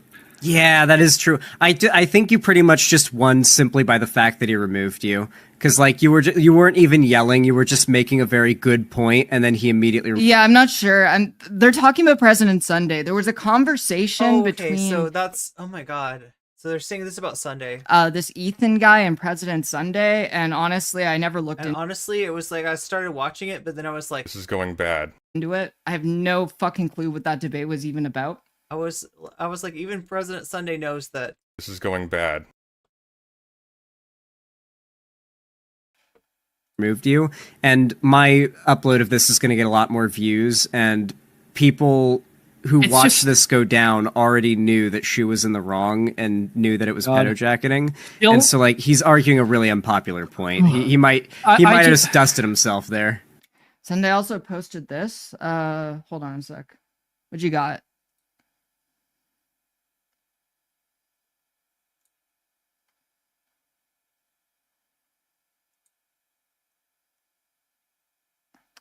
This Wait. is going bad.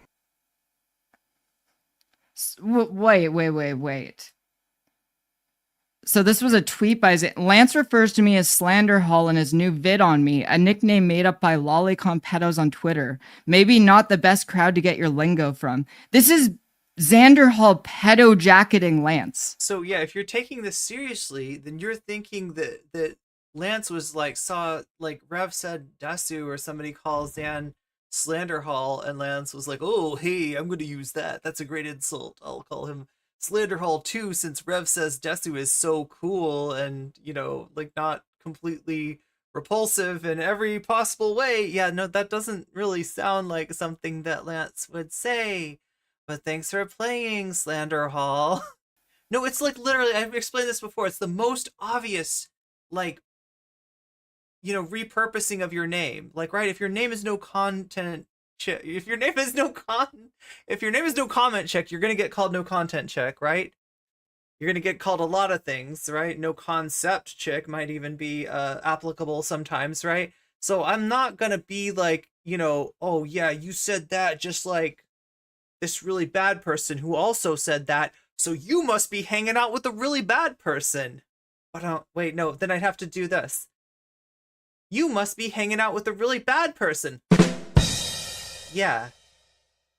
What? That is what the implication What? of this is. The implication is the term Xanderhal comes from pedophiles. They invented it. And this is Xanderhal calling Lance a pedophile by implication. This is fucked up. This is the exact thing that he is so mad about. Okay, I see someone saying this isn't pedo jacketing. Then what is it? What is this if not the implication that the nickname Xanderhal, which apparently was made up by lolicon pedos, is something that Lance is getting his lingo from? The implication is that Lance learned the term Xanderhal from lolicon pedos. But it's also like the most obvious insult that you can go to.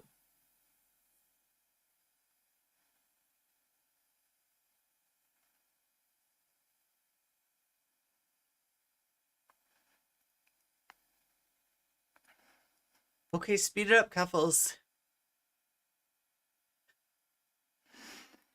How much of this have I watched? Wait, what did Irene How much say? do I need to watch? This is as close to pedo jacketing as what Zan said about Shu's allegations. To this date, I don't even understand what the I actually don't either. When we're talking about Shu and Xanderhal, I know that Shu clipped Demon Mama, and like Demon Mama was saying something like, "Oh, well, if Shu thinks that if Shu's so obsessed about this Balenciaga image, maybe Shu's the one that's, you know, thinking weird things about children or something." It's just like this totally unneeded, like, you know, like Shu was wrong in the video, right? She was, you know, that was the Shuanon one, that was the Balenciaga one, right? And so, you know, call her out by all means, but like you don't have to, you know, call her that. And Shu just kind of like turned it around on Demon Mama. I never saw what Shu did to Xanderhal.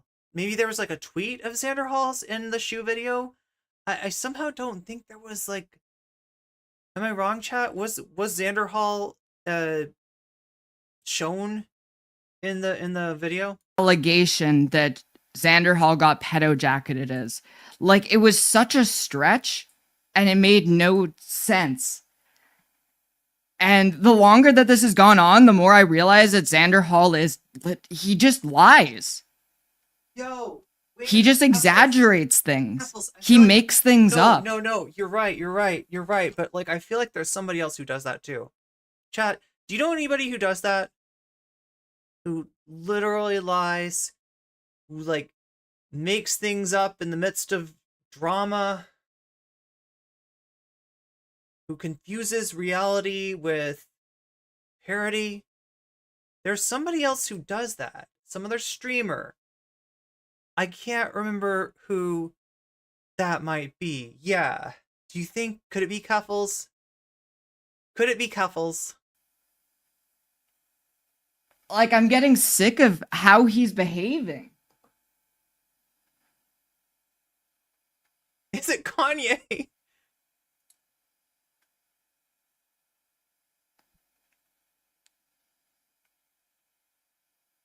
Look, chat, if you're gonna talk about Weasley the Little Liars, I gotta give you some Weasel. Oh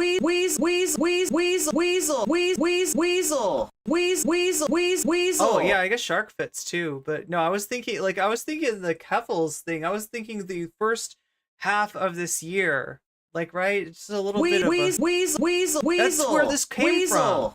The weasel. Me saying weasel. I think I was talking about Keffals, actually. So, things come full circle, right? That's what we're dealing with here. I just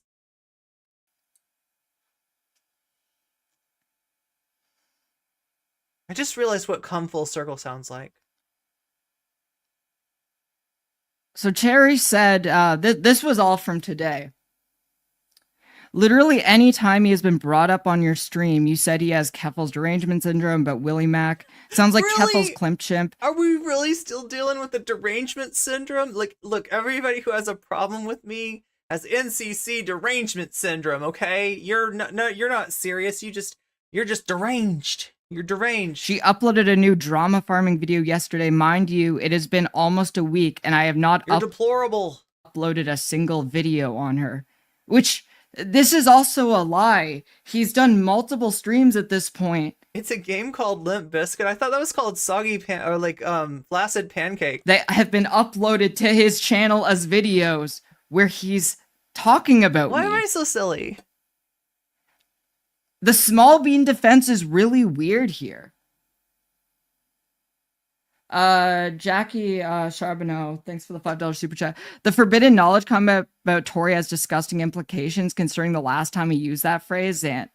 See, I don't want to call Zan incredibly abusive over this. I have no idea what the forbidden knowledge means, but I would be very hesitant, especially... Oh, I thought you said Snuggly Cookie for a second. Because all of this stuff that has happened is centered around Xanderhal trying to be a trans ally and saying Tori... I think there was somebody that said that Xanderhal is not your ally. If I could only chat... If I could only remember who that was. Was there somebody that once said that Xanderhal is not your ally? It's like... It's right on the top of my head, right?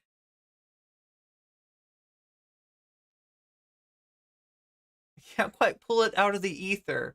I can't quite pull it out of the miasma of garbage smell all around me. Who it might have been that said that Xanderhal is not your ally, I don't know. Was it somebody? Is a piece of shit because of forbidden knowledge? That's a very dangerous thing to do with a trans person. Ronald like, McDonald? people are gonna go to the worst possible... Wait, people are comparing Muel with Ronald McDonald? Is that a thing? Assumption. Saying, like, this person is a piece of shit for reasons I can't get in... Oh, wait, wasn't it like the, Robotnik, like Eggman, that people were comparing him with because of the mustache? That can be anything from, like, they didn't pay their parking ticket... Like, they didn't pay their parking ticket to they committed ethnic cleansing. You're memeing. It leaves so much to the imagination that if you are someone who has ingrained biases towards trans people in the first place, they're probably going to jump to that immediately.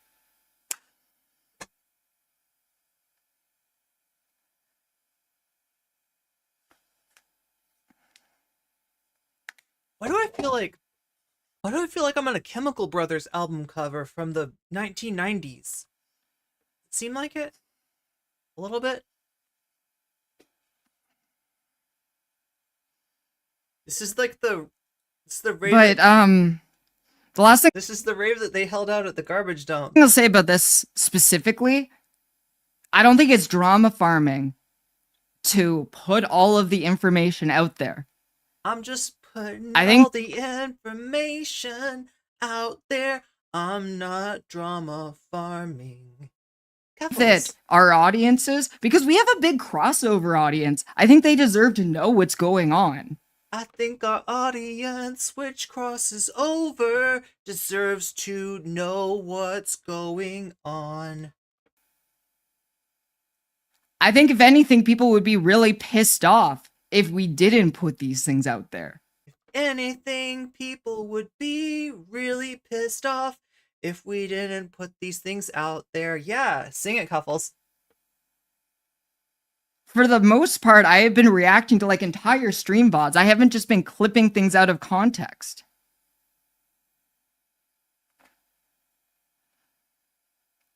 For the most part, I've been reacting to VODs. I haven't been just clipping things out of context.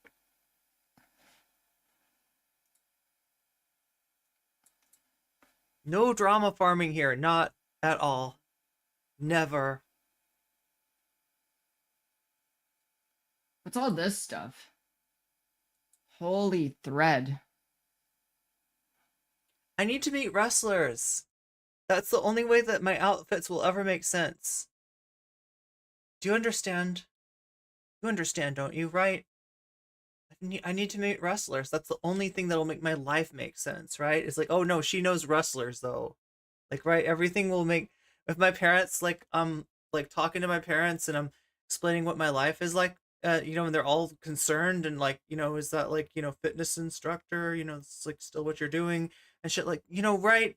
Then I can just say, but guys, I know wrestlers. I know wrestlers. That's how I talk to my parents, by the way. I call them guys.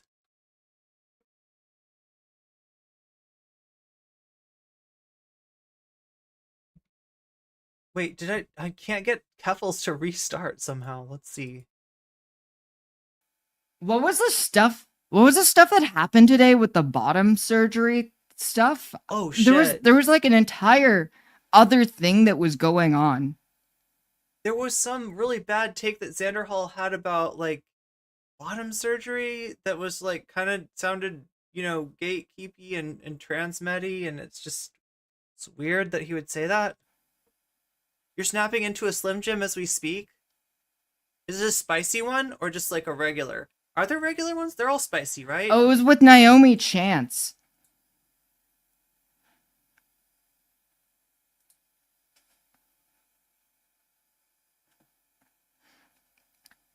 I don't have the original.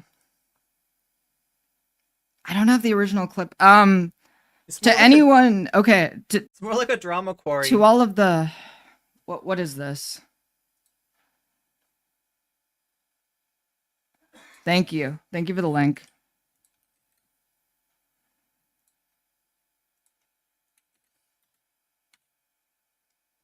Is the stream gonna abruptly end in 18 minutes? This.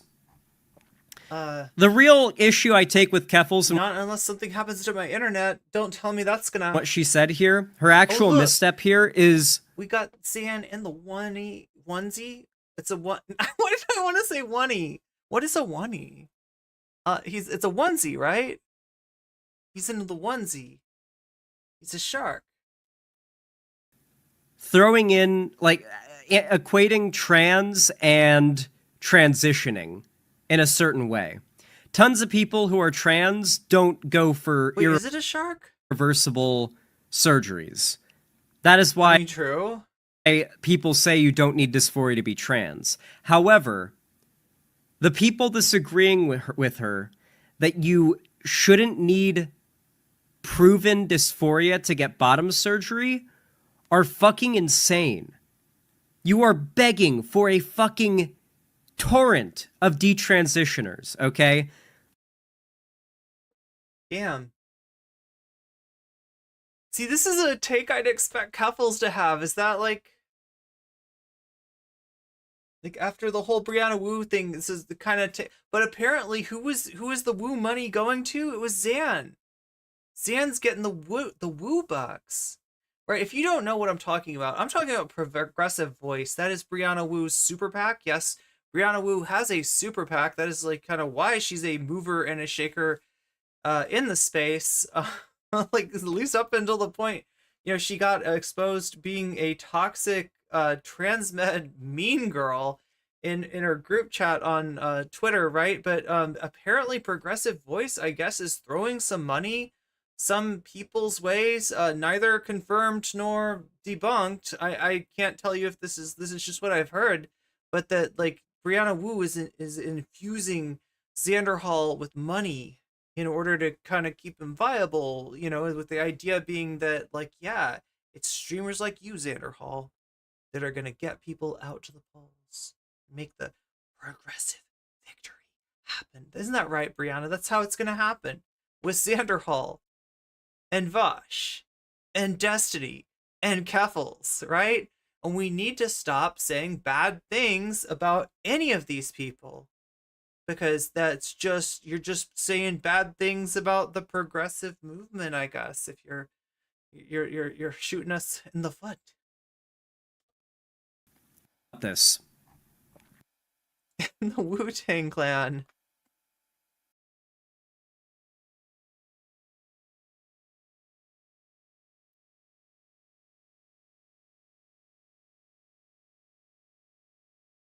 Wait, a chopped steak? I don't even know what to say about this one.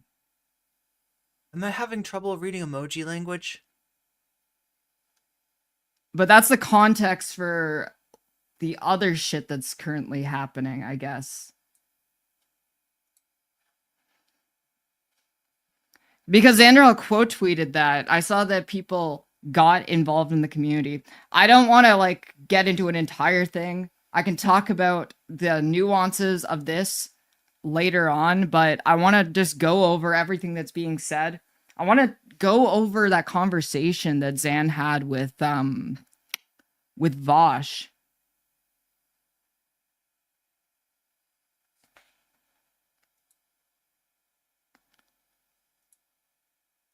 You don't know what to say because you agree? No, I don't agree. I don't think that we need to be more strict with transition and surgery requirements. Like, you already need like 3 separate letters to get bottom surgery. Like, it's already incredibly strict. I don't think that loosening it up is going to mean that there will be hordes of detransitioners. Like, when I had bottom surgery, I needed a letter from... Yeah, in general, like, I feel like that kind of stuff is best left to the person making the decision. We don't need more gatekeeping. It's transition is already something that's like heavily medically gate kept, and you at some point you gotta trust people with what surgery is not anything that anybody enters into lightly or without like real thought, as far as it's such a difficult process to like get going. There's so many working parts between insurance and the surgeon and like all this other stuff that has to be coordinated. It's like a wedding, right? You don't accidentally get married and hire a DJ and have a full bar and like order catering. You know what I'm saying? That stuff doesn't just like come together like on a whim. Like, right, it's not like getting married by Elvis in Vegas. It's like 2 different psychiatrists and a medical doctor to confirm gender dysphoria. I don't know another surgery where you need that much confirmation from doctors. Yeah, two different psychiatrists and a medical doctor, one of whom keeps on bugging you for payment when it's actually like he's not getting reimbursed by your insurance, but he keeps on calling you on the phone and is like, that I charged this fee, that like this really unfair of you not to pay the fee, and I have not gotten my fee yet. And I call my insurance company and they're like, we are processing this asshole's paperwork, right? We haven't worked with him before. And so I guess that he's got to fill out a certain amount of paperwork and it's got to be approved before they will pay for it. But meanwhile, he's like, well, you know what you should do is you should pay me now and then I will reimburse you when your insurance pays. And I'm like, no, fucker. That I actually have insurance for once in my life, right? I am not gonna get have I'm not gonna pay it until the anyway. Sorry, chat. That's a personal story. Before you can have the surgery. He must be catering to his fans.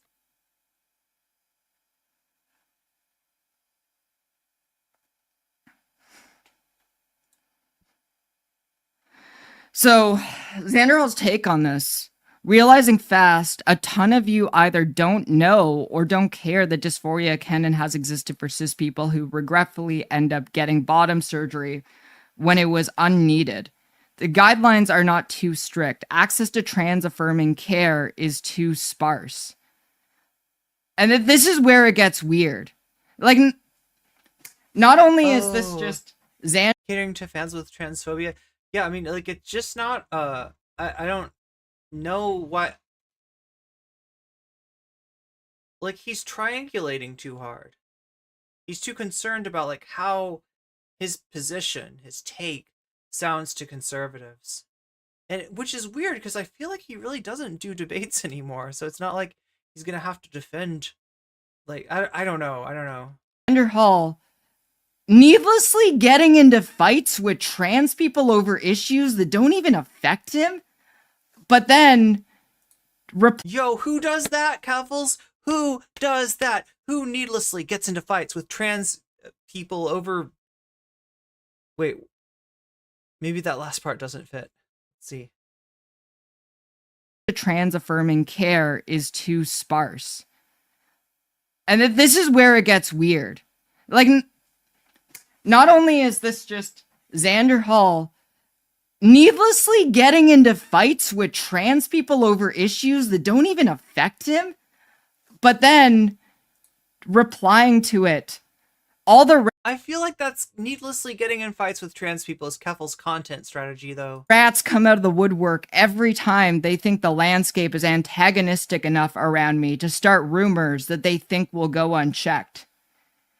She also cuts me off right as I start talking about how there isn't enough access to trans care facilities in the US and some states have none. What a piece of shit. Now he's just... Dude.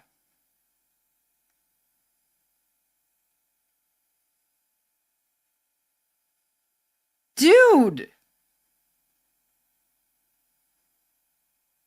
I mean, that, like, I'm glad that you want more access to, care facilities, but that's not making up for the fact that you're, like, suggesting, like, more gatekeeping as far as surgeries go.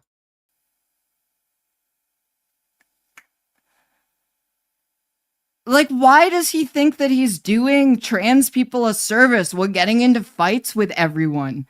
Well, he's called... Jeez, where did he learn that from?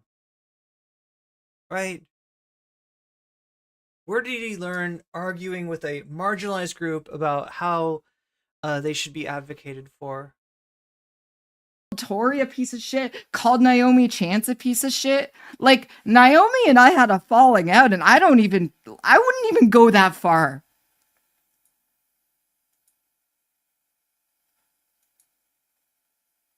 Oh, wait. So wait, is he talking about Naomi or about Keffals?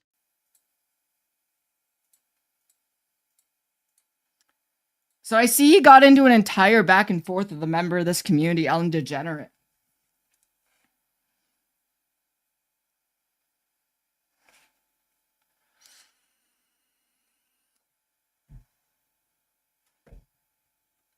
Okay, so I saw a YouTube chatter. Maybe you should fucking apologize for denying the accusations he was pedo-jacketed. Show me right now. Send me the link. Show me how he was pedo-jacketed. I will apologize right now if I am right here and now given evidence that this happened.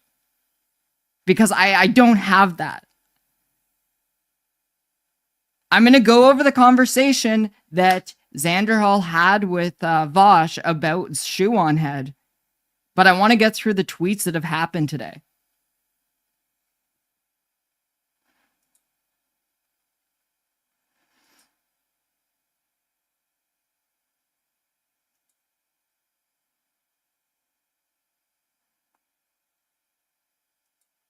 So Ellen's, I'm just really confused on what someone with no dysphoria trying to get bottom surgery even looks like. Dave. Oh. Dude. Okay, wait. So Zan tweeted out, this kid was how we pretty much 100% know dysphoria is real, valid, and anyone can get it in the right circumstances. Thankfully, our current medical guidelines are pretty good. I don't think genuine detransitioners are bad people who we should disregard. So David Reimer is intersex and was given sexual reassignment surgery as a child and then later detransitioned.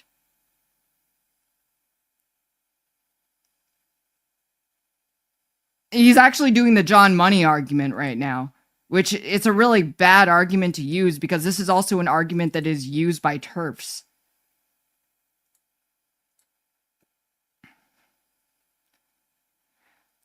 So Ellen DeGenerate responds to this. Oh yeah, I've heard about this. My question was just about whether there is a bunch of non-dysphoric people trying to get bottom surgery, and if so, why? Xanderhal responds, same reasons as prior to modern medical advances in the field, lack of access to the right resources. A lot of actual non-dysphoric detransitioners are old as fuck because they grew up in a time where being gay, trans, bi was a no tutorial process. Most detransitioners that are young are still trans, but just don't have the money, support, and or access to move forward. Older detransitioners that detransitioned like 30 years ago, I think are genuine because they weren't evaluated by our modern medical standards initially. Where is he getting this information from? There's no source for any of this.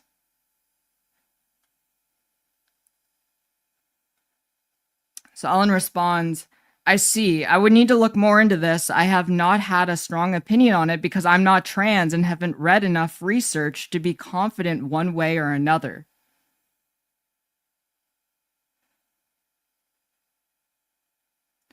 I got some of the David Reimer info wrong.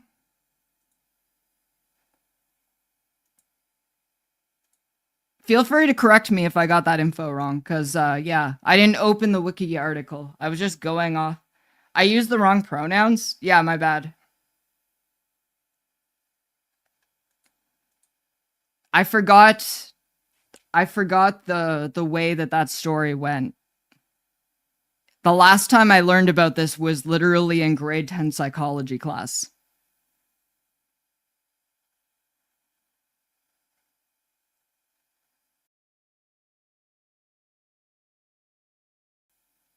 David was abused from a very, very young age.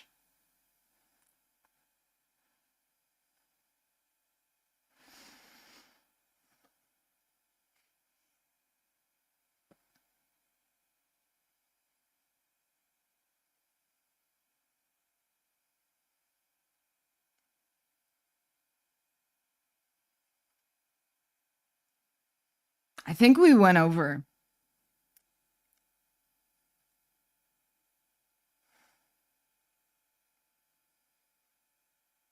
Bubble Blur 97, thank you for the follow. Seems like this is a lull in the stream. Keffals is like Jesus Christ.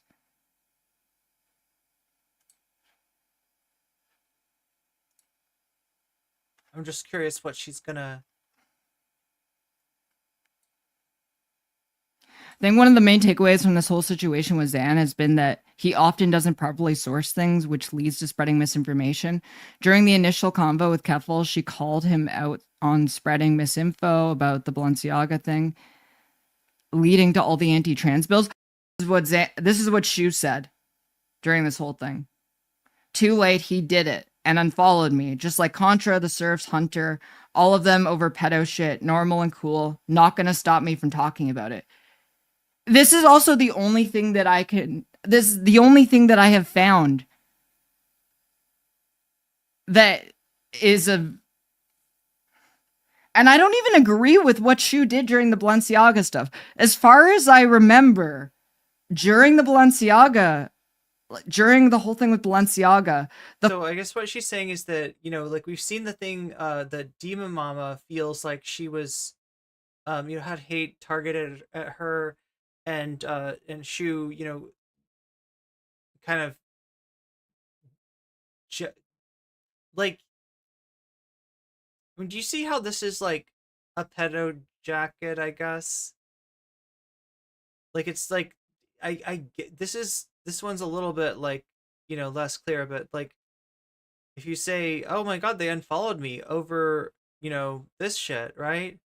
Oh, that's totally normal and cool. Like so right there, yeah, maybe there's a little implication that the person that unfollowed you is I don't know, it's not like a super like blatant one, I guess, like the missives that Demon Mama and Shu traded back and forth, right, where it was a little bit more overt, but that's the only thing that implicates Xanderhal, I guess is what she's saying. Now, can anybody confirm this for me? Because we haven't watched the whole Shu on head video, and I really don't want to watch the whole Shu on head video.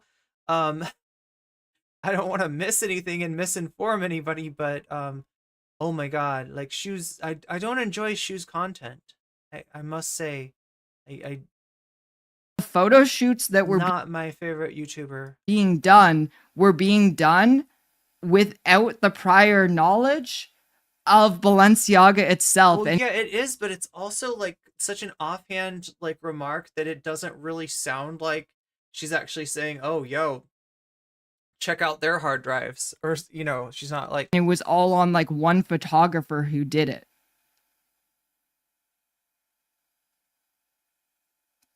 Creature Crawl. Thank you for the follow, and welcome to the stream. I think she was irresponsible during all this, framed Demon Mom in a really bad way, but like she very clearly had her messaging. Yeah. One of the things was that during the whole Balenciaga stuff, Shu very quickly had everything that she was saying hijacked by the mainstream because it went way further than her. It went way further than her. Like it got really, really, really big. And I think that it's hard to blame Shu specifically, like saying Shu's audience specifically went after anyone when there were millions of people involved in that. Like I definitely think that Shu was really irresponsible with her community during that and her messaging. And I don't think that she should have included Demon Mama in her video on Balenciaga. Absolutely not. That's like a question about pizza, right? If it's not delivery, it's therefore DiGiorno's.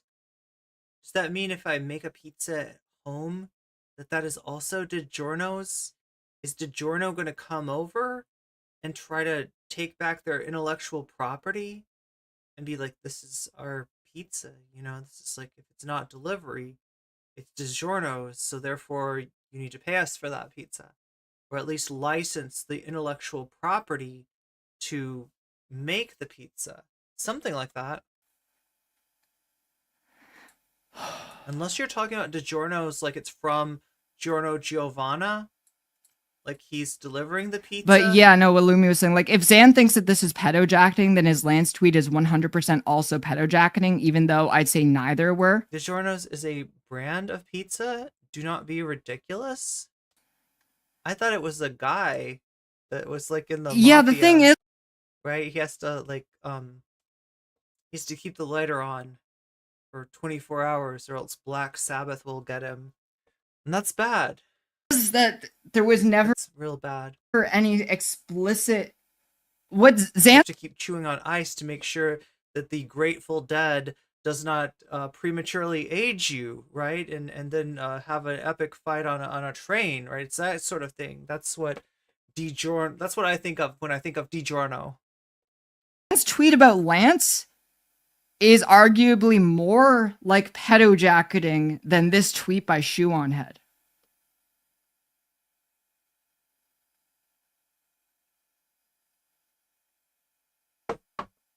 DiGiorno Dilivana?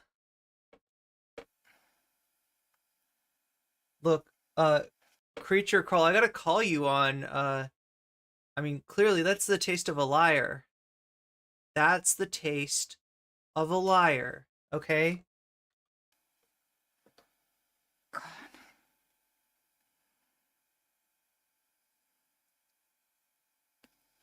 It's arguably more pedojacketing since Zan already thinks the Shoe tweet is pedojacketing, meaning he engaged in it knowingly. Jesus. Okay, so let's not get too stun lock, or not. This is the opposite of a stun lock, isn't it? It's like me letting the I guess we should go over the old Xanderhal, Vaush conversation. Or conversation, whatever it is. I wish it was a debate. No. Happened to encounter this situation first on Zan's channel. Unfortunately, I was convinced by his portrayal of it all. Fucking hate Shoe. Stayed away from watching Keffals videos on it because I didn't really. So here is the video. Xanderhal talks to Vaush about Shoe and the Balenciaga tweet. Yeah, Balenciaga also makes me think of Golden Wind, right? Wouldn't Balenciaga be like a character in JoJo's? Whole thing will give me context. Or Yeah. Stand at least. Yeah. We can just watch the whole thing.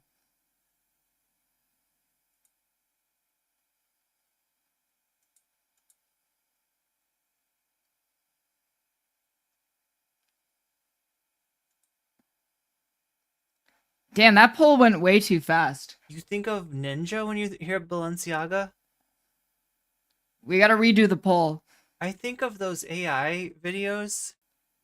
I don't know how the poll timer even works. Like where they take like a franchise and they make it into a Balenciaga commercial. Like Harry Potter and the rest of the cast of Hogwarts, except they're like Balenciaga models. Balenciaga would be part 6 character's name. Okay, I can see that.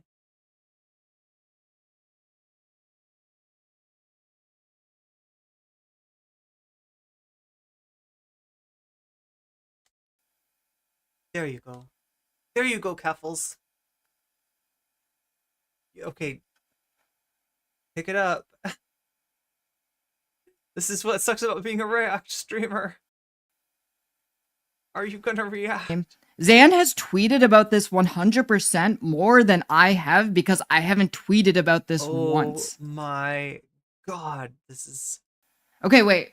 Exactly once I linked a video from my channel where I was just like, if you're unaware what's going on right now, here's the video.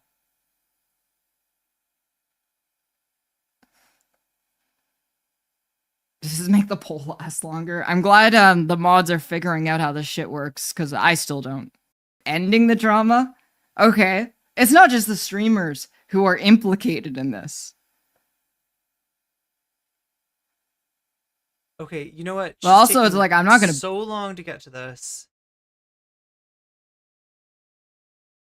The apps... Okay, so here was another one of Zan's responses. This absolute cascade of bullshit that Xanderhal has unleashed has really... This absolute cascade of bullshit that Xanderhal has unleashed really disappoints the fuck out of me. It seems like Xan had a shit take, noticed people didn't agree with him, and then doubled down out of insecurity. Thought he was better than that, but guess not. I mean, it's not actually a shit take. If the take is just that, like, Shoe on Head is not in any way with us, and like, you know, if you give a fuck about trans people, like, right?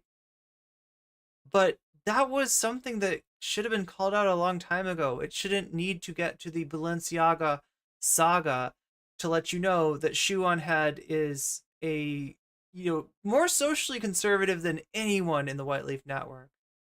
And y'all just needed the clout that bad that bad that when a fucking obvious right winger comes up to you and says, "Ooh, I don't think I want to do anti-SJW content anymore. I kind of want to do BreadTube.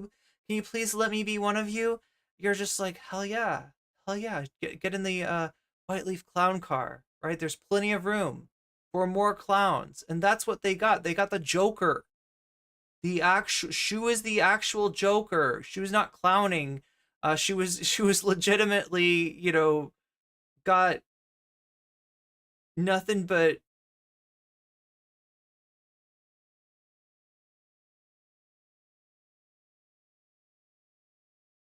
intentions to signal boost tropes and conspiracy theories and other shit that just, I mean, she's a fucking conservative. I don't know what to tell you.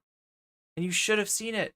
And you have to have seen it, right? This was an absolute craven decision on the part of everybody who just kind of signed off on this to be like, yeah, we are cool with Shoe on Head now. Good memes. Shoe on Head loves Medicare for all, so therefore I guess how bad could she be? Well, we get to find out.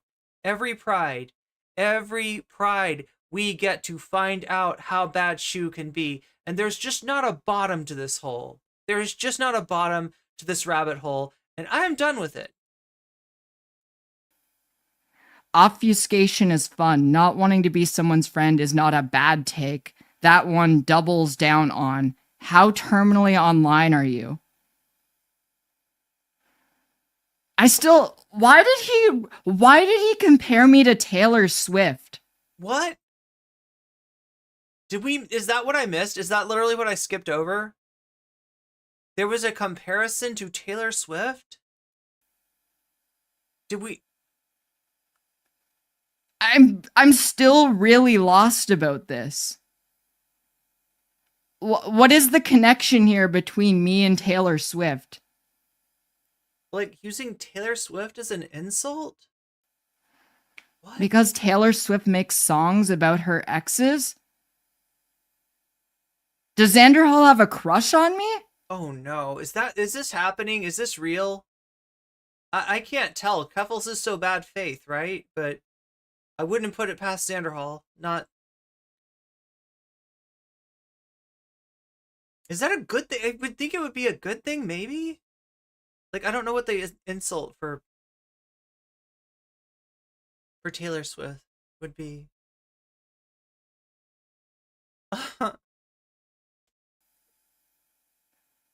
I don't...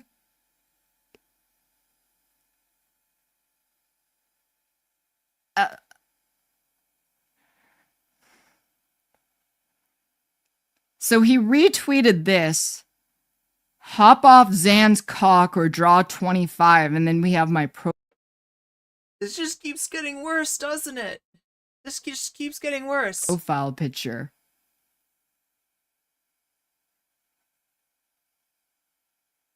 And so the idea is that Keffals would rather draw... This just feels gross. 25.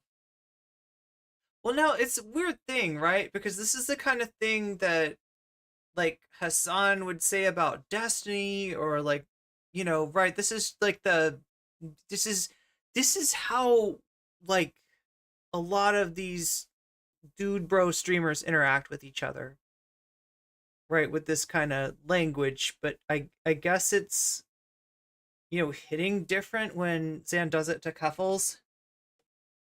Because it's just not, this is not right, that this is the way that shit gets, like, talked about, like, right? I mean, that's the, the dick rider trope, right? No, it's not it's the reverse. Wait, oh my god, do I even get this one? What is this? This is the idea that if you are saying bad things about somebody, it's like, what, having sex with them? And the joke is, like, quit having sex with me already, you must really like that. What? That's like an inverse, right? Because isn't the dick rider supposed to be, you are saying good things about a person just to glaze them up, as it were, just to get them to just, like, kiss their ass, to get, well, I mean, even that, god, there's so much of this language that is is kind of I don't know. Does it come from a place of homophobia? Maybe. You were listening to Zach Fox, and she asked, "Wait, as I as I explained to my mom, get off my dick is like get off my back." Well, yeah, I mean, it's just like it's an inversion of the whole dick riders thing. That's what's confusing to me, right? Is that getting on somebody's dick is supposed to be you are, you know, you are saying bad things about them. You do not like them, as opposed to like the dick riding, which is like you're saying good things about them. But anyway, it's a turn of the phrase, whatever. Yeah.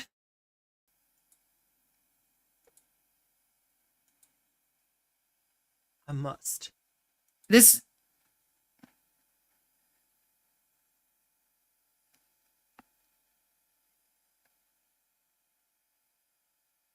like this feels disgusting, honestly. Well, so this is how she's not like He did not need to take this to a sexual place. We aren't friends. What do you think, chat? Is this like Yeah, just dude, what the fuck?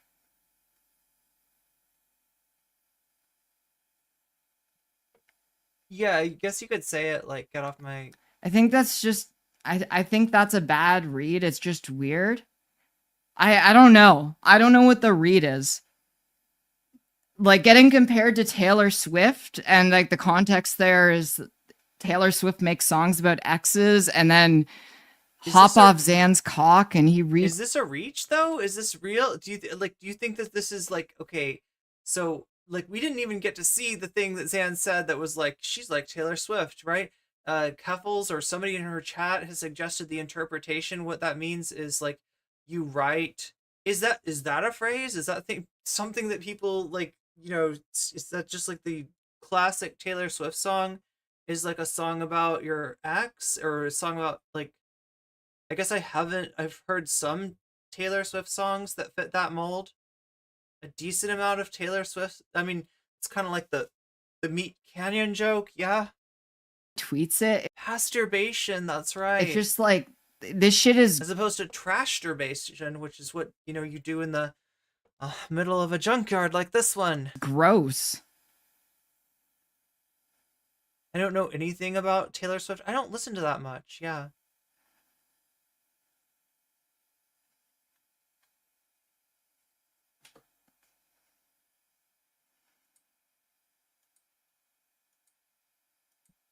Yo. Pepila G, thanks for the $10 super chat. Literally started this now that his Silent Storm, thank you for the resubscribe. Hypocrisy and lies are being exposed. And welcome. He wants to end it. You're the drama farm. See, I moved that slightly. What is that? I haven't been retweeting memes like about this situation. I didn't. This is weird. This is fucking weird. Yo, when you're in a fight with somebody on social media, you gotta use memes. You gotta be like, draw 25 or get off Xanderhal's. Yeah, that's how you fight. That's how you fight them, with memes.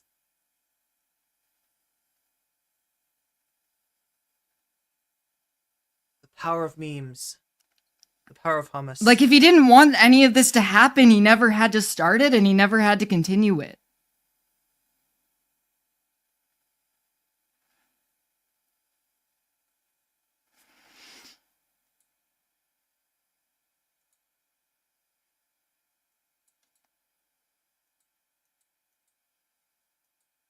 I feel like I should have like something to eat the hummus with. Like somehow just eating hummus is like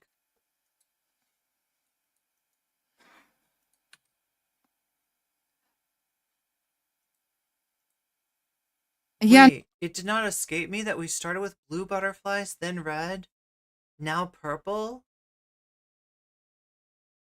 There's like a pattern. No, Zan began all of. Yeah, okay. So it's like someone was saying, like, Zan began all of this with insults. He started this by calling me a snake. He started this by calling me a dick rider. He said that I would. I mean, maybe so, but what he really should have started this all is by rightly commenting that you yourself are a weasel. That's right. You're a weasel. Dingus Gambit was using heroin. He lied about that too. And now he says that I'm like Taylor Swift and DJ Muel, and it's just rolled into one. Wait, is there a Taylor Swift concert and DJ Mule's like the DJ? Like DJ Muel is like Taylor Swift's backup band, but it's actually Keffals? Okay. It's getting fucking weird. It's insane. It's He already needs weird. to It's stop. been weird. But I want to see like how all of this shit even like played out like a year ago, because this is all Who is DJ Muel? How? Right? This is what's so funny about this, right? Is that like, yeah, that's a perfectly good question to ask. Like, who is DJ Muel? Not even like that big of a content creator. Just somebody who made a video called Xanderhal is not your ally, and like everybody responded to it and dunked on it, like Vaush and Xanderhal and Demon Mama and all the friends of the White Leaf Network. Like they all got together and they all dunked on DJ Muel until DJ Muel's name was like synonymous with with like failure. It's just like that's it's a very online thing to say. Very, very, I might add, online thing to say. Like that's like it's like one step away from like, you are it's one step away from the Rizzler meme, okay? That's what it is. about stuff that happened a year ago.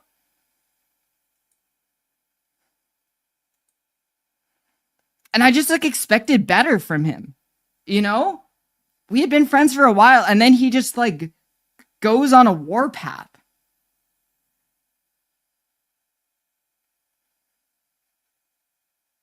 Anyone who says that this is my fault when all I've done is responded, shut the fuck up.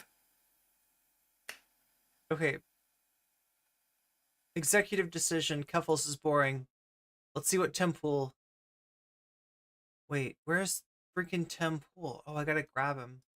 I gotta go grab Tim Pool really quick.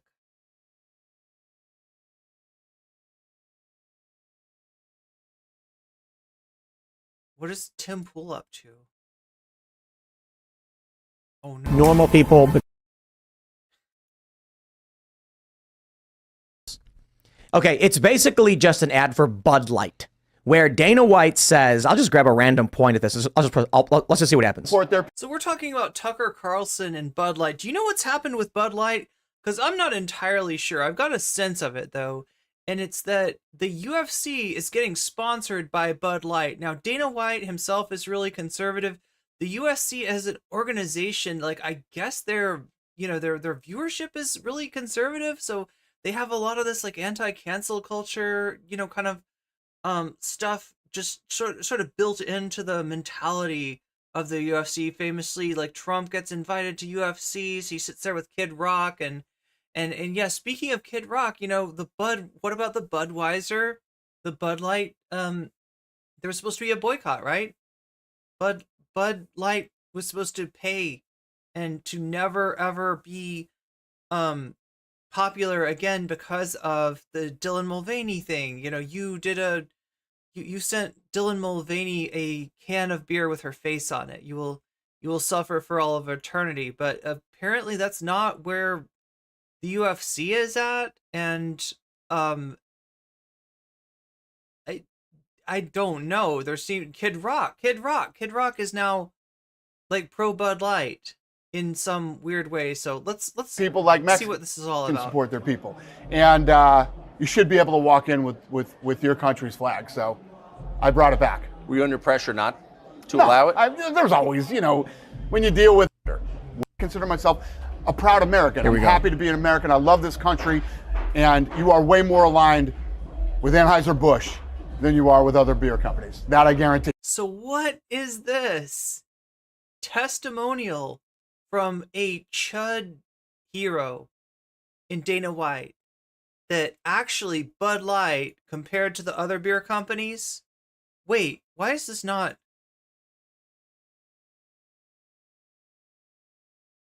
Oh my God.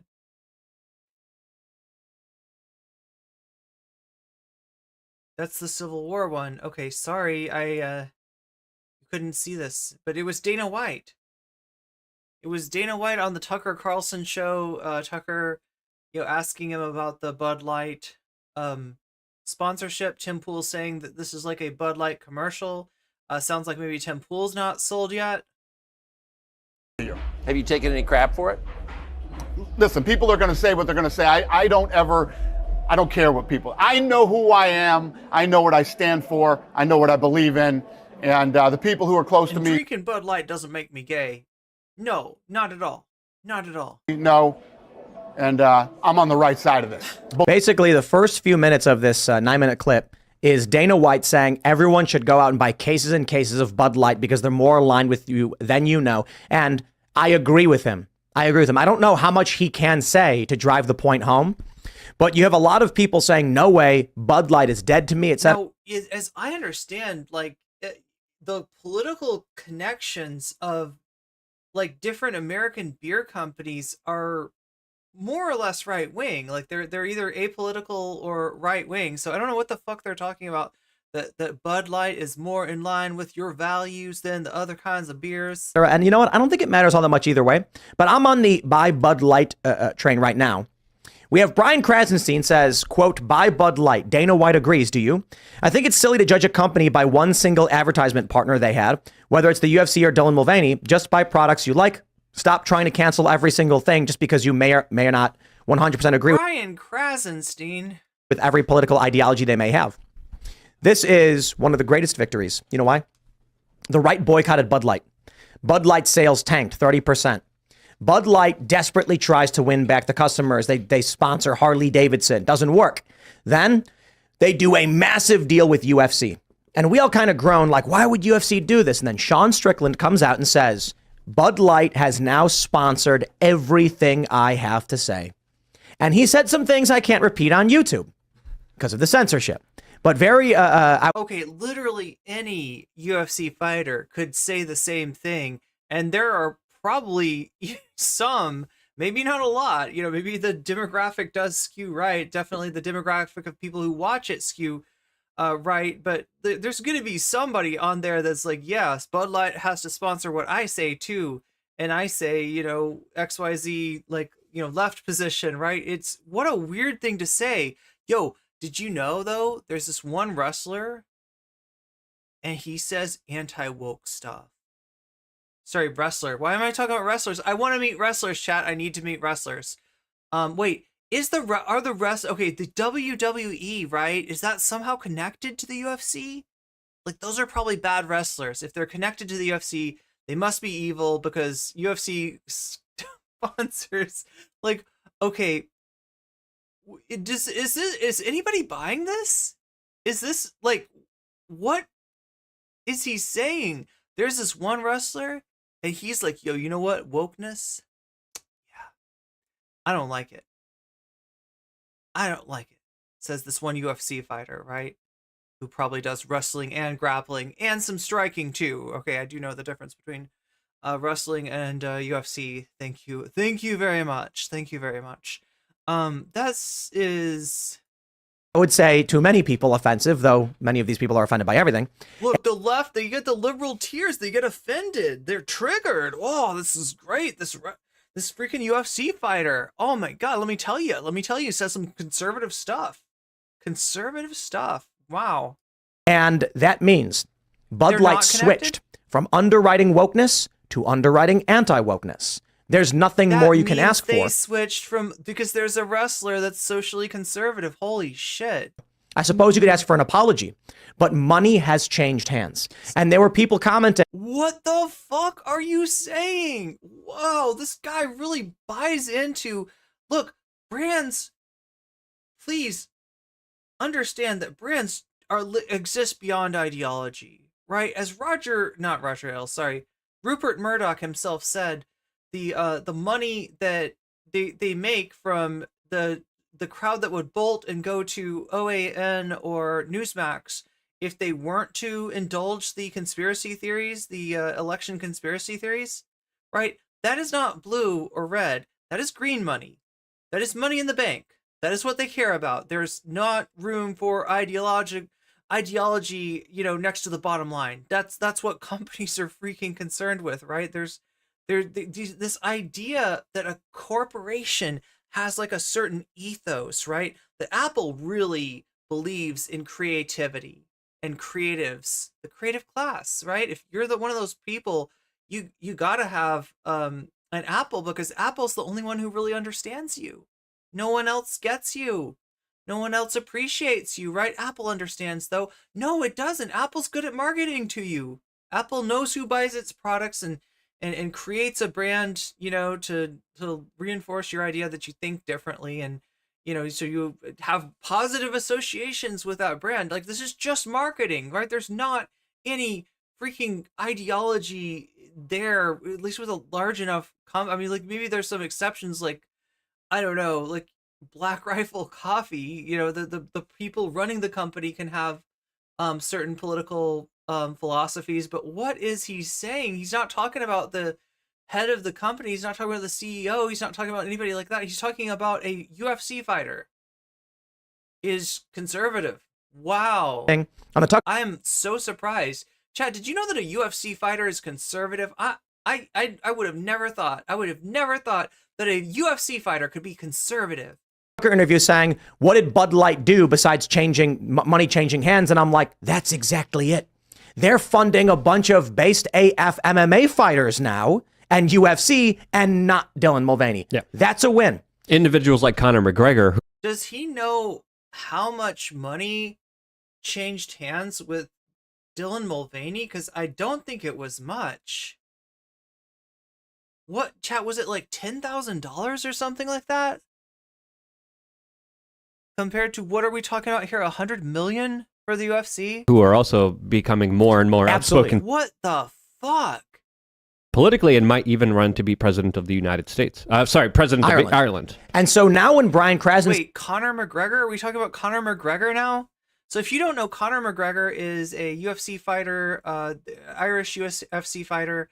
And when the recent panic about immigrants started in Ireland after a murder happened, it was Conor McGregor was one of the celebrities that spoke out saying, oh, the government really needs to do something about these darn immigrants. It's definitely, fixing immigration, making sure there's no immigration would also make sure that there's no murders. Like that, it's just, yeah, Conor McGregor's a freaking clown. And didn't he get wrecked by Mayweather? Didn't he get just like absolutely taken? Am I wrong, chat? Did I see that? I feel like I saw Conor McGregor get just fucking destroyed by Mayweather. Scene says, come on, everybody, stop boycotting. I say, here. When the liberals don't boycott Bud Light, but the conservatives do, it creates an inverse pressure.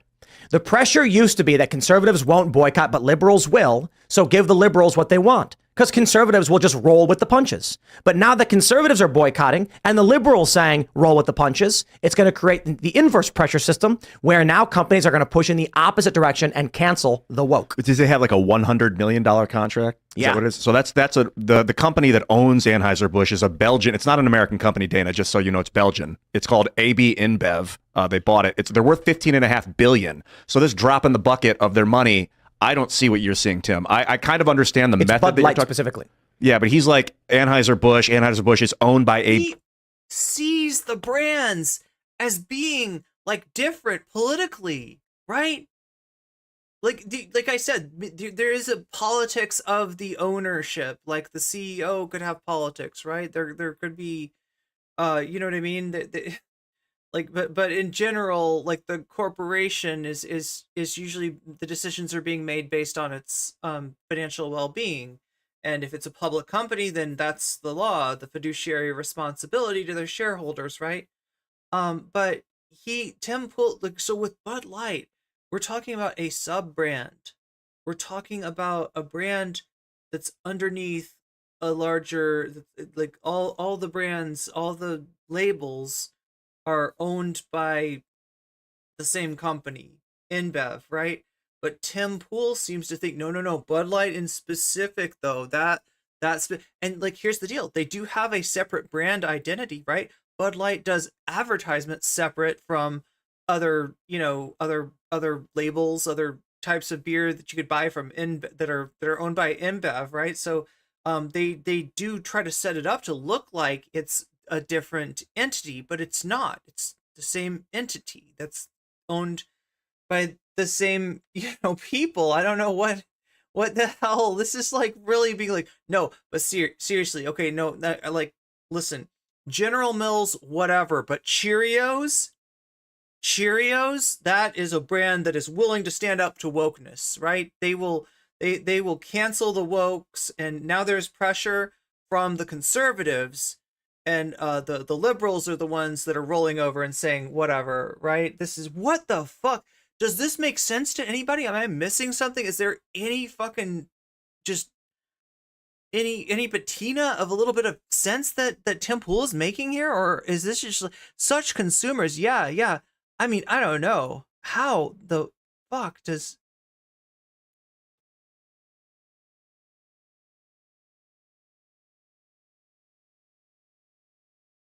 Now Whiskey, Coke, and Roids have him looking like a tall lobster. Wait, oh, Moonlord. Yeah, Moonlord is actually making sense. Moonlord, the guy that said mind the freaking moon and so many other good things, which we appreciate. We appreciate the Moonlord.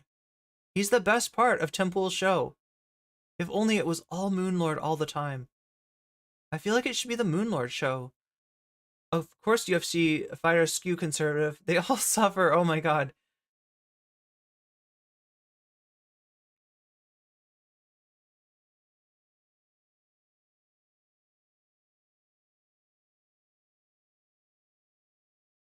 Isn't the guy on screen the fool who made Pool cringe over his anti-Semitic ranks?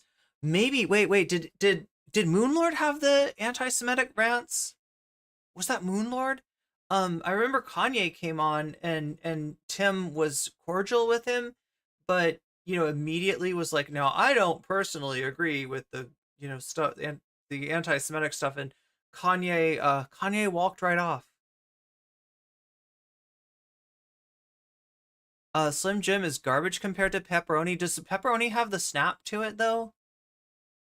I want to buy General Mills so I can gender swap Count Chocula and Frankenberries and just watch Tim Pool. Oh my god, they gotta be woke now. Yeah, it's gotta be Countess Chocula and Franken No Berries. Or no Frank No Berries. Oh my god, I can't think of what the replacement for Frankenberries would be, but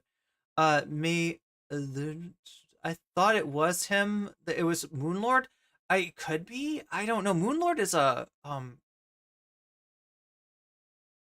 loose cannon is putting it lightly. Like, right, Moonlord is just like sometimes, yeah, so I could imagine him saying something that would be would make Francesca Berry, thank you. That's so much. Frankenboobas. Wait, do they actually have...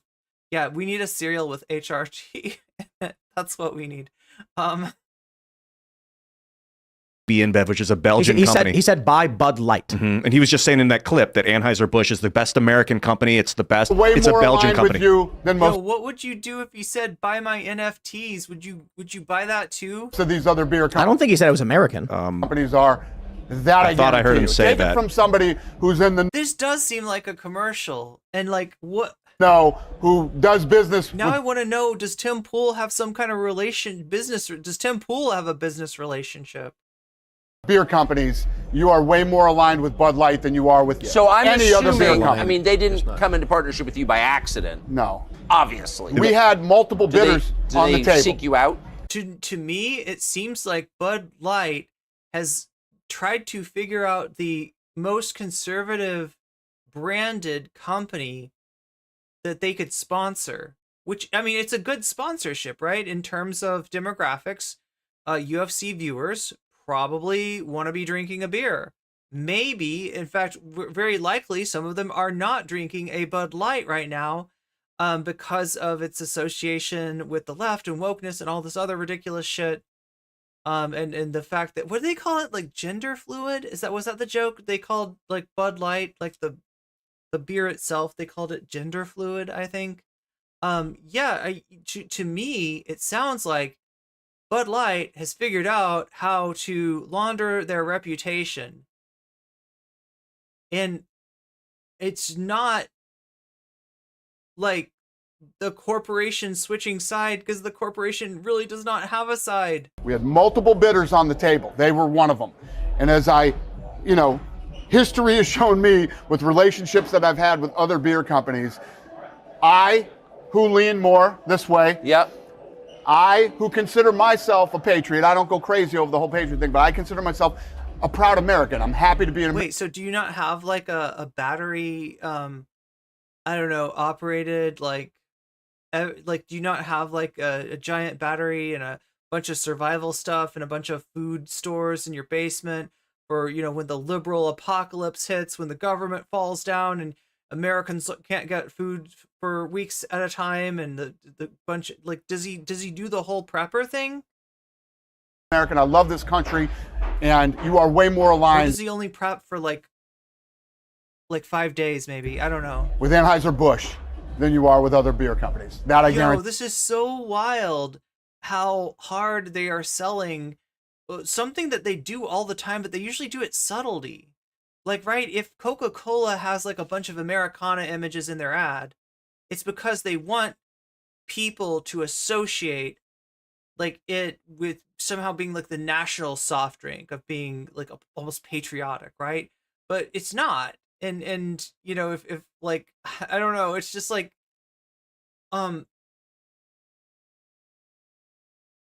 it's so easy now for them to do this branding.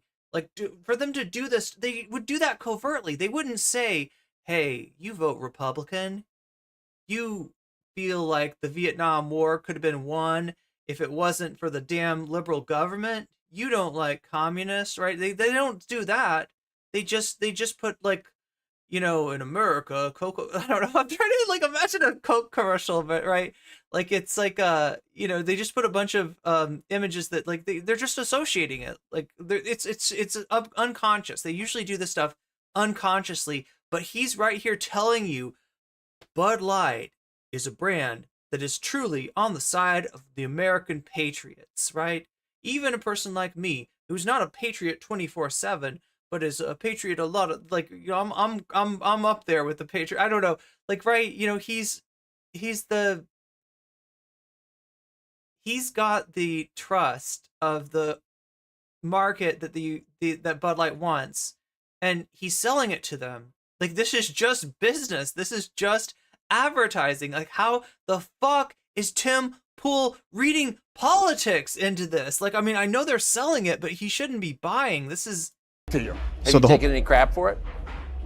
Listen, people are going to say what they're going to say. I don't care what people. I don't think they're an American company. No, well, he's talking about patriotism there, and then he wants talks you to about associate it with being American. You can definitely get that vibe, even if he doesn't say People are going to say what people are going to say, but you're not going to hear what I'm going to say if you are not subscribed to me on Twitch. At the top of the ad break, the middle of the hour ad break, which is coming at you in probably a minute or something like that, you will be seeing those ads piped directly into your cerebrum, Clockwork Orange style, unless you're able to get a sub in front of your name. You can do this with a Twitch Prime sub. You can do this with a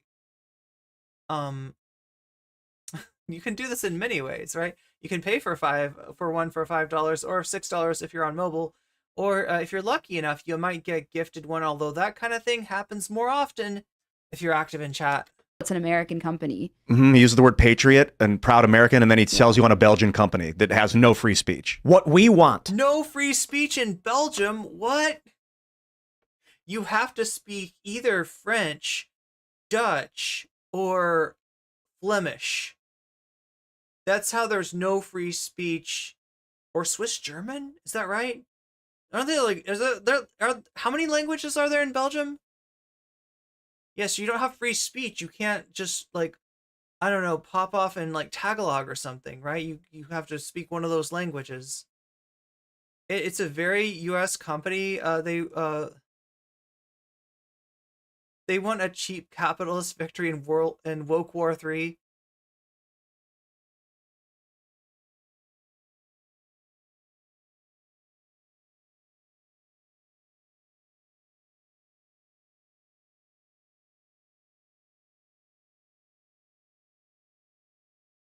You missed the ad seg?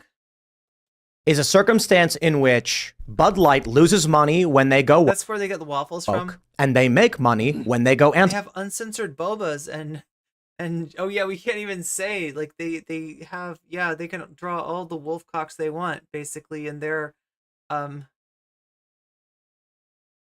country. Doesn't get more free speech than that. woke. So that every single other company will go, hey guys, if we sponsor woke people, we're gonna lose money. But if we sponsor anti-woke people, we'll make money. If everybody still boycotts Bud Light, then it's a win. I feel like Tim Pool has a perspective on the world akin to that of a child. Right? It's like a child would come up with this idea, like that this is how the world works, that if you can kick and scream the loudest, then the companies will cater to you even if it doesn't make sense demographically for them to do so. Because you know what's really driving the top of the hour ad break now? You know what's really driving the oh my god, wait, am I pronouncing this correctly? Pasty, thank you for becoming a member on YouTube.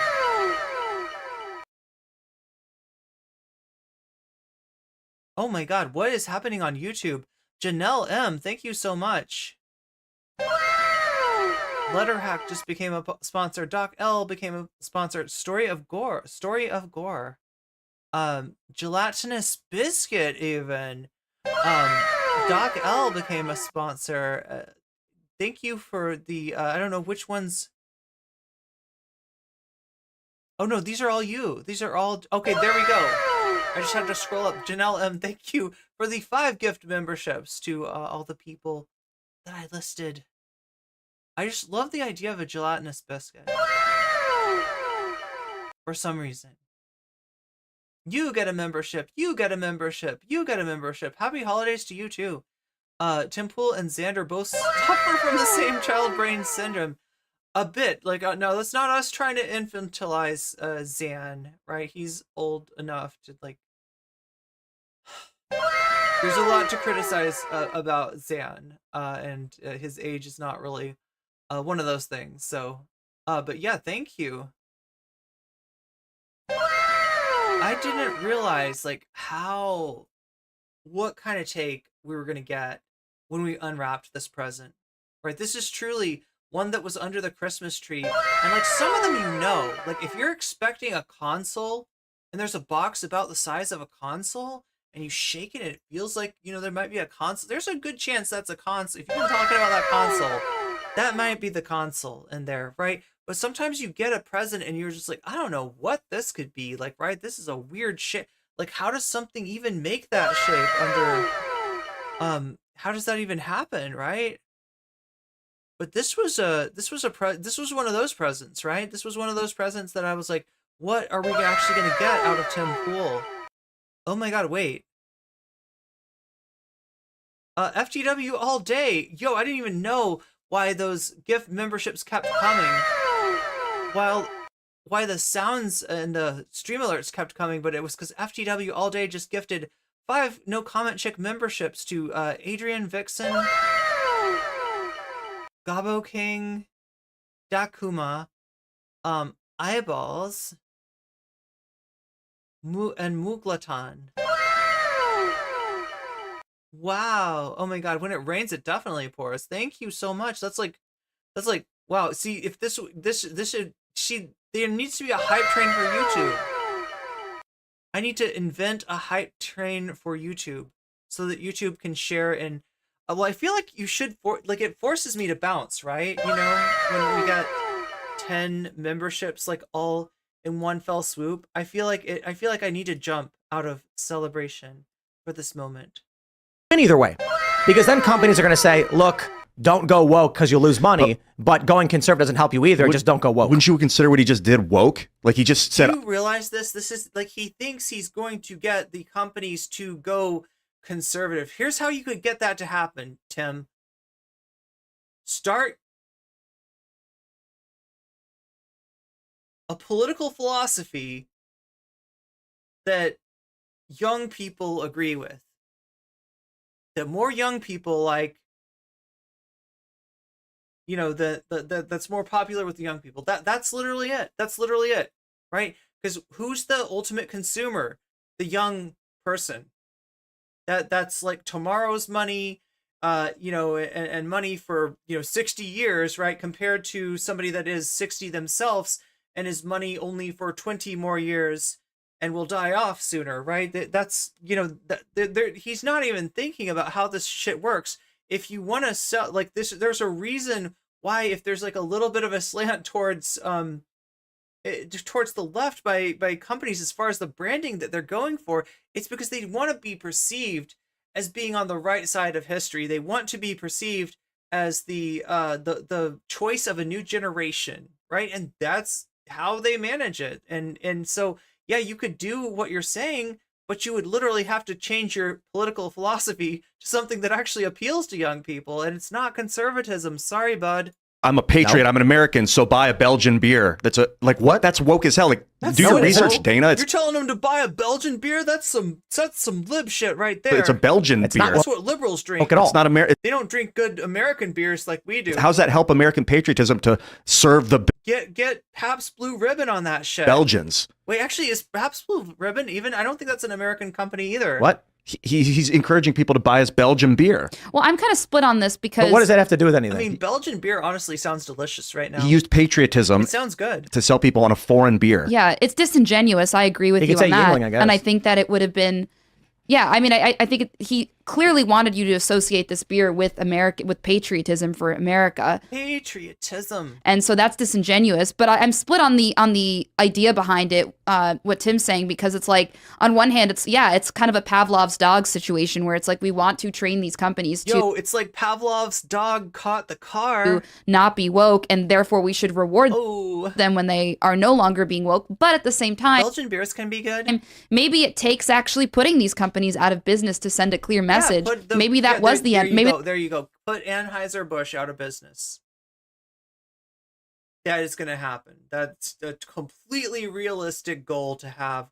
Go ahead and do that, and you'll know that you've won the culture war when Anheuser-Busch goes out of business, and then that'll stand as a warning of like McDonald's. Do you want to go woke? No. Disney, you're gonna keep no more woke movies from Disney, right? The next motherfucker that does something woke is going to get Anheuser-Busch'd.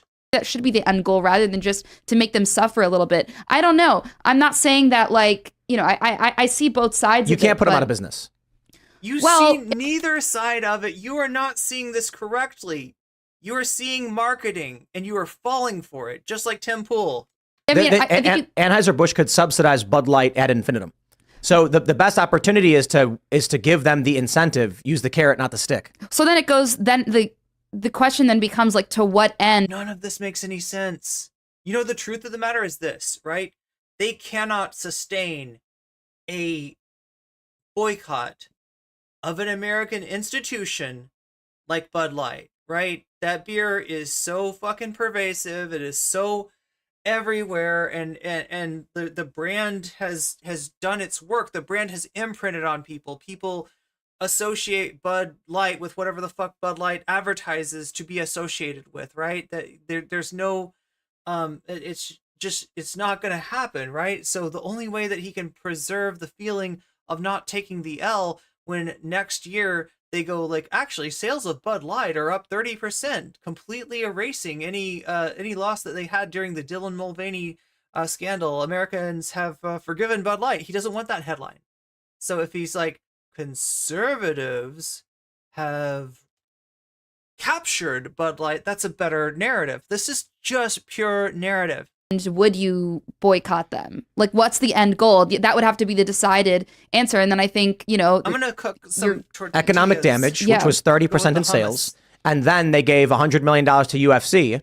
And at first, we all said, "Oh, groan! We don't like Bud Light. They got woke. They go broke." A lot of people wanted to go to business, and then Sean Strickland came out and said a whole bunch of things on Twitter, laughing, saying, "Bud Light sponsored. Thank you. This message brought to you by Bud Light." We all laughed and said, "We went from Dylan Mulvaney, and in 6 months, Sean Strickland. Right. So we it's a like win. what Sean Strickland says." So we want Bud Light to fund more of what Sean Strickland says. And then we want every other company to see, hey, guys, if we go with the UFC dudes, we're going to make a lot of money. I'm not going to be happy until there's a can of Sean Strickland with a do-rag presented to the American people. If they do that, then maybe I could give them a chance. Personally, I don't like alcohol. I don't like booze. It calcifies your pineal gland. It gives you Bill Gates moobs. That's beyond the point Does it here. really calcify your pineal gland? A lot of beer is filled with fluoride. And okay. fluoride There you go. calcify your pineal See, gland. okay, it's important to clarify. Yeah. But I think that, you know, I'm kind of like in the middle here as well, because I understand your point. I understand your point as well here. How do we kind of move forward here? I would love to have an alternative company, an American company, come out and say, hey, we're going to take their lunch. I would rather that. We do have personally that. myself. We have ultra right conservative beer. Conservative dad's ultra right beer. Personally, I'm like, don't do any And of the foods. Yeah. Seth Weathers is going to be here on the show. I don't know. I think maybe this week. Or is he, I think it's this week. It's this week. And what he's doing is fantastic. So, you know, you can check out his work as well. But my point is just simply, it's not about destroying. It's like, look, do you want to raise the enemy village or take control of it to utilize its my freaking god labor forces and resources? It depends on the situation. Certainly. Like, this is just a problem of a jackass having reached like a critical mass of clout that where it becomes self-reinforcing, right? And this naked emperor gets to stand up here week after week after week with bad takes, not understanding what the fuck he's talking about, and people are just gonna blow smoke up his ass ad infinitum, because that is where the golden egg is laid from, his ass, right? They want to get the golden egg, it comes out of his ass, so they got to get their lips right up there. And in this situation, you basically have a village of people who are all growing crops, bowing down to you, saying, "Please, please, please, we'll give you our wheat. Just please stop." And instead, it's like you've got people saying, "No, but just it's keep like, destroying everything." Anyway. But that's what they would do to us. They would destroy. He's like, you know, like if we were army, you know, we would want to terrorize this village and make them work for us and give everything to like what the fuck is this metaphor, right? Or what are we like are we Genghis Khan here? Like, what are we doing? Yes. I want their resources. You're Dick Cheney. I want to take all of their money and you're literally Dick Cheney. Put it towards Sean Strickland and other based UFC fighters so they can go on Twitter and say what anti-woke things. We're going to subsidize the UFC fighters, get them to say more anti-woke things. Destroying it doesn't serve a purpose. Well, if you're talking about, see, in the metaphor, you've got the people, and then you have the metaphor is something that you all are getting lost in. That metaphor is not serving you at all. Okay, in no way is a beer company like a village. He sounds like he's imagining Vietnam, and the problem with Vietnam was that instead of like burning down the village, the U.S. military should have enslaved the village, and forced the village to bow down to them, and then there would have been, you know, a successful Vietnam War there. Like, it's like what he's talking about, burning a village. That's like a pretty clear reference to Vietnam, I think. Have the resources, and the people are That's like where that comes from, right? traitors, and they say, please, please, please, let us join you, but they're treacherous. Then you might want That is David Icke's homeboy. Are you talking about Moonlord or Tim Pool? want to remove the humans from that situation to take the resources for yourself. So there are other times that you would actually let them serve you. The resources is the human capital and labor. Then you would put them in slavery or something like that. This is just military talk, of course, that you would enslave the population and make them work for you if you didn't trust them. Not really, you just take taxes from them. What? Yeah, it depends on how treacherous they what kind of garbage is passing for political discourse on this like brain drain channel?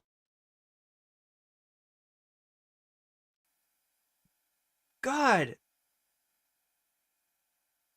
In military, you conquer a city and In military, tell us about what happens in military. What do we do? What do we do? What is you that? use its resources Oh, no. towards. I hear the Vaush noise.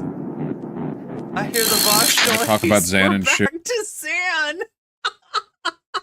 Chad, do you want to let it flow like this? Should we Oh, let the well, I spice thought I flow? was going to talk about the stuff in the title, but then Should we finish one thing first? Should we finish the temple thing first, or should we watch Vaush talk to Xanderhal about shoe on head and Keffals notice how much of a hypocrite Xanderhal is? Because that is the other thing that we've got over here.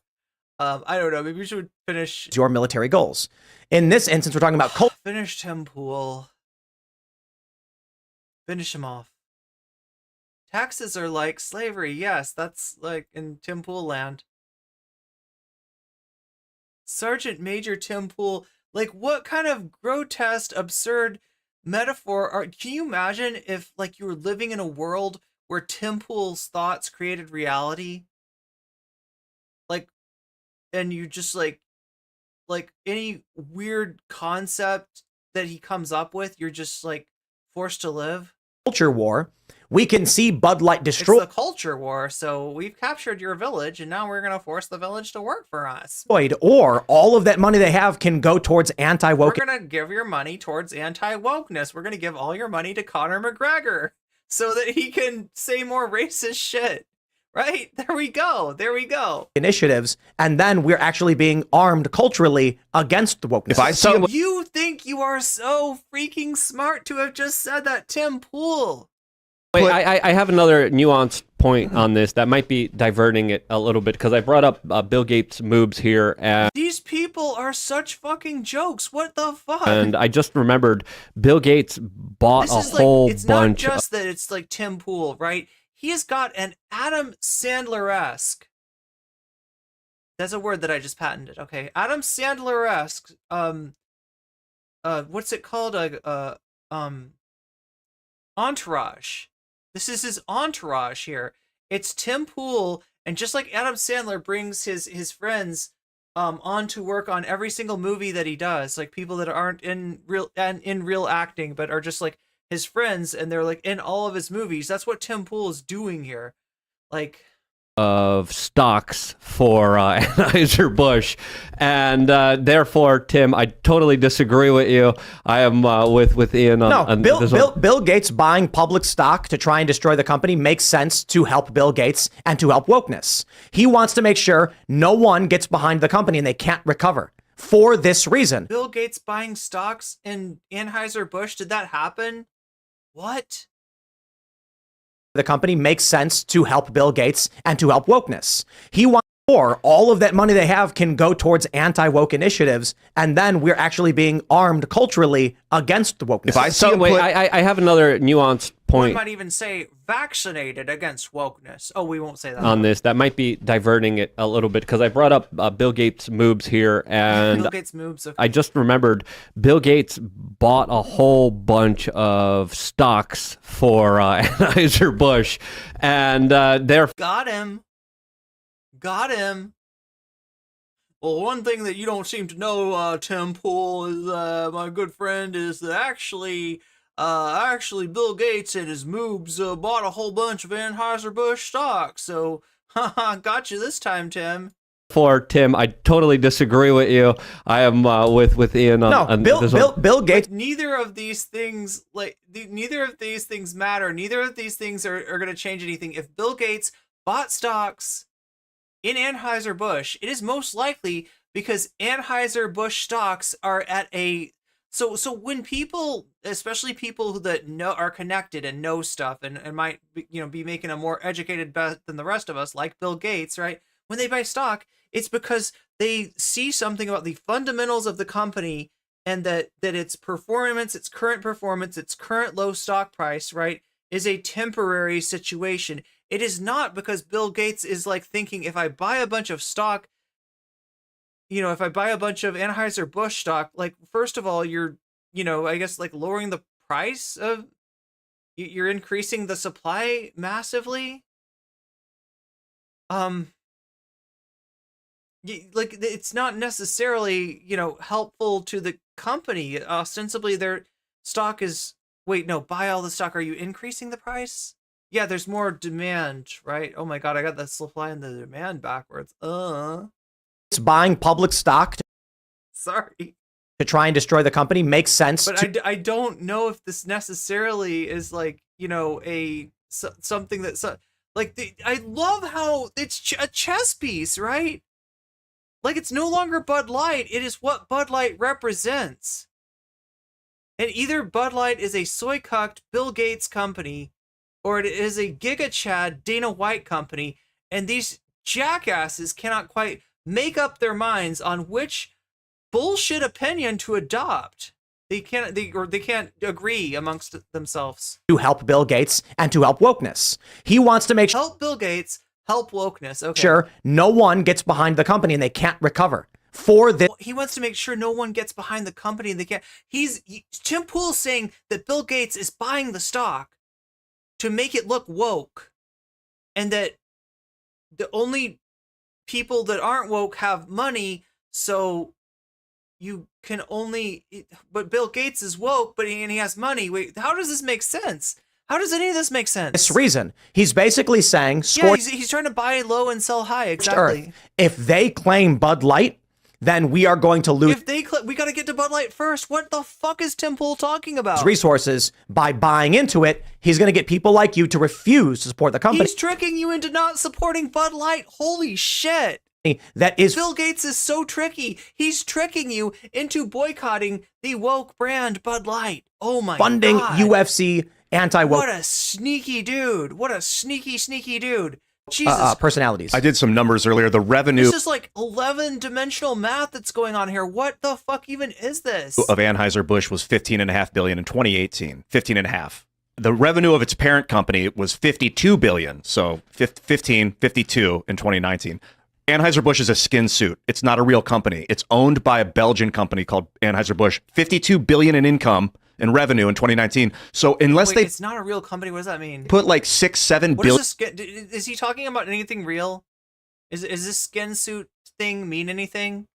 Anybody know business? Because obviously I don't. Obviously I just mixed up the concept of supply and demand. So obviously I don't know what I'm talking about. But hey, I'm an anarchist cat girl. What's wrong with that? The company doesn't care because the CEO is getting rich and don't mind the workers becoming unemployed. Oh my god. 56-degree chest. Yeah, what is going on here? Bill Gates is going to eminent domain the skate park, right? It's the alternative reality, advanced theoretical thinking going down. Yeah, there's just some high-level ideas that we've got here, folks. High-level ideas. You might have to put your brain in... What is it? Put your brain in standby mode? What does Dave Rubin say? Oh my god, I've forgotten it already. You got to put your brain into recovery mode. Yeah. Towards this stuff that we like. I'm not going to start to think they really care at all. I think this is the woke. I don't think they care. This is just what publicity. Look, we had a chatter in here the other day, and I'm not going to mention their name, right? But there was, like, in some level convinced that, like, wokeness was a real thing, right? And that is one degree of internet distortion of reality, right? Like, thinking that there is something that we're actually talking about when we say SJW, something that we're actually talking about when we say woke, right? But Tim Pool, like, he's buying into it on a whole nother level. He's talking about, well, the woke won't understand. The woke will never see us coming. The woke will never expect us to get behind and support Budweiser beer because it is their plan for Bill Gates to buy up all of the stock. Of course, and it doesn't matter. The woke leftists have captured the woke leftists. They've captured the capitalists. Well, fucking revolution complete, I guess, comrades. We can all go home. The woke leftists have captured institutions, and we've captured the institutions. What are we even like leftists about anymore? All right, revolution achieved. Argument from the right is to sacrifice the institutions instead of reclaiming them. That makes no sense. No, Tim, do you know what makes no sense? Here, put put your headphones, send your voice into your own headphones and you'll see what doesn't make sense. Goal should be to reclaim and control all of the cultural institutions so that we can then indoctrinate young people to American We're going to indoctrinate young people using Bud Light? What? values. Some of the institutions need to fail, I think. Some we need to... That's what I think too. That's kind of why I'm in more of like the let them suffer. And like they would do that to us. Like they let them suffer, because the Bud Light, the people that work at Bud Light, the people that own Bud Light, these are all wokesters. They're all a bunch of wokies. They're woke, and that's what they would do to us. They would want us to suffer, so let's let them suffer. That makes so much sense. Want to destroy us. They want to destroy everything. And so if it was like a patriotic company and this was happening, they'd be like, no, keep pushing them. Don't buy anything from them. That's why we're like. So she's calling it UFC not actually patriotic. Whenever they cancel us, they have no forgiveness. They have no grace whatsoever. And it's like, why would we? These people are like parakeets that have lived up each other's butts for years and years and years, and they have learned to copy the language that each other says, but they don't know what they're actually saying, because these words don't actually mean anything at the end of the day. Extend that to them. Don't they? We're need not to suffer extending a it to little bit? them. You're like it's like saying, quick, burn down our own bridge that we've They're reclaimed. taking the culture war metaphors literally. Because they would have burned it down too. Why? We need the bridge. Why not? If we're gonna build culture, why are we just gonna destroy all of what they have built? If we can't just take it for ourselves and use it ourselves, why wouldn't we do that? It makes no sense to get rid of it. So imagine this. Like the One Ring, you know? Bud Light is not. Like the One Ring, exactly, Moonlord. Bud Light is a factory. You have woke forces and anti-woke forces. You got the woke forces and the strong. You got the strong nuclear force, the weak nuclear force, and the strong woke force, and the weak woke force, electromagnetism, and woke forces have taken over the factory. As of the past few months, the anti-woke forces have reclaimed the servitude of the factory, and now the argument is, quick, burn the factory down. Why? We have it. It's ours.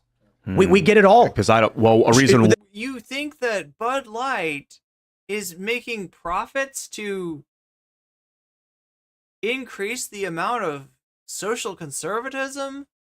The anti-woke MMA fighters are getting paid more money. UFC is getting funded. This means Wait, are they actually getting paid more money? Because he just made that claim, right? So there's money going into the UFC. The UFC is, being sponsored, but does that necessarily, imply a pay raise for the UFC fighters? Or is he possibly pulling this completely out of his ass? Public will... And yes, his ass is what's under the beanie, by the way. In case you're wondering where Tim Pool's ass is, it's right above his eyebrows, right? That's why he wears the beanie, because he has an ass for a head. Recognize the statements made by these fighters are funded by Bud Light. You have lost this cultural battle. Except if the factory, if you're like, now that's our factory, but who was in that factory, running that factory? Who was in there? Who are their financial ties? Who was in there? Was it minions? Behind the scenes that I don't know. So if I really want to leave that factory up and running, what's the risk? Yeah. Thanks for watching this clip. What the fuck? And you're done and you're out and that's it. There we go. There we go. Tim Pool. I have somehow lost, I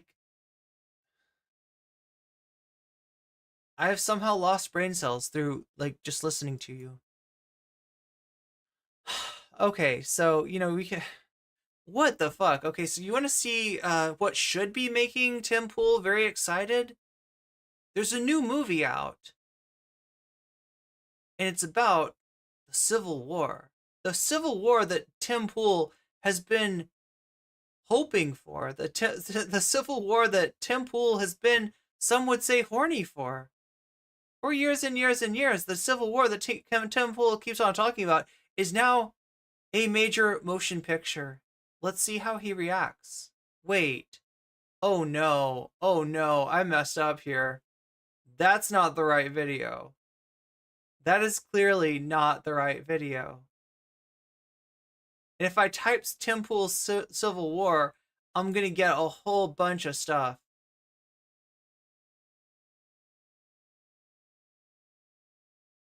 Wait, is there a...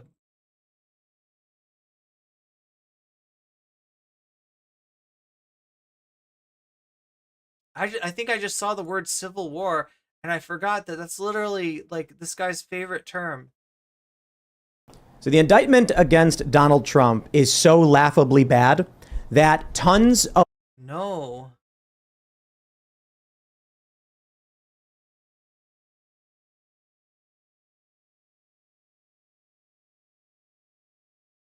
Oh, yo, so Matt Walsh is apparently disagreeing about this. Should we, I mean, look, I wanted to show you the Tim Pool reacting to the Civil War movie, which he has done. But apparently Matt Walsh disagrees. Is this like a fight? Like Timcast versus the Daily Wire? normal people become terrified of criminals. And Matt Walsh says the Bud Light boycott continues. In a tweet, he also did have a decently long segment on his show where he addressed Dana White, Tucker Carlson, Kid Rock, as well as myself. And it was respectful and it was intelligent. He has joined in this inane discourse, right? And I agree with a lot of what he said. And I don't completely look. The only point that that Tim Pool like almost has, but completely manages to miss, nonetheless, right, is that they can't actually continue the boycott forever. At some point, it's going to look bad. The fact that they've boycotted a company that is no longer in any way underwater. Like if Bud Light sales come back in the way that they most likely will, that's going to look bad. If they're still like, yeah, boycott, but we got to boycott Bud Light. We're still on the boycott, right? If they're still on the boycott, you know, when the sales come back, that's a bad look, right? That's the only point that he almost has. But then he misses it by thinking that if they can get Bud Light to sponsor the right companies, then they own Bud Light, and Bud Light now finances Conservative Inc. Tim, you should know who finances Conservative Inc. because they're the ones paying you. Disagree with the idea of continuing the boycott. All I'm saying is we need to consider our next moves if the plan is a boycott. But let me read first what Matt Walsh says. He tweets, the Bud Light boycott is one of the Marvel movies, i.e. the canon of Western civilization. He uses capital letters vocally. Oh my god, I didn't catch that. Tucker Carlson's t-shirt. Take that shit off. One time in modern history when conservatives have staged an effective boycott against a major corporate brand. If we back away from this victory now, it will show that we've learned nothing and don't want to win. Not going to happen. Boycott continues. This shouldn't even be a conversation. Everybody's full of bad ideas in this discourse. They are, I mean, look, this is a great thing. Just like the Xan and Keffals thing, right? Who loses in the end? Vaush, Whiteleaf, right? I don't care. I'm somewhat happy with those results. It's okay. It's okay. Even though they're both bad people, and one of them has to win this drama, it's still okay. I'm okay with it, right? I'm not mad about this, and I'm not mad about this either. The the right-wing brain trust has just completely divorced itself from anything resembling reality, and it is now fighting these imaginary versions of, I mean, there is like a culture war, right? There is like a battle between like social conservatism and like literally the rest of us for whether the future is going to look like the future or it's going to look more like the past, right? But it's not in Bud Light, and this is wild that they're so stuck in this mentality. If there's been one successful right-wing boycott in modern history, you'd think that they might give it a rest. Well, that's the thing. That's the thing, Dennis. Like they can't continue this forever. Like it's just not gonna work. Like they are not gonna be able to take Bud Light's hit points to zero. It will bounce back. People will forget about it. It's just not a sustainable thing. Like the destruction of a brand based on a minor social media influencer campaign that the right wing hated, right? It's not really gonna. Bud Light is a brand it's not gonna take the brand down. Owned by a foreign conglomerate that tried to push trans ideology and is now paying the price. There is absolutely no legitimate reason to back away or let off the gas. They deserve everything that's happened to them.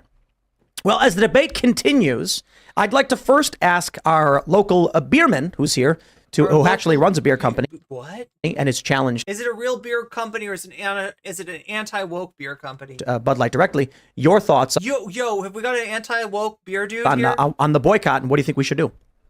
I think I've been saying this Who is this guy? from the beginning of this whole thing. Is like, this is the one time I've seen conservatives follow through. Conservative dads ultra. Wait, yeah, this is literally the. Is it the Daily Wire brand, or I don't remember. I remember there's like a Daily Wire brand. I don't remember if any of these things actually came to fruition either. God damn, I'm like confused here. Anybody recognize this? Ultra right is what it's called. Like, I guess it's like some kind of a joke on Bud Light or something like that.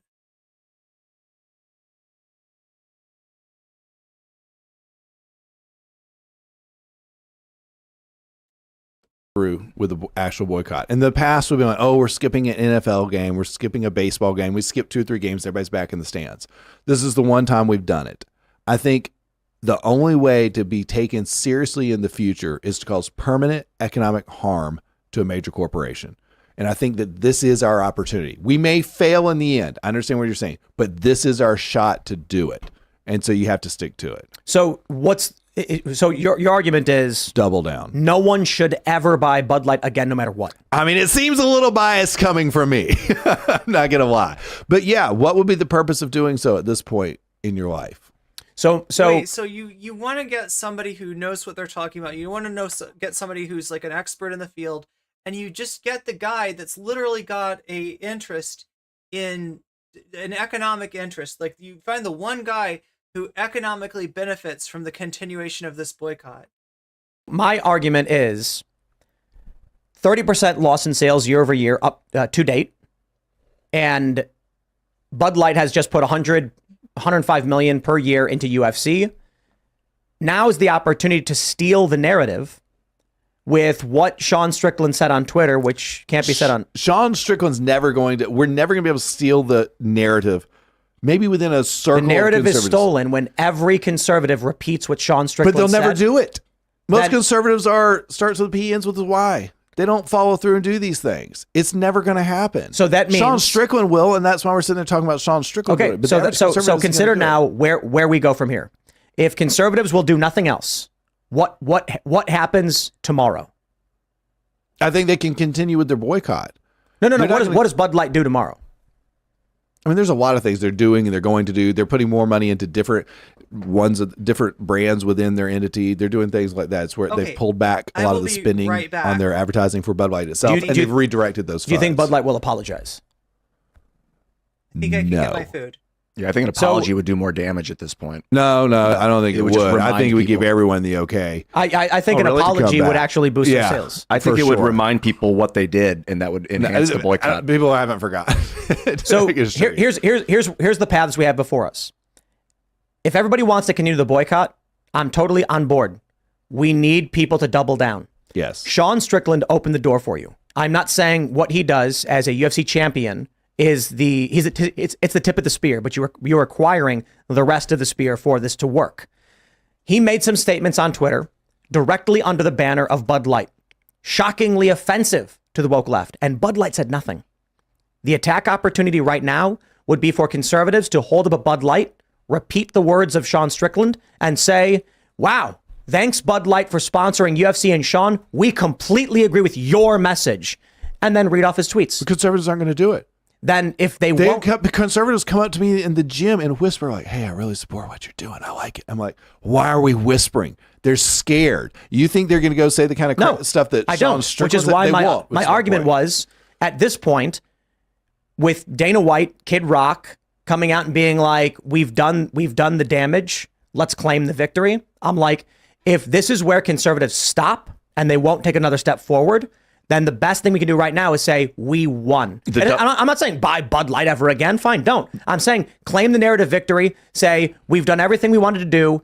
Bud Light learned their lesson, and let it be a lesson to each and every one of you. You've lost 30%. Good luck in the future, but our message stands. I don't think anyone's ever going to see that as a victory if they all go back. I'm not saying go back. I'm saying at this point you have to claim a victory. Start claiming it today. I'm with you there. Say we've won because it's down. You would have to say we did everything we wanted to do, because if no one goes one step further and UFC Dana White goes on Tucker Carlson and says Bud Light's great, you should buy Bud Light, and no one calls out Dana White for this and UFC is unscathed, then the narrative is the boycott is over. If the boycott is over, Kid Rock said so, and Dana White basically, like, he's not I think those are two people. I've been I out in agree. bars, restaurants, stores, etc. The average person is not. This is not my point. My point is, how do you get Coca-Cola? How do you get Disney? How do you get all of these corporations to be scared to not do the same thing? Bud You Light have did? to look at the fact that Bud Light will still be down 25% or 22%, 24%, whatever it is, 3 years from now. And this requires that leaves I a don't lot think of that's fear. true. I think it will be. There's look, I've talked to distributors and stuff. There is 20 to 23 or something like this percent that will never go back to buying Bud Light. But that doesn't. But all their lives, and I'm they'll talking find 10 growth years elsewhere. From now, they'll move it around. That's fine, but they will not be able to show within the Bud Light brand because they're treated like different entities. They're not going to be able to show like, oh, it came back. It's 22 to whatever it is percent. In 10 years from now, they won't have. That leaves a lasting impact on a corporation that goes, like, remember what happened to them? That's bad. I do think this will have a lasting impact. There's a famous case where in McDonald's in the UK, a couple the reason why corporations don't sue activists, a couple of activists were standing outside of a McDonald's, I think it was a McDonald's, petitioning, saying, hey, McDonald's is bad, they do this thing. McDonald's sued them. McDonald's, I believe, it's an old story, I could be wrong, but I believe McDonald's was right. These activists were defaming them, and they won. And then they lost something like $1 billion in market cap because they looked like bullies attacking some little old ladies. So it was really, really bad for them. What ends up happening is when people challenge brands, the brands usually shut up and back off. Well, So- if you want to double down, if the next move is to twist the knife, so to speak, the proverbial knife, you want to boycott all of the Anheuser-Busch brands, which are Michelob. Good to know that you're not suggesting that people do like a shotgun with the Bud Light. That's Rolling Rock, Bush, Natural, Which Johnny is- Appleseed, and is Land also Shark not Lager. happening. You're not And gonna then the win. question is, Yeah, do you want to boycott the brands of the parent company, the Belgian company, AB InBev, which are Corona, Hoegaarden, Hey, listen, Leffe, if everyone wants Stella to Artois. boycott every beer brand and but Beck's. Conservative Dad's Ultra Rye beer, I'm with you. I don't think it will actually happen, though. So That's why I was specific about with Bud Light. I was like, this is it. You got to target in on that. And I said that early, and because people start saying, well, here's a list of all the stuff. And the nerds are pulling out their list of all the beer brands you can't. I'm like, yeah, you got to focus. It's like 6 to 8%. What's the right word? The impact on external brands is around 6 to 8%. We've seen Anheuser-Busch across the board suffering because of this, because some people are diehard. The only point I'm trying to make right now, what's the next move? Silence is not an option. I think what needs to happen is, by all means, say, we boycotted it, we'll boycott it forever, but it's done. We're moving on. We've won. This is your fault, Bud Light, and it'll happen to any other company that does so next. But you need to say, how is any of this going to stop the media cycle that occurs when Bud Light's sales come back, which they will, right? I mean, look, what were they trying to achieve with the Dylan Mulvaney thing, right? Why did they do that, right? Because there's not that much in it. Like, trans people, Zoomers, not necessarily the biggest market for Bud Light, right? But that's kind of why they did it, because the market they did have, they're like an older brand. They have imprinted on a lot of people. Bud Light commercials have run like in every Super Bowl since like time immemorial, right? But boomers are not long for this world, and then Gen X and all the rest are right behind them. And so as far as the company's future success and health as a company, right, they need to market to other people, right? That's why the Dylan Mulvaney to the extent that I think it was like a tiny little sponsorship, like I think it was like $10,000 or something. Like, can anybody remember like how much Dylan Mulvaney actually got paid? I don't think he really made. I don't think that he's making his case that there is any comparison between the Dana White UFC sponsorship and the Dylan Mulvaney sponsorship. Like, I'm not entirely sure what it's at, but it's not like it's a lot more than Dylan Mulvaney ever got.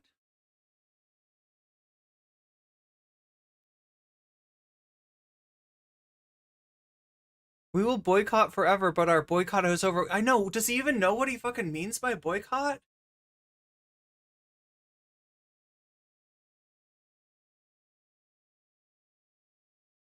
It's such a weird thing that, like,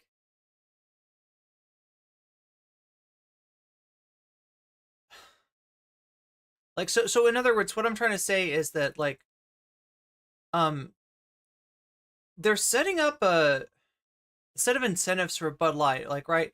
If there are indeed people that bought Bud Light before and will never go back, like there's like a 10% of people out there that are just like always going to remember Dylan Mulvaney and how much they hate trans people whenever they see Bud Light, like if that's real, then the only thing for Bud Light to do is to double down on its strategy of going for a younger demographic, right? If the older demographic is closed off to them, the older, less valuable demographic, the only way to make their money back is to continue to, you know, manipulate the brand's image until it doesn't seem like a boomer beer. Because that's what it, like, to me, you know, like, what is Bud Light? It's what my dad drinks, right? It's a beer for, you know, men who like sports. That's how Bud Light has imprinted itself on me, right? I don't think of it as a beer for me. And so it's not, you know, even like a Dylan Mulvaney sponsorship isn't going to really convince me of like, you know, I really should give Bud Light a try. Dylan, she sure seems to be enjoying those Bud Lights that they sent her. Maybe I would enjoy it too, right? It just doesn't really, it seems like a weird thing, right? And to me, like, you know, it's pretty obvious what's going on, that they're trying to buy their way into an audience that, you know, doesn't really consider them as an option.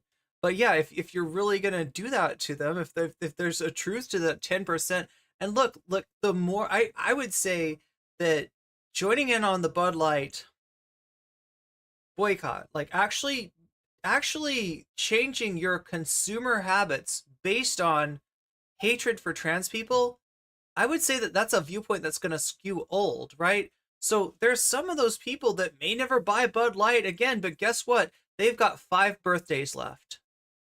And then they're gone. And it doesn't matter. They're not buying anybody's beer after that, right? So it's just not, it's not what he thinks it is. Hey, this is the extent to which we wanted, right? That's fine to claim. I get what you're saying there. That's fine to claim the victory for there, but you can't say it's okay to come back now. Like Dana White can tell people to do keg stands in their and they gotta call him every out. day. You gotta call out Dana White. I agree, and I like probably a ton of what Dana White does. So not a big fan of that. I mean, do you see Tim Pool wavering here?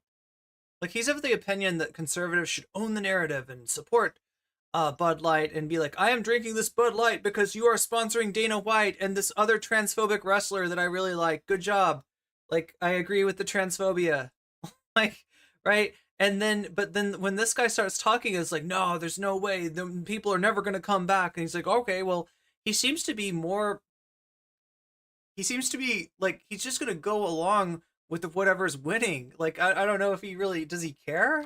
Because you know what? Who knows what you could get me to say for 105 million? So Dana, there you go. I think we're also in a position of power right now, and in a situation like this, they understand the leftist yuppies are not going to be drinking their beer, right? So why not try to get more out of this? And I think we can get kind of more out of this by saying, hey, we can't just be placated with a little bit of money. We want real cultural differences. We want investment. We want you guys to actually stand behind your word, not just advertise. Yeah. We want more Dana than just White that. can be placated by a little bit of money, or maybe a lot of money per se. Although, you know what? If they want to give $105 million to the Riley Gaines Center to fight men and women's sports, then I say big victory. How much are you going to give to the Republicans? How much are you going to give to the Republican presidential nominee? In the Bud Light? culture war, we just won a huge battle. The troops are broken. They are fleeing. Now is our opportunity to do the route. But they're sending a rear guard attachment to delay our route. That's the $100 million to Dana White. That's the rear guard attachment. That's liberalism. Dana White's a secret liberal. the rear guard defense. Now we can bypass that defense and go for the route by boycotting all of these beers from this company. No. It's That's it. That's the total victory. Destroy. What do you want out of it? I respect the analogy, but I think it's a little off. The giving money is they've been routed. Their field commanders raised the white flag and said, Oh my God. "We're willing to cede 10% of the battlefield if you stop." And then one of the commanders on our side came out and said, "Everyone, let's take it and we're done." And all the troops are screaming no. If that's the case, you cannot just sit there screaming no. Something else must be done. The opportunity now, I think, is going to be. No, Tim, it's more like this. One of your generals is actually secretly just in it for themselves, right? They don't care about the war. They don't care about the effort. They just want to make money, right? And the enemy goes up to that general and says, here is $105 million, right? To help us launder our brand. To reverse the results of the imaginary battle that's only going on in Tim Pool's asshead, right? Here's $105 million. And the general's like, yeah, hey, other troops, I really think this is a good deal. We should agree to this. This is victory. This is winning. This is what winning looks like. Look, I got $105 million. And it's like, yeah, like you don't realize that you would, Dana, it's so easy for clowns like Dana White. It's so easy for this conservative dad shithead. It's so easy for Black Rifle Coffee, right? Even in the cases where these people are not conservative, to be able to fool conservatives just by saying we're just like you. We have the same values. We love Daddy Trump. Trans people bad. Trans people terrible. The figurative knife twisting of taking a can of Bud Light and reading off Sean Strickland's tweets and forcing Bud Light to either issue a denouncement or an apology. Look, all I can say is this: people really need to go read what Sean Strickland said to understand what I'm saying. I cannot say it. It's just a tweet. I cannot say it on YouTube. I know, but it's just a tweet. No one's gonna. It doesn't have that kind of influence. There was a guy who lost his sponsors in NASCAR because his dad used a racial slur in the 80s. That's where we were. Where we are now is that Bud Light shut up when Sean Strickland made a statement so strong. I can't repeat it on YouTube. Nothing happened. And guess what? I didn't hear the statement. The only people that heard the statement are the people with their heads up Donald Trump's ass that are so believe in the culture war that they are hallucinating uniforms for themselves, right? That are so bought into this bullshit narrative that they can see it in front of their face. Automod just yeets comments with random things like the F, like I don't know. It's Automod is Automod. It's like supposed to be intelligent, but it's not. This is us storming the battlefield and really winning. Reached We don't actually have a mod named Otto. the average person knowing about that. This is why I'm saying people need to take his tweets and force Bud Light to either support or denounce what he said. Bud Light advertisements with him with the do-rag saying it to the world. I don't understand Let's why do you that guys right aren't now. interested in boycotting the company. I don't know. I literally don't know what makes it might read something like farthing like fart, but I don't think it would ban you from saying fart. I think you can talk about farts. Sponsored by Bud Light. He said brought to you by Bud Light. Like Bud Light's just a name of many things that the company owns. Why not boycott Izzy knocks out Sean Strickland in the next fight and it's over. the entire company? All these yes, brands. you are correct. No one's doing it. It's been, that's why not. Look how hard it was to get conservatives to boycott anything past a couple days, and now you're going to tell them they got to read a list of all their favorite alcohol brands, and they can't get a Corona on the beach anymore. They can't handle it. We can't get Republicans to show up and freaking vote in a freaking primary, and you're asking them to give up their favorite beer. It's easy. You just change the branding, right? You stop calling it Corona and you start calling it ivermectin, and they will drink it, right? If you chutify it, they will drink it. Like rename Bud Light to like the sweat from Donald Trump's ass crack, and they will drink it. We went to Charleston, West Virginia. It's about 5 hours from here. We went to Mardi Gras Casino, where several people recognized me, and they were big fans, and they were all holding Bud Lights. And I laughed, and I was like, "You guys drinking Bud Light?" And they're like, "Well, I don't know." My point. This is the funny thing, right? We relaunched scnr.com, and I got a super chat the other day from someone like, "What is this? You're just going to launch this thing with no explanation?" And I was like, "Bro, we've explained this like 20 times over the past 2 months. The issue is the average person doesn't watch every single episode of this show. So, and they should. How often do we talk about Bud Light? Episode. Out of how many segments we do 5 to 6 segments per day on this show that gets spread out throughout the week. And yeah, 5 to 6 segments. 1 to 2 of those are about Brie Larson. 3 of them are about Bud Light. Over the past 6 months, maybe like 20 of them, And the maybe other 2 are about trans be people. 30, have been about Bud We Light. haven't talked about it in like 3 months. Exactly. I think that's when I was here.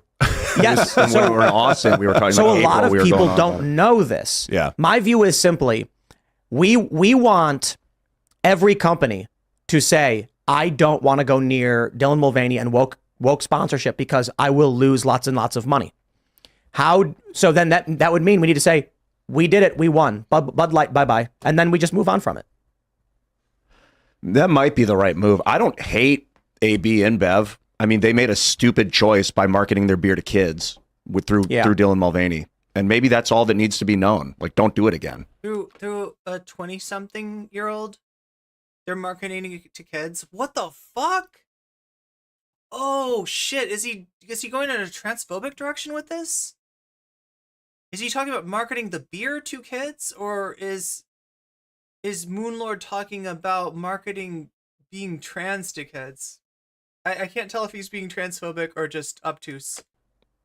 I'm not a huge fan of multinational corporations, but there's other ones like the Bank for International Settlements that I'd rather be boycotting. Yeah, look, all major corporations, I say all, the vast majority of major corporations hate every single one of us in this room and everything we stand for. To be fair, and they give tons of money to those causes. This asshole really thinks that the corporations are sitting there. Don't you love social justice? Yeah, I love social justice. It's too bad that the MAGA chuds in America won't get with that.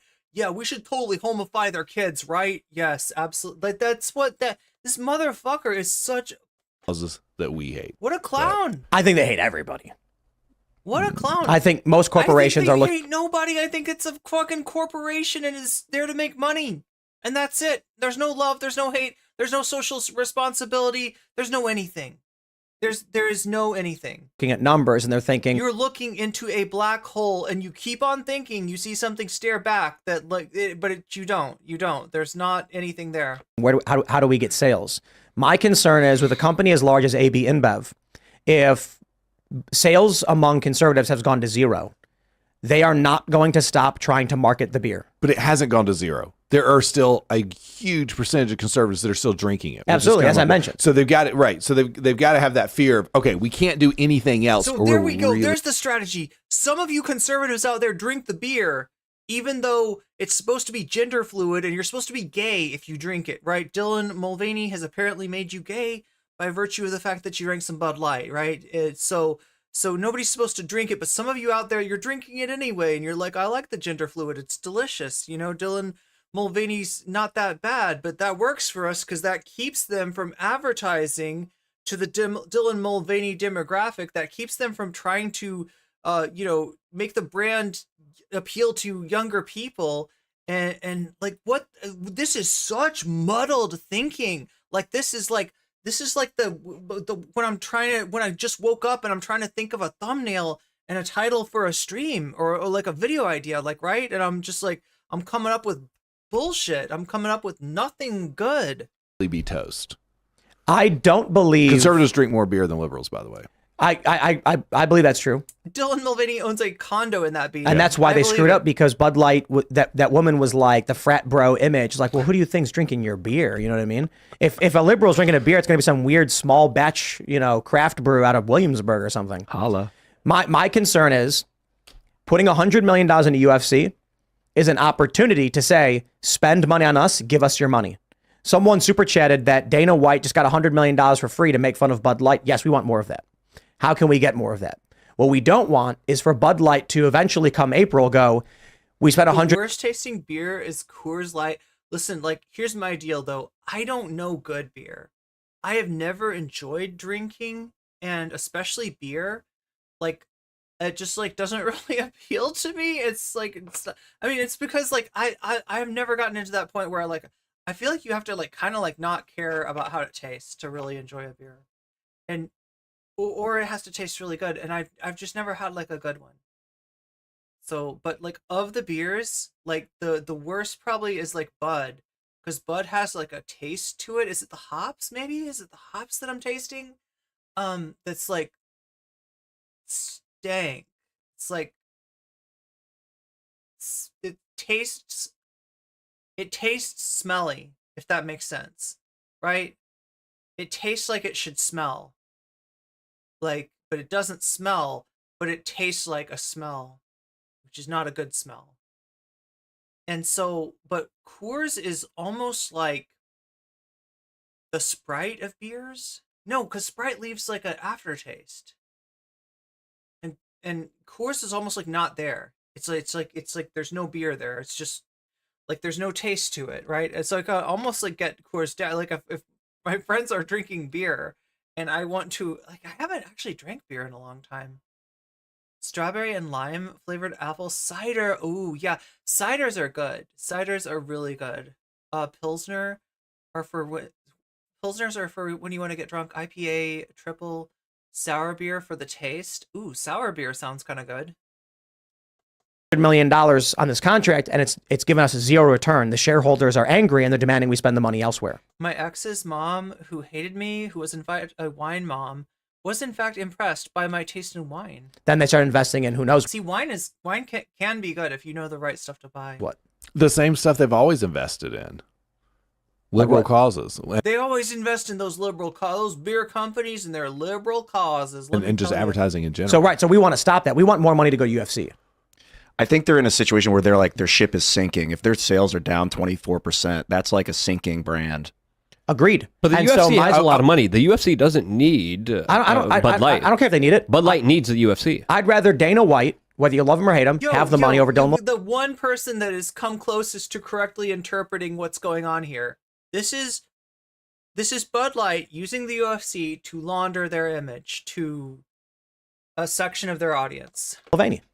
And so the question is, if their ship is sinking, Ian, how do we convince them that we are the ones who are going to make their ship stay upright, but they have to give us the ship? Oh, I just sink the ship. Just let the ship sink. Yeah. But it's not going. He's honest at least, right? That's going to. Well, the Bud Light brand will. Maybe not the overall InBev. I get what you're saying there. But Bud Light will never go away. The fleet will not be sunk necessarily, but the it ship will might be. forever be a The Dylan Mulvaney beer. I want to see it. Right, and you agree, they'll shift their spending to other brands. Correct. And they're going to spend on those other brands in the same direction they've gone with Bud Light. No, they will. They're not going to do a Dylan Mulvaney ad with Modella or Corona, whatever. But they'll do Pride events and stuff like that. So does Yingling. Absolutely. Yep, they do. Not Conservative Dad's Ultra Rate beer, I'd like to point out. The only brand that's openly pro-life and does. No, just watch it. There'll be some conservative, like, gay group that gets the ultra right to sponsor. There'll be some pick-me's. There'll be some like Blair White event that's like, yeah, can we get the ultra right beer? That's like the we don't like the woke Dylan Mulvaney beer. This is the they'll get Blair White to be their sponsor. They'll do the sponsorship that Bud Light did with Dylan Mulvaney, but they'll do it with Blair White. That's what they're gonna do. Conservative hot women. Then let's just say this. Let's just say this. The only option right now is the fight is over. We completely ignore Bud Light, never buy from them again. The narrative drops. We don't engage with it. We just support the parallel economy. And go to conservativedad.com and buy your ultra right beer. That's the option, I guess. So, Tim Pool, you started out this thing accusing, or not even accusing, like that saying that at first you thought that what you had witnessed in Tucker talking to Dana White was a commercial for Bud Light. Now we're doing a commercial for Ultra Right Dad. What is this called again? Like, this guy is like, is he real? He's AI. This is an AI. This is not a dude. This is an AI. This is a very bad, stereotypical AI. Conservative white dad. Please generate me one. ChatGPT, make me a conservative white dad. Because then it's not an issue of if there's a boycott or not. It's we don't care anymore.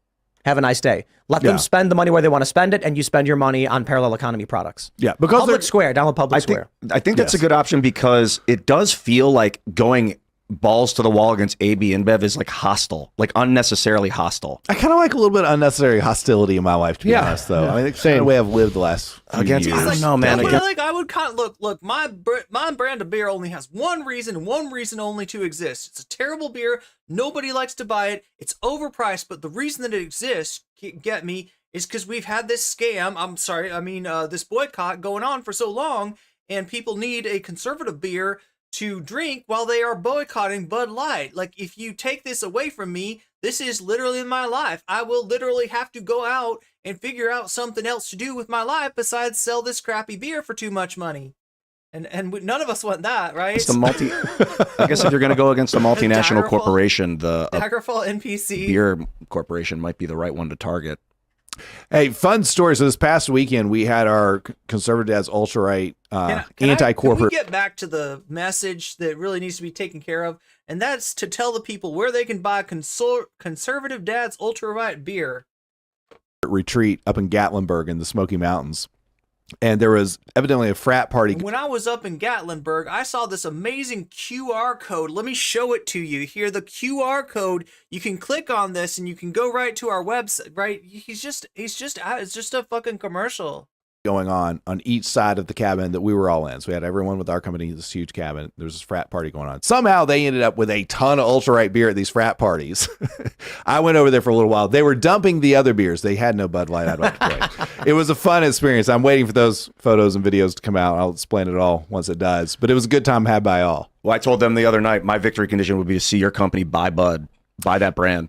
I like this idea. I think we're a few billion short, but I like the concept. Thanks for watching this clip from the Timcast IRL podcast. Hang out with us live Monday through Friday, 8 p.m. and become That's what I want to do. Hang out with Tim freaking Pool. Is there something about JFK Jr. that we need to get to? JFK Jr. and the Epstein Island? I feel like we need to cover that. Turned the stream on 20 minutes ago. This is Keffals watching Xanderhal talk to Vaush about Shu. I'm not sure how long we will stay with this. Let's just see if it's any good. And I saw people going, Shu, Shu, Shu, Shu, Shu, Shu, Shu, and everyone, just sort of revving up like, can't wait for Vaush. I'm gonna talk about Xan and Shu. Well, I thought I was going to talk about the stuff in the title, but then I turned the stream on 20 minutes ago, and I saw people going, Shu, Shu, Shu, Shu, Shu, Shu, Shu, and everyone, just Temple rhymes with uncool. Sort of revving up like, can't wait for Vaush to hit the 78th consecutive denunciation. The 77th one wasn't enough. Okay, yeah, it's. Can I just get out of this? Shu bad. Oh, okay. I don't know what's happening. I saw a tweet from Shu earlier, but I've spent the day cleaning. I was really behind on chores, so I didn't really What did Shu do? Let's find out. Yeah, we can go. I feel like she turned him up too loud. There we go. Directly to Shu's Twitter because I'm not blocked. Better. Just flexing that. I'm one of 4 Twitter users who's not blocked. The brand Balenciaga. It feels bizarre that this is supposedly about Shu at this point. When keep in mind, I turned just it down today, too much. Just today, Vaush is still putting out videos showing Shu in a positive light. It feels like we have gone so far away from this actually being about Shu. This is about something other than Shu.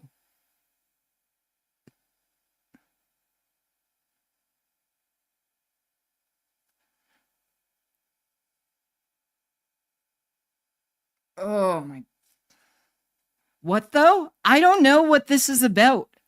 Honestly, I don't know what Xanderhal's problem is. You appreciate a streamer who monitors the levels? I always try to pay attention to make sure the sound is good. If the video's not great, and we can deal with it, right? Or whatever. If something's going on the green screen, like that's one thing, but when the sound goes off, it makes it hard to listen to. It makes it harder for the lurkers to I don't know why I got compared to Taylor Swift. I feel like fucking weirded out by all of this.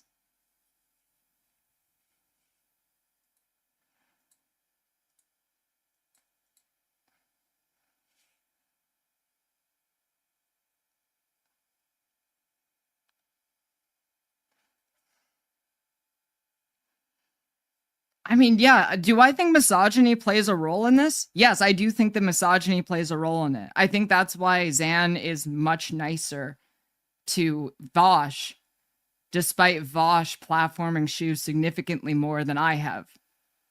So, I mean, this is kind of our takeaway from this thing, because a lot of this is just a man bites dog story. A lot of this is just what we've expected, you know, in terms of Xanderhal, like, you know, trying to cause some drama to get some, you know, interest in a stream. Xanderhal feeling like everybody's wronged him and attacking other people with his victimhood. Like, a lot of this stuff is just what we expect. The thing that we see that we don't really expect, though, is that Keffals is utilizing what would normally be considered to a lot of white leaf people a woke scold argument, right? Xan is low-key misogynist. He didn't say I hate women, but he is treating me, Keffals, differently than he does Vaush. And when we look back to all of his blow-ups, they seem to be with women. Therefore, I think that maybe Xan has an issue. Like, right? So, you know, I mean, like, people, I think DJ Muel made the point and phrased it in a way of like mommy issues. Pretty unfortunate considering that, you know, Xan, you know, literally that's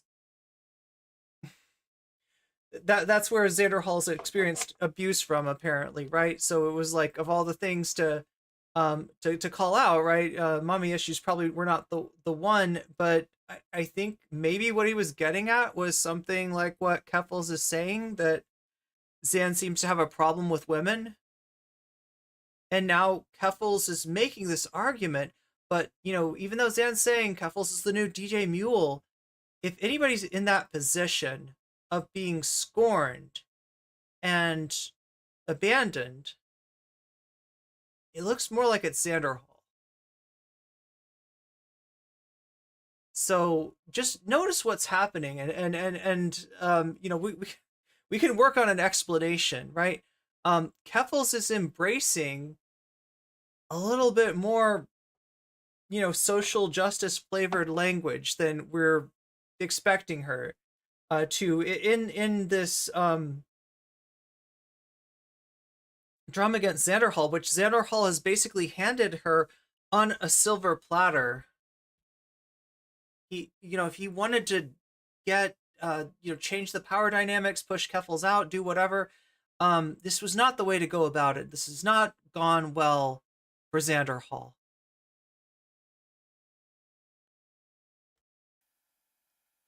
Oh, you thought I said bear cider. Keffals always leans in heavily into intersectional leftist language when confronted. Huh.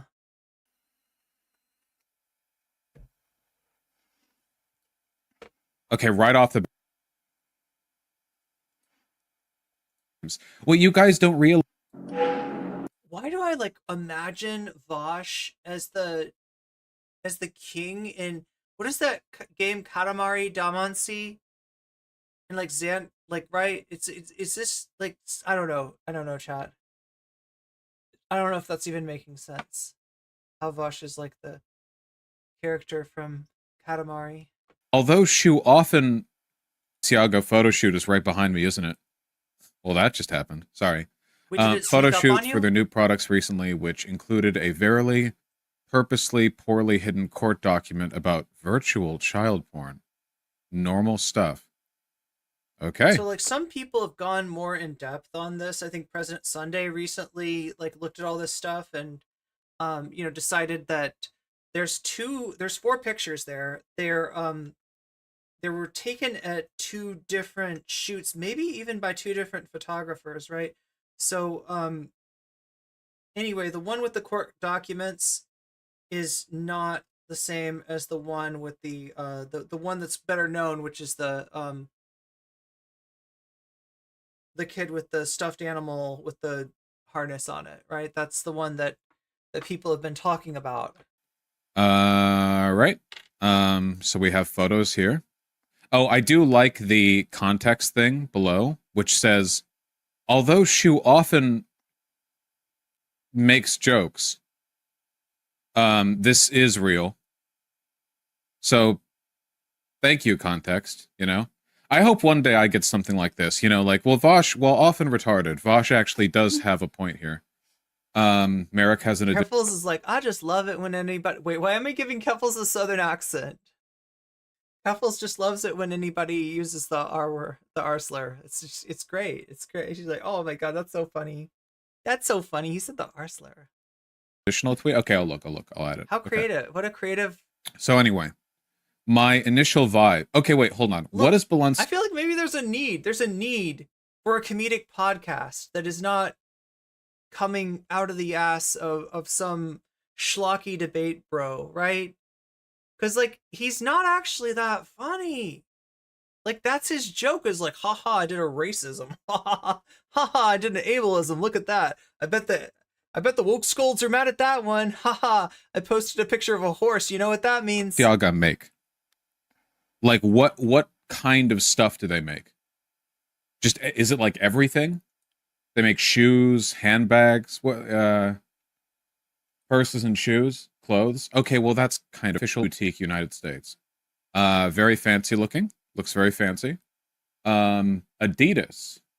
Women, men. Okay, they sell like everything. What does a men's t-shirt from Balenciaga look like? Can we get this image off? Thank you.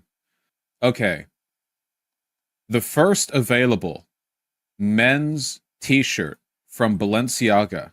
Fast forward to where Zan enters the call. Says it's fine if Vaush wants to be friends with her. The reason that... Wait, did I say that Sammy, not Sloppy? Wait, Sammy? Who's Sammy? I wanted to watch this part is just like a refresher for the context, even though it feels like at this point the context doesn't even matter. Is this. I hate this. Actually, no, I don't. I like it, kind of. How much does it cost? $800. Okay, never mind. This is bourgeoisie filth. I disavow all of this. Oh, how the times have changed. This was definitely the pre-fashion arc. Nope. Okay. Yeah. Duh, Lamau. I don't know anything about this brand. Okay. Oh my god, chat, so I they just make all realized. kinds of clothes. So they did a photo shoot. Okay, and here so nobody remembers this because this has got to be like 4 hours ago. But I mentioned that Vaush was kind of cringe. What did I mean when I said that? I meant this. This is what I meant.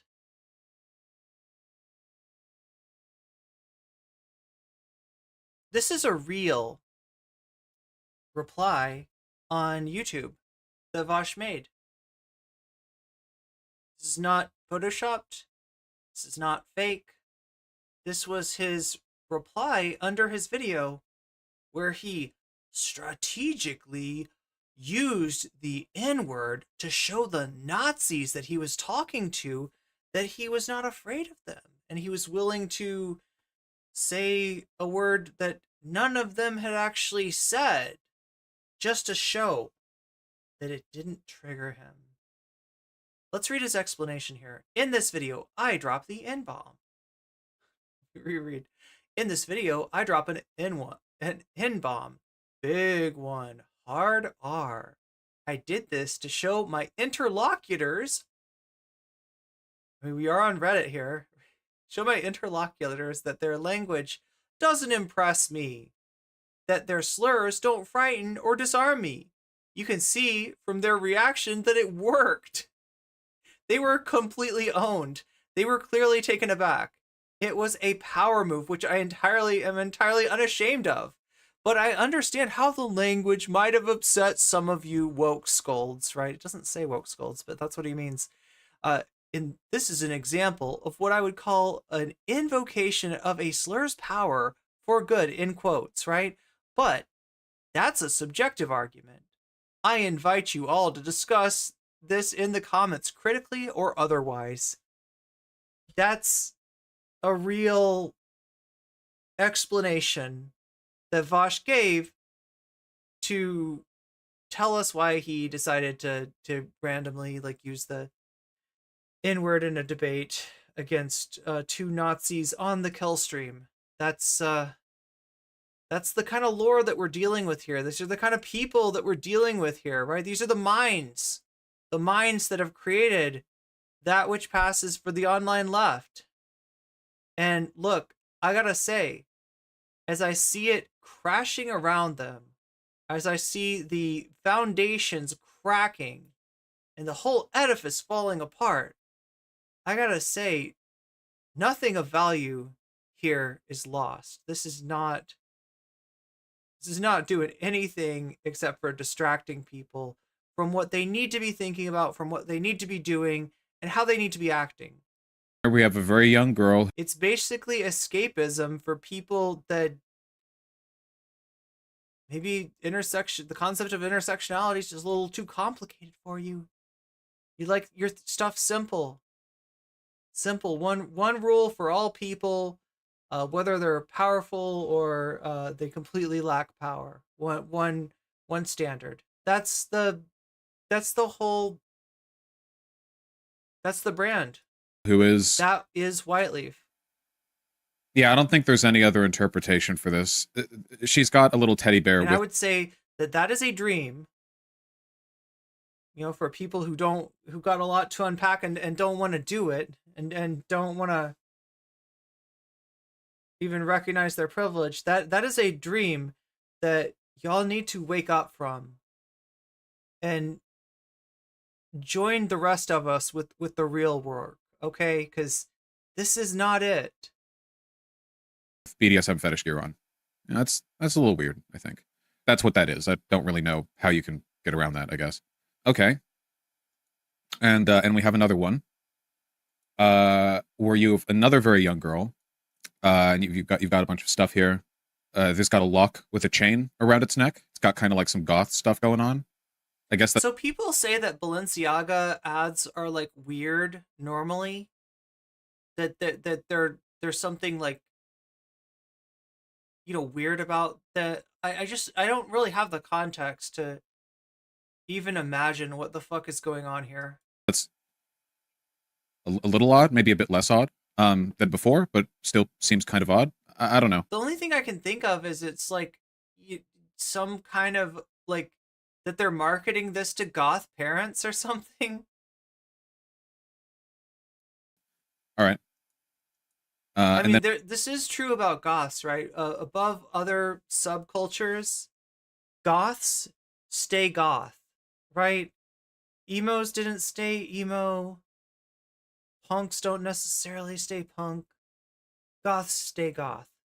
And we have okay, so this is the thing that people were talking about. So this is one of their purses, and they have a bunch of documents strewn on the table. And this document right here contains text which indicates that it's a Supreme Court ruling on a case involving child pornography. That's actually confirmed by the context thing here.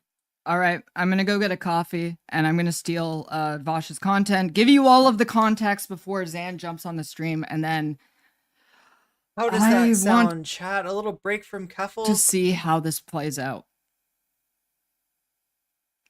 Because I can tell for sure that this isn't going to be the end of this drama. I thought this was going to be the end, and I didn't think that Zan would double, quadruple down on this and start comparing me to DJ Muel and calling Tori a piece of shit and saying that I'm saying that Tori is a piece of shit for forbidden knowledge reasons. What the fuck is all? I still don't get the forbidden knowledge. I know there are a lot of yikes people in the Whiteleaf social group on Twitter, right? There's been multiple instances of them, finding out how yikes one of them is and all abandoning that person. All of this.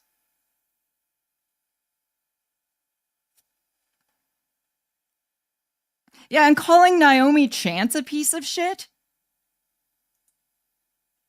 And every time he's made a tweet about me when he there's like a crossover between like Nine Inch Nail fans and goths. he's live, he always like blasts the tweet out to his audience. He's trying to poison his audience against me when I thought this was just we're not friends anymore. But he's taking this to such a vitriolic place. But it contains not nearly as vitriolic a place as the top of the hour ad break, where every hour on the hour, Twitch wreaks its foul revenge upon you for daring to use it as a platform to listen to a political streamer who 1 minute and 30 seconds of whose stream you will miss if you don't have a sub.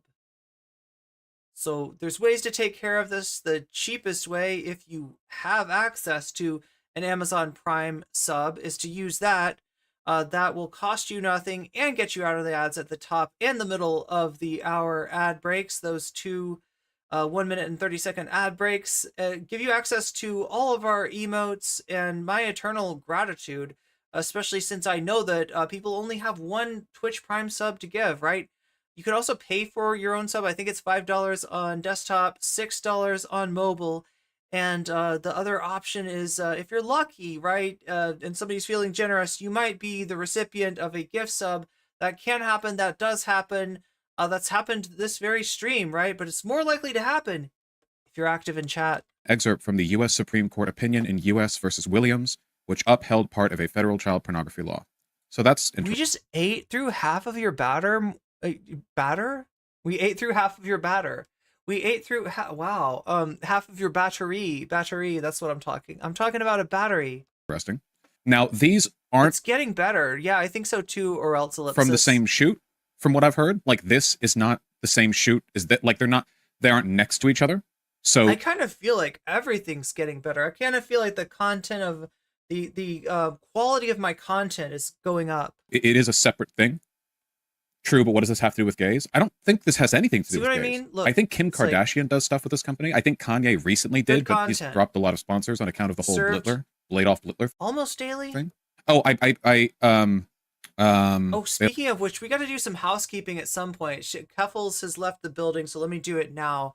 Now's as good of a time as any time. I'm thinking about maybe switching my schedule and doing something where I cover one or maybe both of the weekend, both Sunday and Saturday, right? And then have like a little weekend during the week and then come back on Thursday. That's what I'm thinking. I'm seeing other successful streamers do this, right?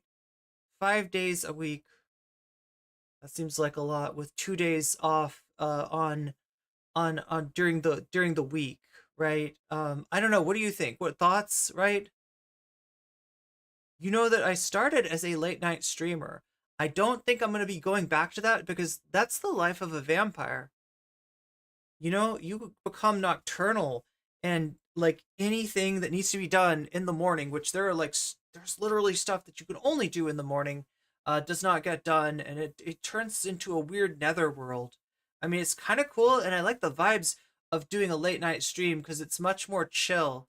But at the same time, like half of the chat is asleep, and it just like it fucks with my life. So, yeah, I don't think I'm going back to being a late night streamer.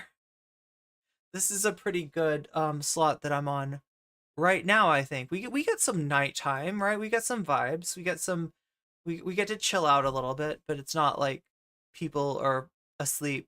At least, well, it's starting to get that. Yeah, the stream has lasted that long, right? So I'm wondering about that. Also, I have noticed, okay, more and more of you have shown up on my Patreon, and that's pretty cool.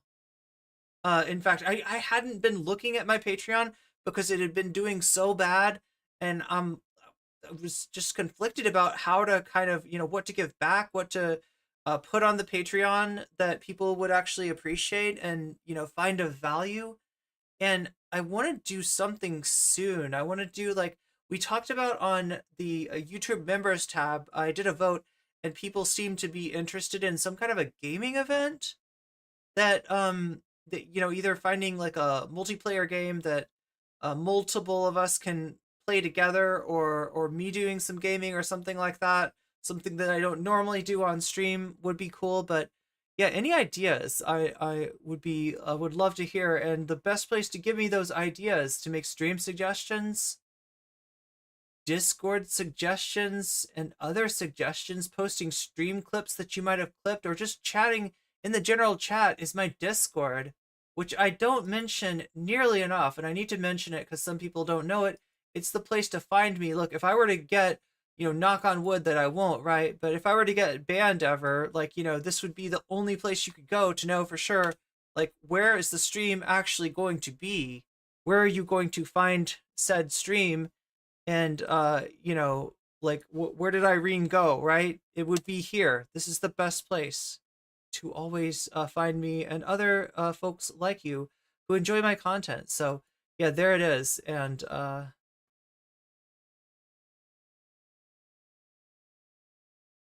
oh yeah, the other nice thing about the Discord is, these sounds, right? Like Dingus Gambit. And this is going bad. And even Weasel, or I did everything right and they indicted me. Fucking pronouns! Void coffee. All these sounds live on the Discord, right? If you're ever in a voice channel, you can literally spam these, even the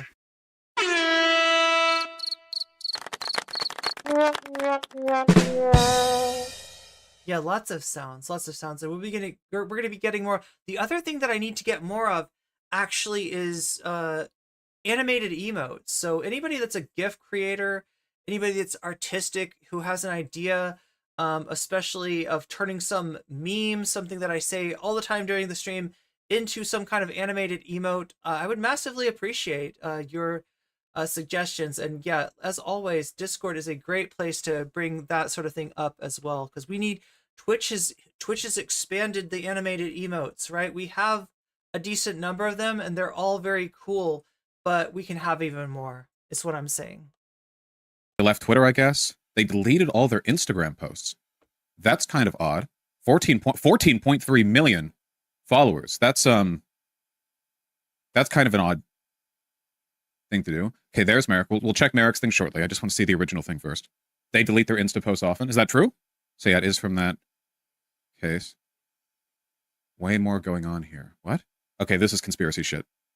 They usually delete after every collection reveal. Okay. What is this? Oh yeah, apparently this whole thing was blowing up on TikTok beforehand. Their homepage is a kid with a bear in sex clothes with a lock around its neck, and then there's another photo right under of a man with a key on his finger. That's a reach, unless these two are part of the same shoot.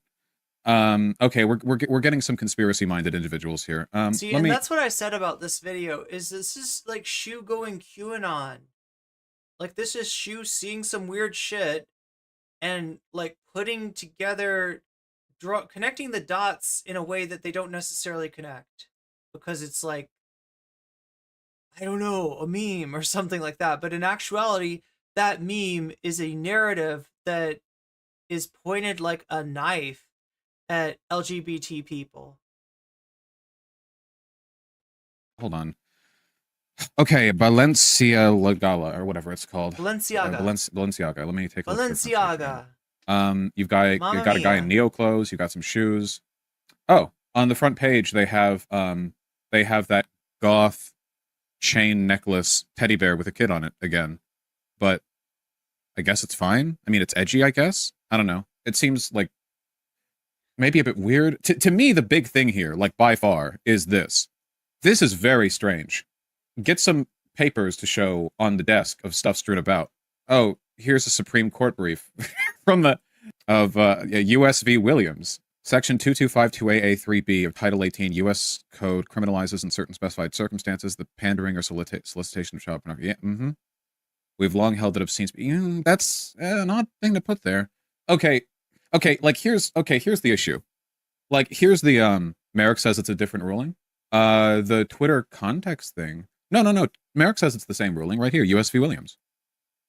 That opinion is from U.S. v. Yeah, Williams. noted legal expert Merrick DeVille. So U.S. v. Williams was a ruling that was anti-child pornography, which is Shu believes in QAnon. I don't know, but Shu is deeply invested in conspiracy theorizing about the Balenciaga thing and seeing some like connection between the corporation and the wokeness, and they want to do this and that and ruin the children's minds, right? It's like Shu is making this thing into like some kind of like QAnon theory. is great. But it's still on the subject, right?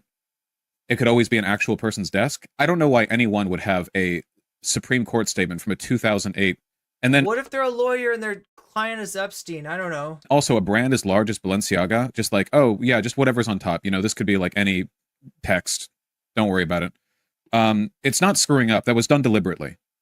They Google legal jargon. No. Let's dispel with one thing right off the bat. So here's something that sometimes happens. Has anybody seen a frame from a Disney movie or the cover of a DVD box or something like that of a Disney movie? And if you look really closely, it really does look like there's a penis drawn in. Anybody seen this? This is something that I'm sure spurred its own conspiracy theories, but the actual answer, the solution to the puzzle of why are there penises on the cover of The Little Mermaid is most likely because some artists that they hired were not entirely happy with their treatment at the company, right? That's why that stuff it's graffiti. It's like, you know, stuff that people do people know what I'm talking about? There's all these like random things in Disney that are like weirdly sexually suggestive, and people have some weird theories about that stuff too. But in actuality, usually what it is it's like an artist or somebody that worked for Disney or did part of the thing, right? These ad campaigns or movies or anything else is going to be done by like a big team of people who might feel any number of ways about the project that they're working on and the company that they're working for, right? And so a lot of times the you know, the weird sexual stuff in like Disney films like turns out to be, you know, this was an artist that got away with it, right? You put it in there and they said, let's put it out. Let's publish it, right? And didn't even notice that there's a penis drawn in there. Right off the bat, okay? This was done deliberately. There is no way in hell. But I mean, if it was deliberately, would it be deliberately by the company, which doesn't make sense?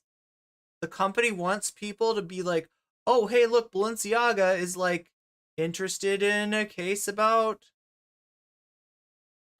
child exploitation materials. That's really good branding. That's really going to help Balenciaga out. Or is it more likely that somebody that they hired, and I like honestly do not know like the truth of the matter. I don't know if anybody knows the truth of the matter, but it doesn't seem likely that it's whatever Shu is casting it as. That a gigantic, like ultra powerful fashion company would be like, you know, yeah, like just, oh, any documents will do. Of course they're going to look at that stuff. So it's not unintentional. Here's the problem, okay? This is the issue, okay? Because I mean, you would think that there'd be some quality control in checking, like just scrutinizing the product before they put it out, but I know that Shu like argued with a bunch of people over this. The problem is that like I fully does it even have a birthing hole? believe Good question. that powerful media moguls, executives, and elites are fucking weird pedophile Epstein types. I fully believe this. I don't, you know, like Epstein happened. That wasn't like a fever dream yet. I fully like, yeah, absolutely, I believe that. I don't think that's like conspiratorial. Epstein happened. Go back through any length of time in history, and you'll find like, oh yeah, are like ultra powerful people using their wealth and power to like do really creepy shit? Yeah, obviously, you know. That's not like a QAnon specific or like whatever else thing, you know. I think that's broadly true. I certainly don't think it has anything to do with a person's race or ethnicity or sexuality or what. I think it's just, then what intention would they have for including the document in the photos? Here's my theory. Are you guys ready for it? Do you guys remember Dan Schneider? You remember Dan Schneider? Dan Schneider, he was like a producer for Nickelodeon. Here he is doing his favorite thing in the world, being very close to a teenage girl. You know, you can get a lot of photos of him like this, which is great. Great, you know. There we go. Very close. And he was like a big producer. Like a producer for Nickelodeon at some point, and just is accused of, I think, sexually harassing or for Nickelodeon. I mean, Dan Schneider literally is like a Hollywood elite guy. That's not like a euphemism. I mean, that's literally like, yeah, he was like a huge figure at Nickelodeon. And he's also a really creepy like pedo dude, right? Like a bunch of shit came out about how he would treat the girls that got cast, or like he would do weird stuff like about their feet, or he would like have whole episodes that were like feet centric. It's a whole, there are probably like YouTube videos that are 18 hours So long. that's affecting the content, right? And that's somebody that has like, you know, kind of like an undue amount of power in the company. Like that's where this stuff tends to happen, right? People that have the kind of power, you know, the connections that Epstein had that make it hard for anybody to check them, even when, you know, it should be pretty obvious that they're doing something really wrong. That go into like the wild shit. And you can watch those and think like you can probably remember, as I have, like, oh, so that's why that episode of iCarly was really weird. Yeah, he really had a thing for, what's her name, Miranda Cosgrove? Seriously, look at all this. Like, every photo here is like, how close do you want your head? Where is my camera? There's my camera. Hey, what's up? What'd I miss? Is that my camera? So many puppies in Keffals chat. There we go. Yeah, it's like a, you know, it's like a Vaush thing. You just got here. Why are we watching? I mean, we're watching. There's puppies in a lot of Twitch streams, and like, but yeah, it's something that Whiteleaf tends to really enjoy and revel in. It's how they show them that they are not the beta koi sucks, the beta soy cucks that the rest of us are, right? If you're an intersectional leftist, it's because you're a beta soy cuck, but they're not beta soy cucks. You can tell it because they post the pepes, and they say the N-word, and they say the R slur, and they're so cool, and they're totally gonna de-radicalize the entire right and convert them into good leftists, right? And then call us woke scolds. The context. That's what they do. Of That's Xanderhal what eventually they do. joins in on this stream. Twitch is broken? No. No. Are we just grabbing another coffee? Because I mean, coffee is good.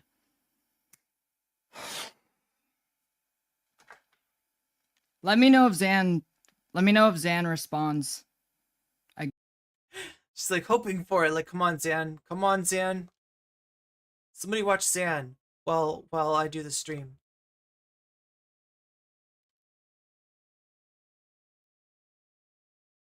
Again, because there's been too many times, but I'm one more just time fucking I'm gonna mad. grab I'm my still mad. tortillas. Of course you're mad. That's what you do. You're Keffals. Like, how was I supposed to what was I supposed to do? What was I supposed to do with this situation?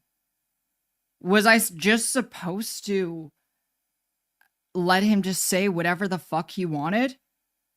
To attack me, to attack my friends, to lie and misrepresent the situation?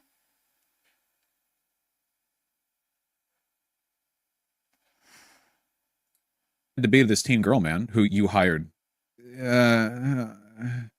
He had viewers submit content, but it had to be written on / paste on their feed. Oh yeah, that was right. That was one of the things. Yeah, I was like, yeah, you have any like fan input? Write it on your child feet and then send those pictures in and I'll read, you know? Truly incredible, the audaciousness of this man, you know, but whatever. I mean, me too, etc., etc. Horrible guy. Now, like, here's the problem, okay? Dan Schneider got found out a while ago, but can you guys imagine if he got Vaush loud? Hold on, let me turn it down a bit. found out right now how much the far right would be crowing over this? Oh, woke Nickelodeon tried to protect their satanic pedophile Hollywood elite guy, Schneider, Dan. You know, like, that would turn into like a big culture war. Keffals, I have small nitpicks here and there about how you've handled this, but Zan is clearly the one who started this fire and is still fanning the flames vigorously. Yeah, like, and I've even seen what you said in the comments on the one video about how I shouldn't have. Can we speed it up a little? Yeah, we'll put it up to 1.5.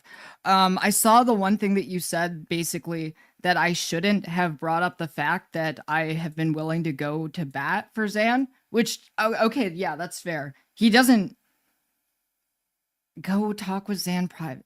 There's no talking about this privately if we're both in the public realm and he made it public in the first place. That's there's no way to do that. Zan attacked me in public first. Zan tweeted about me and tried to bring other content creators into this first. This is me defending myself.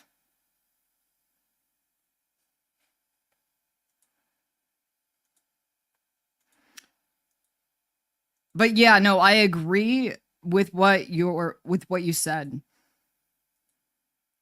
Wait, is he back at this? Come the fuck on, Zan. What are you saying?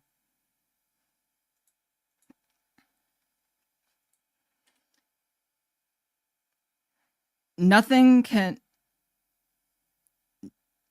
cannot reassure you that you're right. You have deep-seated issues with women since your mommy and ex ruined the gender for you. You will always be right internally regardless of facts. Man, Keffals fans are something else. Really glad I burned the bridge with such a toxic community. What?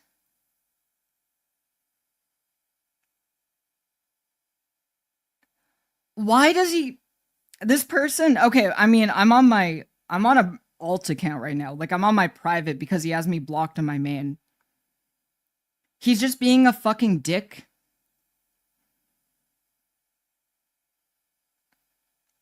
We have Xanderhal under Vaush is the second largest audience crossover that I have. So he's basically just calling his own audience toxic. We share an audience.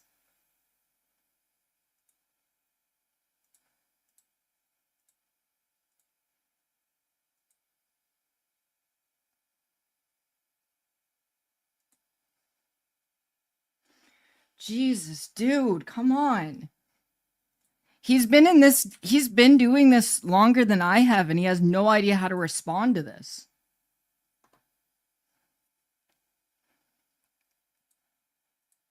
Thing. If it happened right now, it's like, see, mainstream media is full of pedophiles trying to corrupt your children. You guys realize that would happen, right?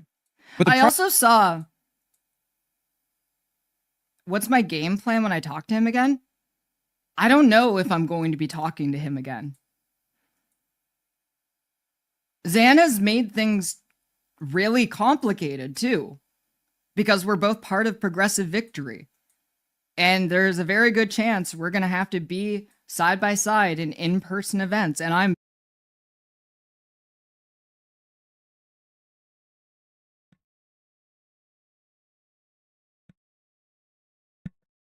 Meow, I got the hiccups. Oh my god. I gave myself the hiccups because I ate the hummus too fast. Absolutely fine with that and being cool with him in person, but I have a good feeling that he won't be. Water. And it has just made things like really fucking weird. It does. Like, they're in so many different ways, right? They're sort of... They're forced to use the same watering hole. They're forced to feed off the same cloud. They're forced to orbit the same streamer, right? That's what makes this unstable. And the more... The further this goes, like, the more unstable it becomes. And at some point, like, it seems like they're forcing Vaush to pick. Problem is, in that specific instance, outing Dan Schneider as a pedophilic creep would be objectively morally correct. It would be empirically and morally the right thing to do. But then the right would run off with it anyway. Progressive Victory should hire some progressives. Well, I mean, you know how lobbying works, right? It's not generally progressives that are doing the lobbying, right? The progressive nature of the Democratic Party, or any party to the extent that it has one, comes from the demand of the voters, and is then sort of modified and even mollified by super PACs like Progressive Voice. You know, it feels like it's kind of an impossible situation where it's like there are like creepy fucking things going on, and like the right's going to run with some narratives, but you also can't you can't also like do deniability for it, because like why? Because that makes you look really bad, and also it's bad like generally to not pay attention to that kind of stuff. So yeah, okay, so like from my own perspective, if I can shake hands with Destiny, who wrote an entire manifesto. Yo, are you trying to sound epic? If I can shake hands with Destiny about how much I suck, I think Xan should be able to suck it up and work with me towards progressive change in the United States. Honestly. Like, you gotta suck it up and realize there are bigger things at stake. I don't know. Man, my guess is that this is a Dan Schneider situation. I don't think that Balenciaga is like a pedophile cabal at the highest level that's working to orchestrate blah, blah, blah, blah, blah. My guess, like, and I'm just taking a stab at it here. They're so delusional about their importance. The problem is that, like, you know, for whatever Brianna Wu does, like, represent in terms of that super PAC, right, she is, like, essentially investing in streamers, which is probably another mechanism of control, right? And the way that she's positioned herself is as somebody that wants to maximize her control by trying to somehow situation herself evenly between Destiny and Vaush, right?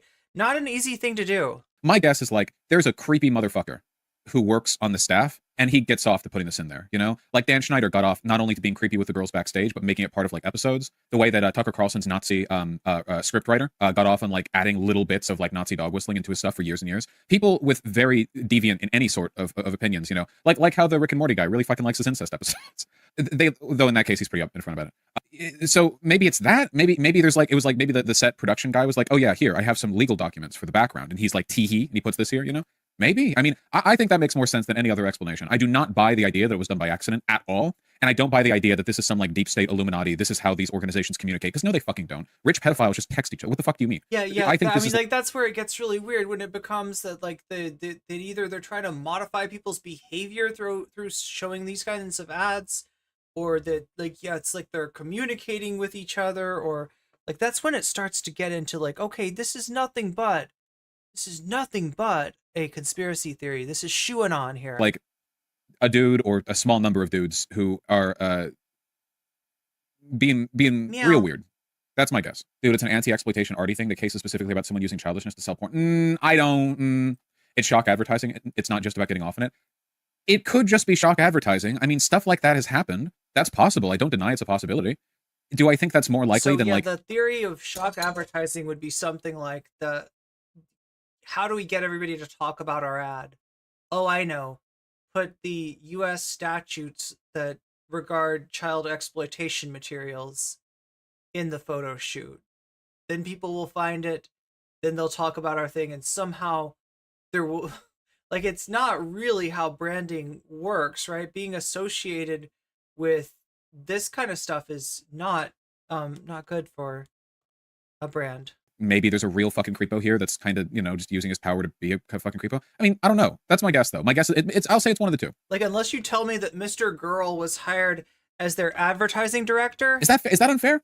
It's one of the two. Like, it could be some creepy, like, Dan Schneider type thing, or it could be shock marketing. I don't believe it's an accident, and I don't believe it's, like, deep state coding or whatever. So that's like, the middle ground. Like, the best I could say is that, like, somebody involved in that shoot was trying to F them over. Like, somebody didn't get paid enough. Somebody got their insurance canceled, or they didn't get insurance, like, for what they, like, I don't know. Somebody's upset about the deal that they got. If that's shock marketing, though, I think that's a highly inappropriate thing to be shock marketing about. You can shock market about a lot of things. You can put that out a lot of ways. I don't think that's, I don't, yeah. No, yeah, it could be either. It could be either, you know? Yes, at the very least, severely unethical. Like, even Wait, Senate, genuine Xanderhal fan here, watching him since the beginning. Don't know if this has been said already, but what upset me in his stream... We got a Xan fan. ...with what he said at Friendship... Just like I'm a fan of hummus. 5705 in his original Keffals... Even when it makes me have the hiccups. ...burning the bridge video, I feel like this kind of one strikeout approach to friendship is really unhealthy. I think being completely ride or die for someone is really dangerous. I don't think you should be ride or die for anyone. I think that sort of ride or die attitude ends up developing into really unhealthy behaviors. This ride or die attitude is how you end up defending terrible things. It's how you end up getting stuck in abusive relationships. It's bad. It's not good. You should also be allowed to be friends with people and criticize them. Be like, okay, yeah, this person's my friend, but they had a bad opinion, or what they did was wrong. You can do both of those things at the same time. Like, nobody's above criticism.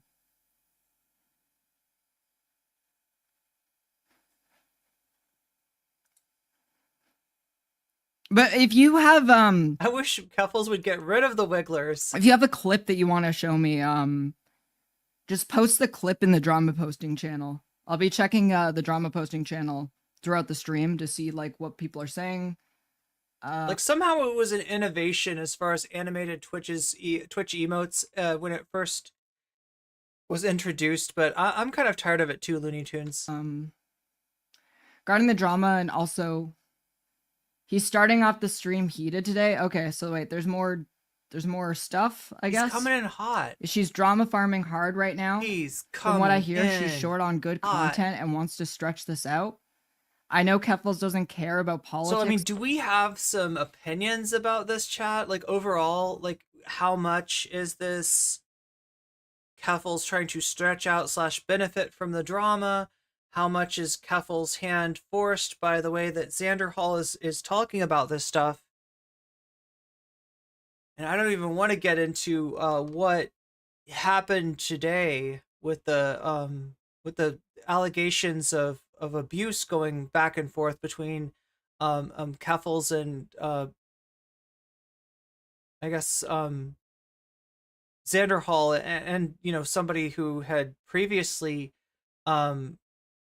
you know, come out with those allegations, and who Xanderhal was signal boosting, and that's caused you know, Keffals to say, no, actually I was like the one that was the victim in that situation. And so you've got a mess. And you know, when it gets into situations of like people's consent being violated, and those are like the kind of accusations that are getting thrown back and forth here, I don't know. I don't handle it very well, given like my like, you know, experiences, my lived like, you know, things that I've experienced in life. And I think that it's probably better not to dive into that rabbit hole as far as that, because I don't want to spend the whole time like I don't know how much I can even, you know, take like that kind of like watching that kind of content. And hopefully like look, I don't want to cover too much of the Xanderhal Keffals stuff, to be honest with you, right? It's a big deal. It does seem to represent a permanent splitting of at least some factions of Whiteleaf, and things are going to be different after this. But yeah, it's not something that I want to spend inordinate time, especially given how much there is to cover. But we do let her drama farm. The more she says now, the dumber she'll look soon. And he did like a winky face. What the? Wait, what did he say? What the fuck, dude? She'll look soon. And he did like a winky face. I know Keffals doesn't care about politics, but we do. Let her drama farm. The more she says now, the dumber she'll look soon. And he did So like it's a almost winky. like a promise from Xan that if Keffals keeps this going, that he's gonna go through and debunk everything. And I don't think that's exactly the threat that Xan thinks it is, right? Like Keffals is sitting here like, don't threaten me with a good time. You want to do some more back and forth? You want to do some more back and forth? You want to give me more free content? That's essentially Keffals is like not going to be intimidated. I don't know why he said that. Face. What the? What the fuck, dude? Like, he keeps implying that there's some sort of like what, huge he tweets this stuff out before he goes on stream? takedown about to happen. What would that look like? Chat, if there was a huge takedown of Keffals, what would that look like? Who would it come from? Like, what would... It's not like Xanderhal is going to make a video essay. Keffals is not your ally. Yo, what if Xanderhal gets together with DJ Muel and they collaborate on a video essay about how Keffals is not your ally? No. No. He's trying to bait me into not streaming anymore. It's like, I don't know, dude. Like, What? people have said all sorts of fucking crazy things about me. I don't care. Wait, what? That bait her into not streaming? I mean, you could always cover other stuff.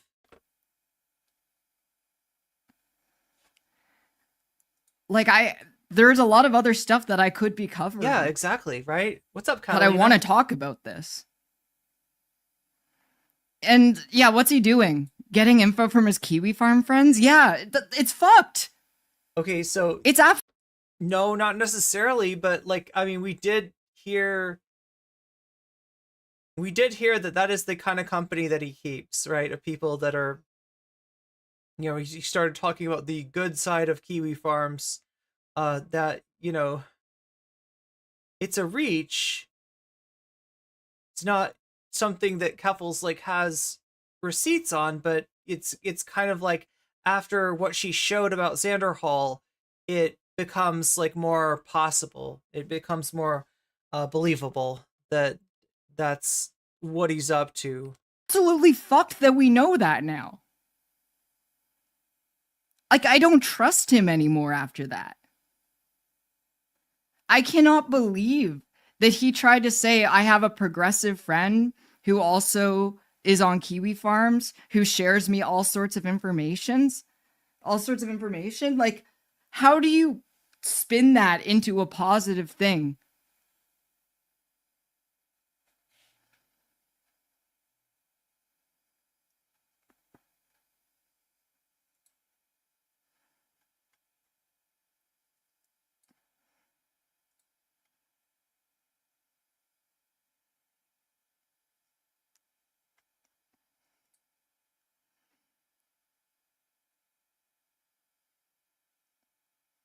All right, let's Oh shit, they're full anti-Swifty? Yeah, let's keep going on this That stuff. explains everything. I mean, like, on some level, it is the silly season. Like, I've seen a lot of spurious drama, including shit that people tried to say about me pop up during the month of December. So it's not entirely unexpected when I think about it, but yeah, it's like it's an issue that if Xanderhal really like earnestly held that supporting Shoe on Head was, you know, doing him harm and maybe doing the movement harm, right? If Xanderhal really felt that way, he had plenty of chances to speak up. This debate I shouldn't even call it a debate. What this conversation that he's having with Vaush here is him. It almost sounds like making nice with Shu, or making nice with the fact that, you know, like, there's still going to be some, you know, relationship between Vaush and Shu. Keffals is basically using this to call Xanderhal a hypocrite. In case we don't get to all of it, that is essentially what happens here. At that, no, I'm not against shock marketing broadly, you know, but it's not just shock marketing. It's like, well, what, you know, like what narrative, like broadly and politically. You don't shock market with like Chris Hansen sitting your brand down, right? You wouldn't do like a shock marketing where like Charlie the tuna from the tuna thing, like it's not like a mascot, right? It like goes into a house and Chris Hansen's sitting there and it's like, you're gonna have to have a seat, right? That's not gonna be like insinuating that your mascot is somebody that Chris Hansen needs to be talking to is not doing your brands any favors. Obviously. Is this really the best time to be disseminating the idea purely for like profit that elite cabal pedophile blah blah? Probably not. And secondly, like it's also like pretty interpersonally fucked, you know? I don't know, man. You should really dial it back with stuff like that if it is shock marketing. Yeah.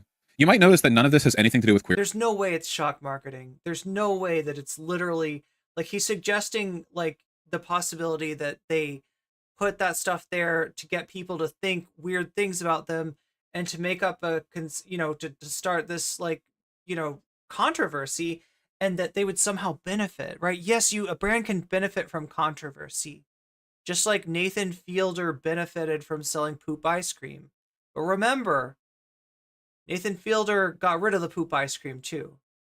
And you know, being associated with poop flavor ice cream is actually less harmful to a brand than this stuff.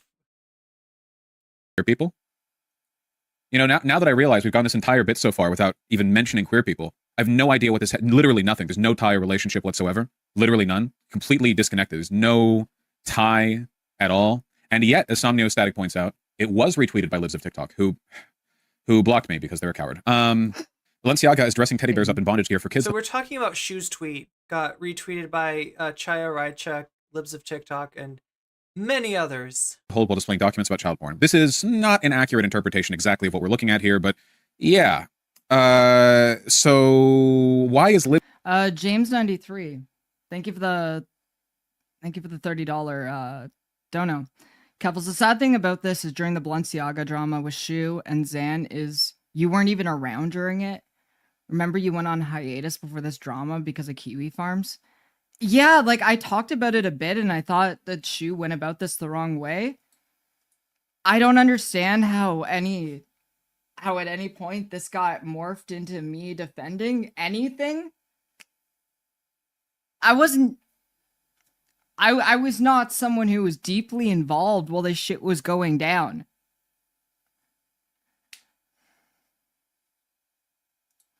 Libs of TikTok, predominantly a stochastic terrorist, you know, Twitter account designed to direct hate mobs against queer people and their supporters, getting in on this? Is it just a coinky-dink? Well, no. It's the Dan Schneider problem, right? Like, again, imagine if you had the info to drop... Great, also you weren't really in the spirit. Yeah, like at that point I was like, I didn't really heavily associate with Vaush, and most of my streams were specifically focusing on anti-trans legislation. Like, I saw the Balenciaga stuff as a distraction from what I was doing at that time. The Dan Schneider story. Imagine if you talked to Miranda Cosgrove or the girl who played Sam and iCarly, who later went on to make a book about how she was glad her mother was dead, and it's super based, and she's based. What's her name? McCurdy? Jeanette McCurdy. Yeah, thank you. That book is supposed to be really good. I actually kind of want to read it because I've heard it's really... Anyway, imagine you've like talked to them behind the scenes and like you have the Dan Schneider drop and it's 2022 and the midterms just happened and every day you have to go online and see people like fearmonger about queer people with conspiracies about like Hollywood elites grooming children. And you have to drop that story. Like, how the fuck do you do that? Like, that's really difficult.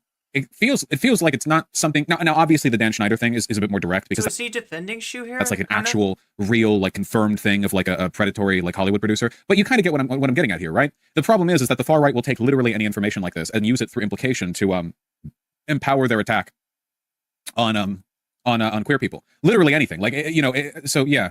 Check out Discord stream discussion. There's a meltdown going on in there. That's fine. That's okay. That's fine. Yeah. Wait, there was a Zan tweet related to this drama. It was important. Where the fuck did it go? Okay, like I'm just starting to doubt whether like any of this stuff is important. Alexa, thank you for the tier 4.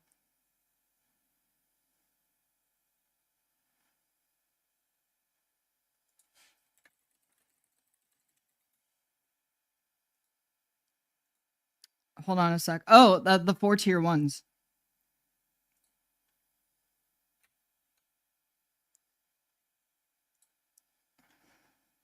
Anyway, the takeaway of this is there's more, you know, quasi like social justice language expressed by Keffals, you know, more of cloaking her concern in, you know, the concept of solidarity. It's, you know, coming from somebody else, it would be commendable. This is kind of, though, not what Keffals has been about, so it's a little doubtful. It doesn't seem like a true turn or a change, but it may be a change in tactics that she's going to try to... I mean, look at her, right? She is kind of more... I don't want to say like, you know, put together in a way that implies that like, you know, you gotta like look a certain way or present yourself a certain way, but she, I think at this point recognizes how messy she has been for like the past year. And, you know, like I don't trust her, but she wants to be less messy. She wants to look less bad, right? She realizes that some of these, conflicts that she's gotten into have been a bad look. This, however, is just a bad look for Xanderhal. This is a disaster for Xanderhal. The only thing that could possibly save his ass at this point is if Vaush reverses course and somehow, decides he values the friendship with Xanderhal more than the probably the bigger part of his community and his orbiters that are going to line up with Keffals under this, because this is a bad look for Xan, right? This is, and I don't believe him, right? I don't believe that he is legitimately concerned about Shu as a negative force. It's very much the leopard face eating party. They're only bad when they're eating your face. They weren't a problem when they were eating other people's faces, and she was definitely that leopard. So I don't know what else to do with that. Blocked by libs of TikTok, ego bruised. We were talking about a rapper?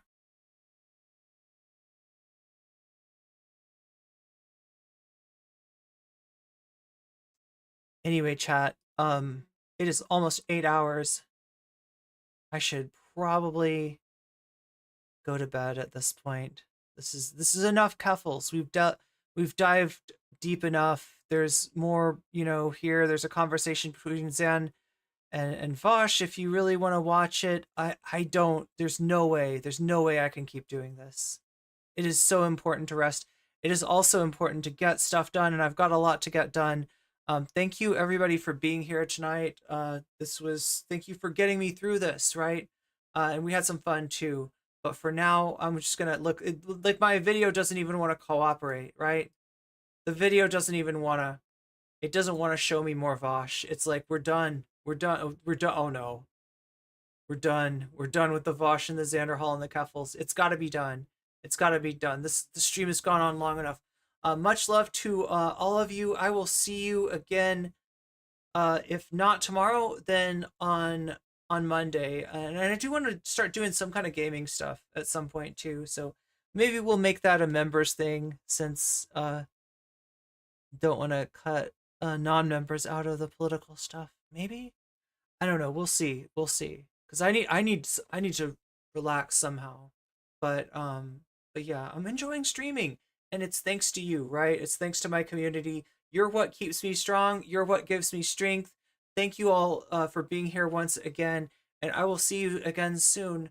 Oh yes, as someone said earlier, in a response to my tweet, Moe Kyun.